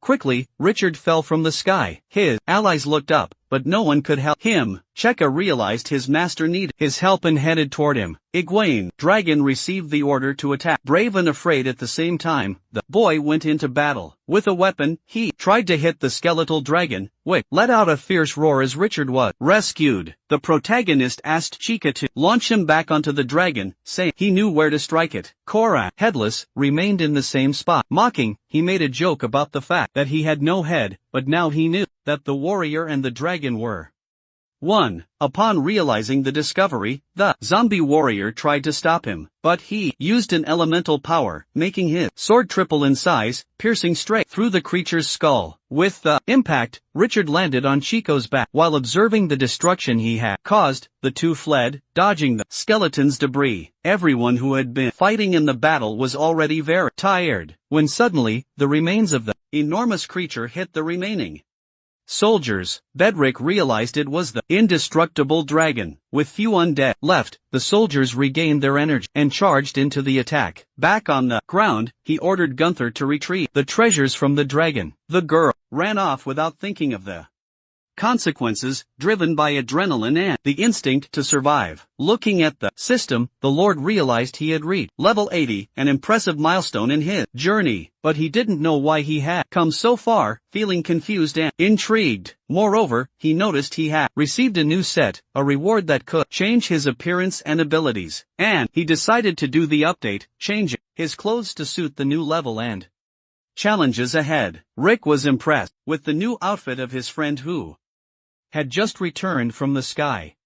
Remembering something important, he said, that his sword was left in the dragon's head and he needed to retrieve it.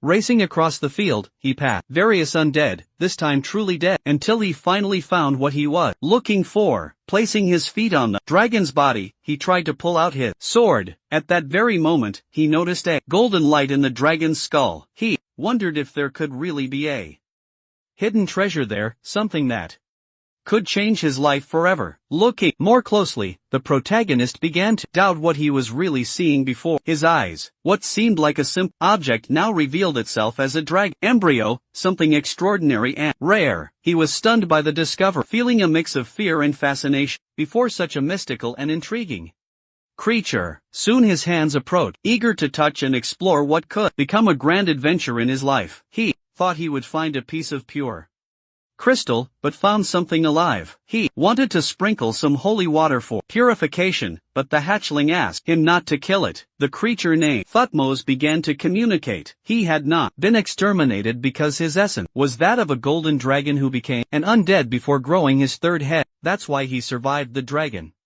crystal. Now he would temporarily be housed inside a dragon crystal, becoming property of the Lord of Fortress Gausen. The creature, trying to be useful, begged desperately not to be killed, revealing his vulnerability and fragility. Sensing the creature's desperation, Richard decided not to kill it, opting for a more compassionate choice. He decided to hide his discovery, fearing the consequences of revealing the existence of the dragon embryo. The next day, the troops were resting in their tents, enjoying a moment of peace and tranquility. Richard walked calmly through the camp, reflecting on his decisions and what he had found the night before. When Lord Egwene approached, he greeted Richard, stating that he was a true hero of the battle. Curious, the Lord asked what the boy was doing in that place. Intrigued by his presence, crying, Richard replied that a man who withdrew from combat could never be considered a true knight.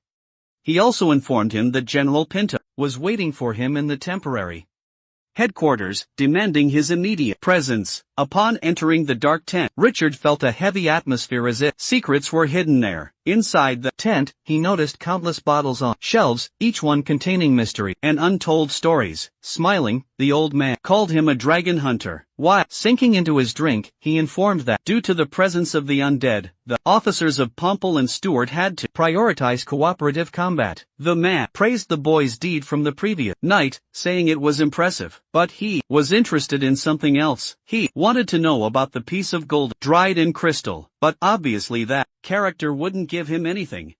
Keeping his decision firm and unshakable in the situation, skillfully lying, he stated that he had searched carefully, but found nothing there, hiding the truth from everyone. With anger in his eyes, the man said that was impossible, since dragons without a dragon crystal could become undead. Trying to stall a bit more, the boy said he was still thinking. Telling another lie, he said he was inexperienced in killing dragon, which is why he ended up breaking the crystal. Sidiv stated that no one should make hasty judgments since Ian came from a very poor background. Akavang came from a family of knights, not nobility. Ivang's family was saved thanks to the dragon. The same applied to Richard, who was just a bastard. At that moment, the protagonist was shocked to learn that the commander knew that information. Stagg informed that until the undead incident was resolved, the two countries would remain at peace.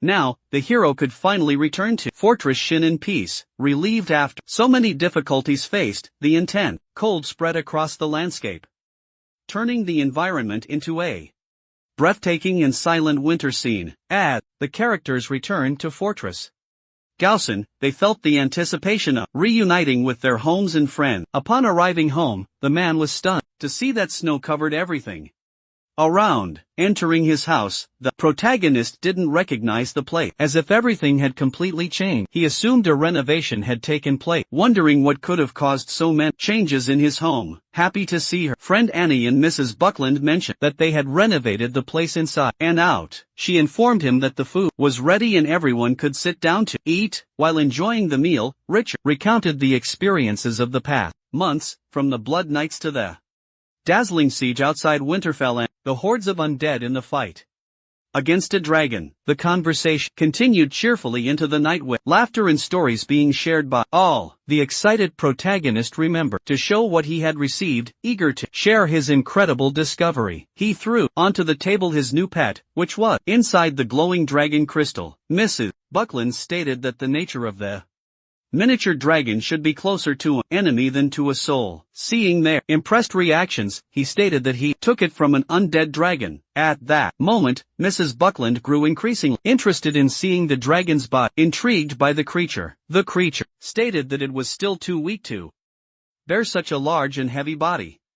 Richard felt upset due to all his effort to bring the skeleton, feeling that it had been in vain, but the creature had a brilliant idea that could change the situation and surprise everyone present. It decided to transfer its essence to the skeletons that were on the table, creating something new. Everyone watched attentively, curious about what would happen to the skeletons and the magic involved. Meanwhile, the figure of a chicken was slowly being constructed, taking shape before their amazed eyes. Suddenly, the chicken began to fly in the middle of the room, surprising everyone with its unexpected ability. Having an idea, he thought he could use a reconnaissance chicken in battle, but he would talk about that later, ordering the creature to return to the dragon crystal. Now that it was dark, Dracula decided to reveal the second secret, creating an atmosphere of mystery and anticipation. He ordered someone to enter, increasing the tension in the air as everyone waited anxiously for the revelation. Removing his cloak, Dracula began to show his face, revealing features that left everyone astonished. Annie and Mrs. Buchan were impressed with what they saw, not knowing how to react to the scene. They thought it was Dracula's sister, a female version of him reflecting his appearance and aura, but Richard explained that it was him.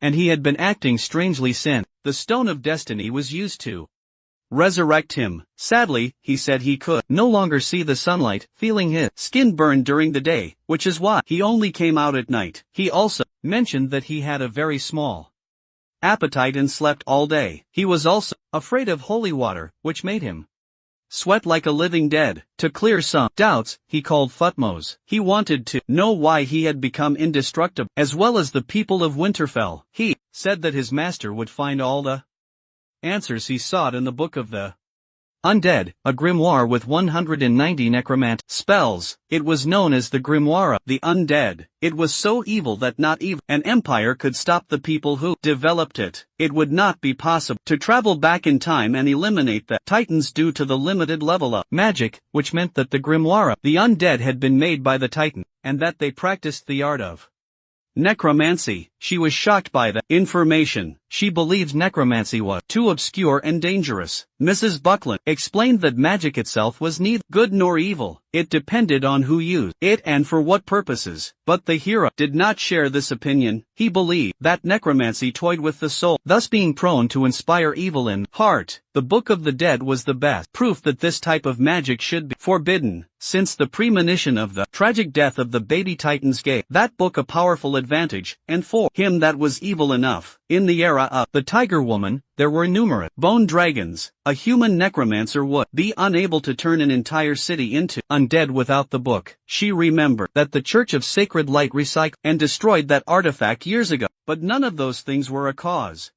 for concern for the woman. For Richard, the reappearance of the undead was no small matter. Changing the subject, the protagonist revealed that he was now ambassador of Pomple. He had been chosen by His Majesty Sagras, who wanted him to finish the work that had been started. There was still one more thing he had to say to his colleague. With him furious, he revealed that he wanted to expand his army quickly. He knew that the number of people in the system was not infinite, contributing to his elite army. He wanted to improve the system's capacity and increase his reputation in the world. In a short time, his love increased drastically due to having killed a dragon. He wanted to turn his fortress into a nation. The man stated he wanted to expand to around 3,000 people. She informed him that in that case, the population would have to increase by 10,000 people to make food supply feasible. It would not be possible to buy food from outside due to the arrival of spring and the rise in prices. In addition, it took a long time to grow herds and clear more land. The Lord was shocked by everything that would have to be done. Mrs. Buckland emphasized that he should do what he could with the money he had and not be so insistent. The character informed that a load full of gold and silver coins had arrived, adding up to a total of 200,000 gold coins, which left the protagonist euphoric. The woman didn't understand how they had gotten so many coins, considering 50,000 total the reward for killing a dragon. The rest came from the dragon's nest. Annie came closer, ready to tell Richard something. She announced that her maternal tribe of prairie elves with around 400 people wanted to join Fortress Gausen. Narrowing her eyes, she emphasized that she wasn't doing this for money. Ordering the girl not to spoil it, the Lord became interested in those skilled archers and swordsmen. They were 10 miles away. Determined, the Lord wanted to go to the area to fetch them. In the elf tribe they were cooking, wondering if Annie had already made the proposal. Upon meeting her maternal side, she introduced her grandmother named Lady Melissa, who said that Annie had mentioned the protagonist was arrogant, gluttonous, and seductive. He started laughing upon hearing those adjectives, while the girl becomes embarrassed.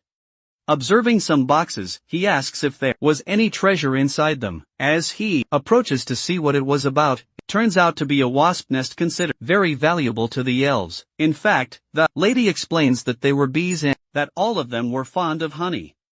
Those bees were called Pagani bees and helped attack enemies. Richard says they should expand the breeding scale and monopolize the honey business in Pump. Annie comments that the queen bee was very picky with food and only ate nectar made from narcissus pollen.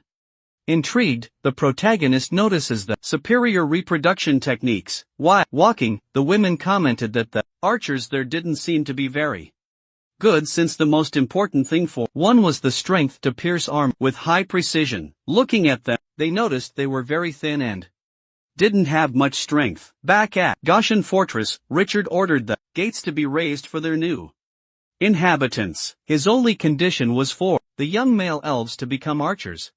But the matriarch did not comply with his request. The elves loved peace and hated war, so the condition was not accepted. While sitting in her chair, Lady Melissa reinforced that they could not be enlisted for military service during those days. She mourned that they were a bit weak and that their strength and endurance were below normal. The protagonist is confused after having heard several accounts of powerful elves in heavy cavalry, and he asks how they were able to receive such original training as good shooters. Asking to keep it a secret, the lady requests that go to a more private place. The power of the ancient elves was related to the worker bees. She asked if he knew anything about the Moria tattoos, and he says no. Explaining further, she says, was a unique elven technique of drawing body tattoos using Moria venom as material. The tattoos do not normally appear only when they are activated. Thus, the powers of the elves increase drastically due to those tattoos, but due to the drop in narcissus production, it was not possible to make many drawings on the elves. She says there were only 3 elves left capable of doing this successfully. Richard realizes that if he could grow Narcissus, he would have much stronger and more skilled elves. Lady Melissa agrees with the boy. Laughing, he turned his back after learning the secret. After doing some research, the tiger woman states that Richard could make dozens of dragon armors with the bone. Annoyed, Annie wants to understand why all the elves were practicing tattoo. That now the backs of cows in Gosh Fortress were painted with strange drawings. Then the girl reinforces that the main reason to restrict the tattoo was the lack of material, not the lack of skill. With each question asked, she becomes angrier. The elf states it would be impossible to grow Narcissus unless it was near a moon well due to its toxicity. Standing up, he says he was going to explain something important to her, awakening her curiosity and interest in the conversation. He asked her to accompany him, creating anticipation about what he was about to reveal. Walking through a cold place while holding a fire torch, the Lord carefully guides the women. Opening a curtain, he reveals something surprising that leaves everyone amazed and intrigued by the discovery. They were white vases filled with narcissus flowers that shone intensely, contrasting with the frozen surroundings. The intense cold spread through the region, making the air frosty and the atmosphere even more magical and mysterious. 2 characters talked about digging a ditch near the river to divert water in the spring. They realized that due to bubbles rising from beneath the ice, there could be fish in a stagnant salt lake. Observing more closely, there seems to be something swimming beneath the surface, arousing the curiosity of the present characters. After seeing it more clearly, the warrior warns that everyone should escape the situation quickly. Suddenly, a gust of wind hits them, and they are thrown into the sky. Surprised. Returning to the elf, she cannot believe Richard had managed to collect so many narcissus in such a short time, but that was a specialty of the generals of Gaussian Fortress, who used fertilization spells to grow plants. Annie continued to be impressed with the plants, admiring the beauty and variety that Richard had brought with him. Richard explains that different plants have specific requirements for their growth. Soil, requiring special care to thrive. That's why fertilization could make the land fertile, causing any type of plant to evolve quickly. Curious, Annie asked how he could know so many cultivation and fertilization techniques. Intrigued by his knowledge, he says it was common to use fertilization spells on plants around the fortress where he learned everything. These techniques were so effective that they should be called sacred fertilization, recognized by all experienced cultivators. At that moment, the girl asks for that information to be shared with her grandmother, who could provide archers to help. Gaussian Fortress is still covered in snow. creating a dazzling and frozen landscape. Around, some soldiers are seen standing outside the gate, waiting for orders and observing the surroundings. They were the stewards waiting for the boy around noon, ready to assist him on his journey. Even though it was late, the boy was still tired from the previous night spent with the elves and activities. They were practicing tattoo together, sharing stories and tradition that strengthened their bonds and friendships. He thinks that at his full level, his old lady was almost as rigid as an impenetrable armor. Changing the subject, the red-haired man asks him to hurry, worried about the time. As he turns to enter the fortress, the centaur woman calls out to him desperately. Alarmed, a hand had been found near the river, which had been broken by a large, mysterious hole. Analyzing the cuts, the Lord knows they couldn't have been made by the jungle aboriginals. So, he ordered Thutmose to awaken from his sleep and go into the sky to see if there was anything suspicious nearby. He didn't believe anyone was looking for trouble with his people, feeling offended and concerned about the situation. Upon arriving at the site, everyone observed the immense hole in the ice that seemed to have appeared suddenly. Making observations, Richard begins to think that the place is very close to where he was born. Recognizing everything flying, the small dragon bring information that he spotted strange snake men attacking from the north.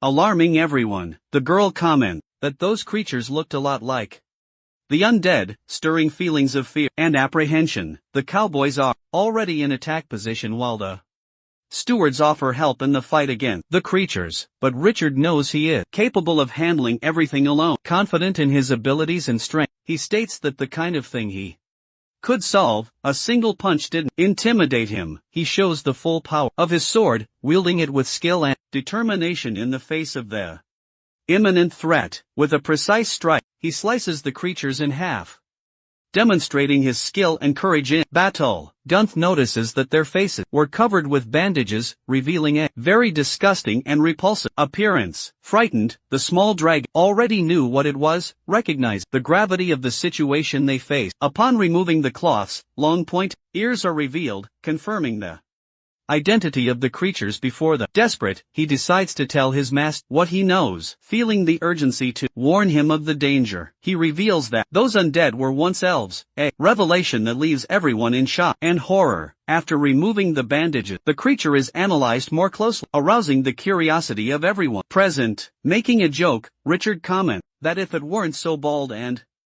shriveled, it would be a pretty elf. Those undead were half snake and half elf, a strange and disturbing combination that intrigued the group.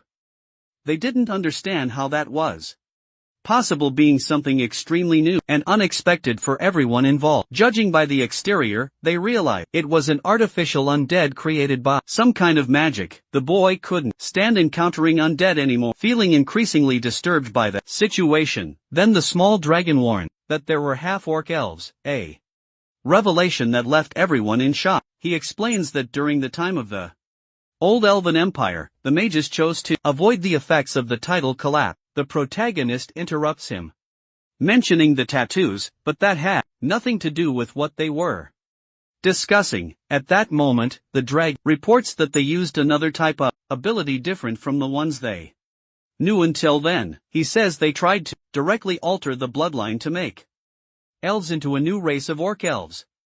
That's why he was sure those creatures existed and weren't just mythology or legends. It was incredible to think about the union of a strong orc physique with the powerful magic of an elf. The real problem lay with the noble, pure-blooded elves obsessed with the ethical issue of half-bloods because they looked more like orcs than elves. They were rejected by the kingdom and despised by all. They then decided to put an end to the hybrid experiment, which resulted in the fall of the Elven Empire. The Empire had no orc elves as a means of defense, which led to its final ruin. He also says that his ancestor tried to create a lineage of dragon elves seeking power and wisdom. Curious, the boy asks what the result of that experiment was, intrigued by the story he was hearing, and he informs him that it had worked, but the creature was idiot, intellectually incapable of understanding everything. That movement was against the law of nature and was not approved by the stewards, who were conservatives, but they still didn't know how the orc elves had turned into mummies, a mystery yet to be solved. Their weapons were very new, indicating that something recent was happening in the region and needed to be investigated. After thinking for a while, the Lord makes a decision. Determined to uncover the truth behind everything, he wanted to dig up the bottom of that river and discover where all those people had really come from. He orders his subordinates to come to the river to help with the excavation, ready to work with knowledge and curiosity. The crowd began digging into the ground, eager for new discovery. Every day after that, at noon, several snake elves would jump out to try to surprise them, but were eliminated. 3 days later, Luby's group finally dug to the bottom, revealing secrets buried long ago. Unable to wait, Lord Richard wanted to take a look at the possible discoveries they had found. Leby warned the chief that there was something strange down there, something that didn't seem normal. Upon entering, the man finds nothing mysterious, but the feeling that something was there lingered in the air until his eyes widen as he notices an intense and bright force emanating from inside the hole. Everyone is fascinated by the discovery and not knowing what to expect from the rift in space they had found, but the site it connected to was still unknown to all, generating a mix of curiosity and apprehension among those present. Giving firm orders, Richard expresses his desire to enter the rift, determined to discover what was there. Suddenly, Checker jumps off his shoulders and heads toward the light, surprising everyone with his courage. Everyone is shocked by the pet's sudden action, not knowing what to expect next. Fiddling with the system, the master declares he would go in to take a look while the rest would stay outside. He said there was no need for any kind of concern, since he would return in 15 minutes. Standing in front of the rift, he held his weapon, prepared for any eventuality that might arise. Suddenly, the landscape changes to a tropical forest climate, surprising everyone with its lush beauty. The trees were very tall and green, creating a magical and mysterious environment around them. But he was not alone. His subordinates had secretly followed and worried about his safety in the new land. They did not feel comfortable letting him go into the unknown, completely alone, fearing for his life. Checo reappears minutes later and gets scolded by his master, who was worried about his safety. They decide to explore the surroundings, not observing any immediate danger that could threaten them. The Lord could not understand how a place of immeasurable beauty could be capable of producing undead. Returning to the rift, they decide to leave the strange land, feeling that something was wrong with the environment. But the protagonist comes face to face with a bright light that momentarily blinds and confuses him. With his hands on his head, he realizes he cannot return, feeling trapped in a complicated situation. After 15 minutes, more soldiers appear, offering help, ready to support Richard on his journey. After half an hour, a few more cross the rift, bringing reinforcements and increasing the tension at the site. Him, the Stegosaurus, and the lizard men arrive at the location looking for the master of Goshen Fortress. All his people had crossed the rift in search of Richard, concerned for his well-being, and now they were all trapped in that forest, not knowing how to return home or what to do. Angrily, the sorceress screamed that everyone was going to die because of that idiot, blaming Richard for the situation. Annie informs them that she asked Buckland and her grandmother to take care of the fortress during their absence, ensuring protection. The woman with pink hair says she feels a great elemental intensity in that place, something unusual and intriguing. Even the elemental tides were higher there, indicating a powerful magical force present in the forest. An arrow is fired toward Richard, flying quickly in his direction and surprising everyone. He turns in time to stop it with his hand, saying it was just a harmless arrow. After some time, a man approaches the strangers, observing them with interest and curiosity in his eyes. Crossing his arms, he says the boy's reaction was spectacular. Admiring Richard's courage, he states that they were in his territory, establishing his presence and authority over the situation. He introduces himself as Sendon, a name that resonated with power and mystery among those present in the forest. Richard also states his name, establishing initial contact and trying to understand the situation they were in. He asks if all those people were part of his army, pointing to the centaur woman beside him. Confused, he asks what kind of centaur the girl was, since he only knew mammoth orcs and rhino orcs. Thinking out loud, the protagonist reflects on how the man could have such ancient and outdated perceptions of races. He begins to think that races and legacies previously recognized as extinct could survive in that mysterious place. Meanwhile, the stranger claims to be a man of the tiger spirit from the Wild Spirit clan, but it was something unknown to those people who had no knowledge of such ancient clans and traditions. Pointing at the equipment, he says their weapons were much more modern than his. Finally, he wants to know the origin of those outsiders. Confident, Lord Richard states that they came from that silver vortex, managing to enter without obstacles but unable to return. But that passage had been abandoned a long time ago. At that moment, the man decided it would be better to take everyone to his clan in search of help. The people followed the mysterious man, complaining that it was difficult to walk on that narrow and long path. The tribe was about 5 kilometers away, and everyone was eager to arrive quickly. As they walked, Senadan explained that a wild spirit represents the purest essence of nature. They declared themselves the wildest of spirits with a deep connection to the earth and the sky. There were a total of 12 tribes, each named after a specific animal. They arrive at the late forest, inhabited by more than 30,000 tiger spirits and giants. Annie was shocked to hear that giants inhabited the forest, something she never imagined to be true. Soon after, they arrive at the tribe and Richard was enchanted to see so many tree houses. He discovered that the elder lived in the largest tree, an imposing place full of wisdom. The soldiers were surprised to realize that the tribe used only wooden and stone tools. Seated at the table, the elder expressed curiosity about each people present at that moment, asking for help. He said he lived on the other side of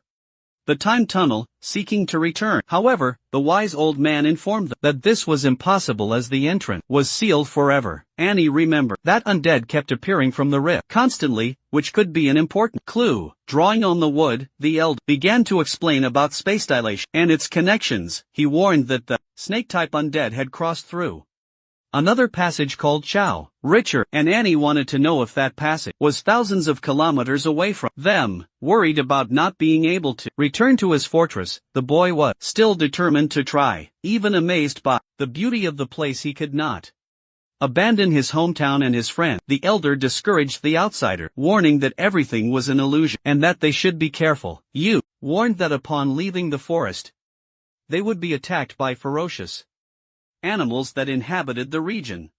Willing to help, the Lord asked the elder to point the way back home, to return the approval of the gods and the strength from the other side of the tunnel would be necessary. However, not even the old man knew the exact meaning of the legends surrounding his generation. At a table, Richard and Annie discussed what could be done to solve the situation. Richard thought that people on the other side might pull them back through a portal. Impressed by the master's intelligence, Annie said that idea really made a lot of sense to her. However, he knew nothing about the approval of the gods as he did not believe in their existence. Then, the dragon returned to warn that the tiger spirit was actually a disguised orc elf. The protagonist had already noticed the presence of the orc elf, but was not sure of his intentions. Finally, the creature suggested that the god could be the last elven royal family, but Richard disagreed. He thought that everyone in the tribe hated having the same ears as the forest elves, so it was likely they had created a new name for themselves, like beast spirit, for example. A loud sound echoed through the middle of the forest, drawing the attention of everyone present there. Running, the orc elf warned that unwanted and demonic monsters were quickly approaching the tribe. Suddenly, those creatures decided to attack the forest, taking advantage of the monster's speed under the full moon. The boy tried to calm everyone, saying there was no need to panic at that moment. He decided to support the tribe in the fight against the creatures, even without knowing what to expect. The man warned to be careful as the magical creatures of that world could be completely different from what they knew. The men continued through the forest. The Lord doubted that a few people would be enough to defend the borders, but the man reassured him, saying they had discovered only one of the openings in the natural stone wall. In total, there were about 50 openings that could not be closed. He says that the monsters have the ability to climb stone walls and that if he didn't leave an opening, it would be even more problematic as the monsters would spread through the stone. So, these tiger spirits possess some intellectual abilities which makes them more dangerous than previously imagined. The opening they were heading to was called gulf being relatively far away. After 3 hours of travel, some trees were already fallen along the path. After 6 hours, the warriors were already tired from walking so much. At 9 hours of travel, the landscape changed completely. Tree without leaves, the pointed trunks rose like sharp thorns, creating a threatening and intriguing scene in the dense forest. Finally, they arrived at the imposing stone wall that protected the forest, a true landmark in their journey. Pointing with his finger, the orc elf indicated the opening, revealing a path that looked promising and mysterious. It was a gigantic opening, allowing sunlight to penetrate, illuminating the environment with a radiant glow. Turning, he asks if the forest wasn't located inside a giant crater, but in fact, it was an extinct volcano. The man said it was better to be extinct so it wouldn't cause more problems since they were walking on the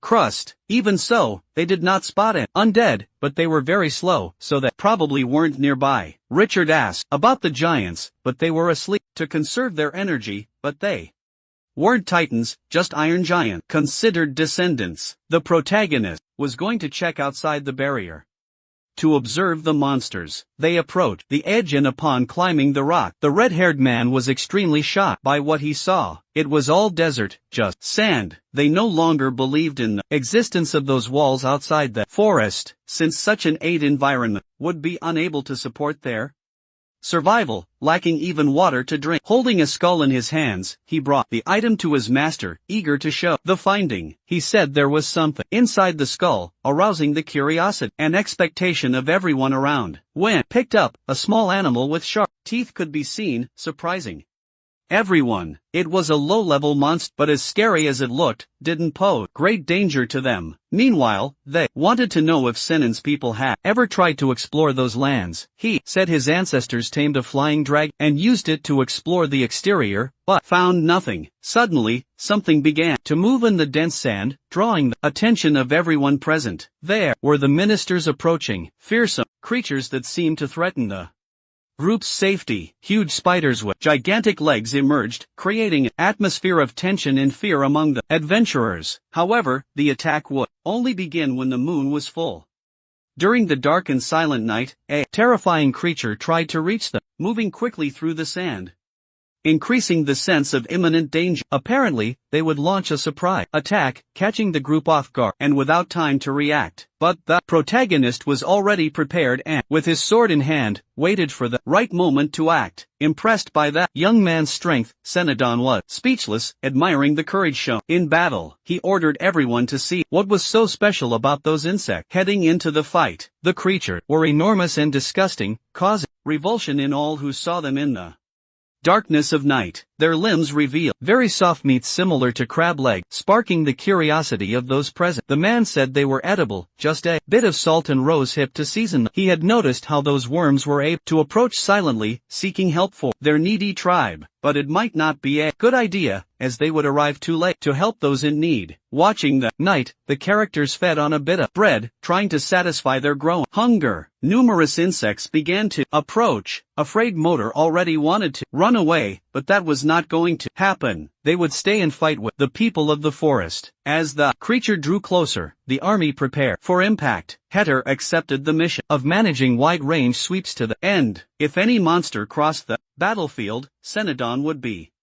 responsible for final control and elimination. At that moment, the official battle would begin and everyone prepared for the imminent clash. Arrows struck the bodies of the giant animal, but it was not enough to stop them. They kept running quickly through the sand, determined to reach their goals without hesitation or fear. The protagonist was determined to eliminate them all, leaving no survivors behind. Blows and kicks were used as a means of defense, while they tried to protect themselves from the threatening creatures. Even the steps joined the combat, crushing any type of threat that came near them. The woman with pink hair decided to use her powers wisely, seeking an effective strategy. The purple blood of the animal spread across the field, creating a terrifying and chaotic scene. Even with all their experience, the characters were already very tired and needed a rest. More monsters kept appearing, seeming endless, increasing the pressure on the exhausted warrior. A ranged attack was necessary again. Those creatures that were determined to strike the people. Even Tiger, the lord, did not give in and unleash a powerful elemental attack on the enemies. With his circle of power, he was able to destroy several creatures at once, impressing everyone. Even so, the creatures kept showing up, proving that the fight was far from over. The characters were going to die from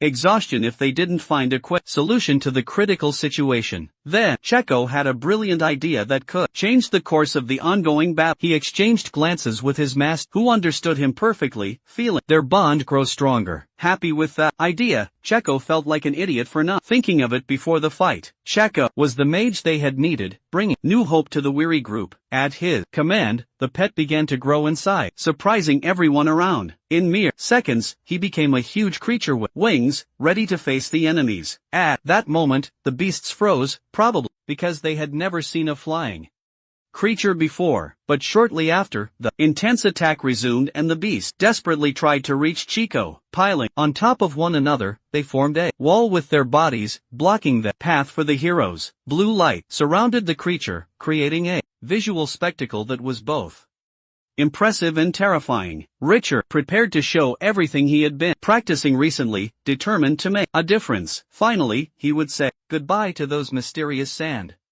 dwelling worms, ending the threat one and for all. The looks in Cha's in Richard's eyes wish for the same thing.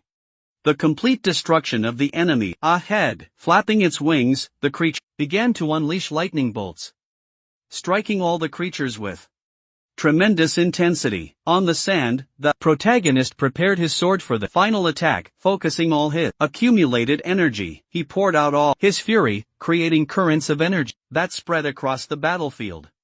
People watched the war closely, totally impressed. Senadan observed the strength and power of that young warrior. The creatures were destroyed one by one. The protagonist considered the possibility that those monsters had some kind of unknown connection with Titans, but he would soon find out as soon as he exterminated them, that a new threat was about to emerge. With one more strike in the dense area, his life energy rushed toward the worms, seeking to eliminate them quickly. The yellow rays of light were very fast, cutting through the air with impressive and devastating intensity. Something unexpected stopped the power from reaching its destination, creating tension on the battlefield. A huge viper suddenly appeared, sliding through the sand with surprising and terrifying agility for everyone. It was the legendary Spartan serpent, a creature feared by many, known for its deadly strength and cunning. Watching the animal and the protagonist became more alert, realizing the fight had now become even more challenging. Opening its mouth, the serpent tried to strike Checo with a quick and deadly attack, targeting its prey, but the creature was faster and managed to escape, leaving the viper frustrated and even more determined to attack. The boy knew that attack range would be a threat. An animal had appeared to protect the pet. Without fear of the confrontation, he charged forward, determined to face the serpent and prove his unshakable courage. Leaping from the ground with an impressive jump, he hurled himself toward the snake. Challenging the imminent danger, he goes toward the snake with his sword in hand, prepared to deliver a decisive and deadly blow. With an agile movement, he pierces the animal's body with his skills, demonstrating dexterity, but the hide is so rigid that it cannot be pierced, raking his weapon into 1,000 pieces. That was the god monster, the one that suppresses all others.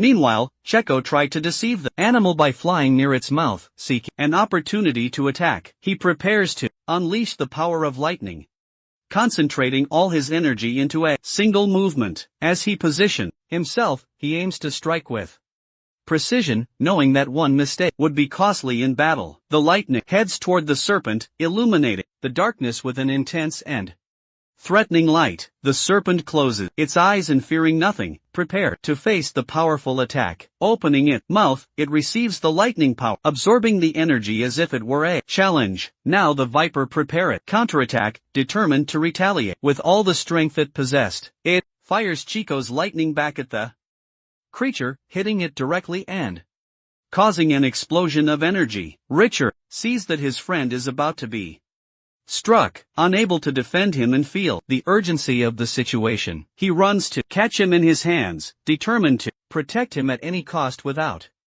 hesitation. Before he could hit the ground, he catches him firmly, preventing a devastating and dangerous impact. At the same time, he notices beside him that immense viper, ready to attack mercilessly. The legendary Spartan serpent was winning that fight, showing its strength and ferocity in battle. His people fall into despair upon realizing they had been devoured, feeling the imminent loss. Meanwhile, the creatures remain standing, ready to destroy anyone who approached. Then the battle resumes, but the people can't even get close to the terrifying black snake. The serpent tries to escape, hiding in the sand, seeking a safe place to protect itself. If it returned to the ground, it would not be possible to save Richard, increasing the tension of the situation. Meanwhile, one of the monsters attacks the warrior, biting his hand with surprising force. He panicked, also fearing for his end, feeling the pain and pressure of the attack. This time, they were playing with fire, challenging forces that could be matched. At that moment, the fight intensified, and each movement becomes crucial for the survival of all involved. That tension in the air is palpable as the warriors battle the darkness that surrounds them. Hope seems scarce, but the determination to fight still shines.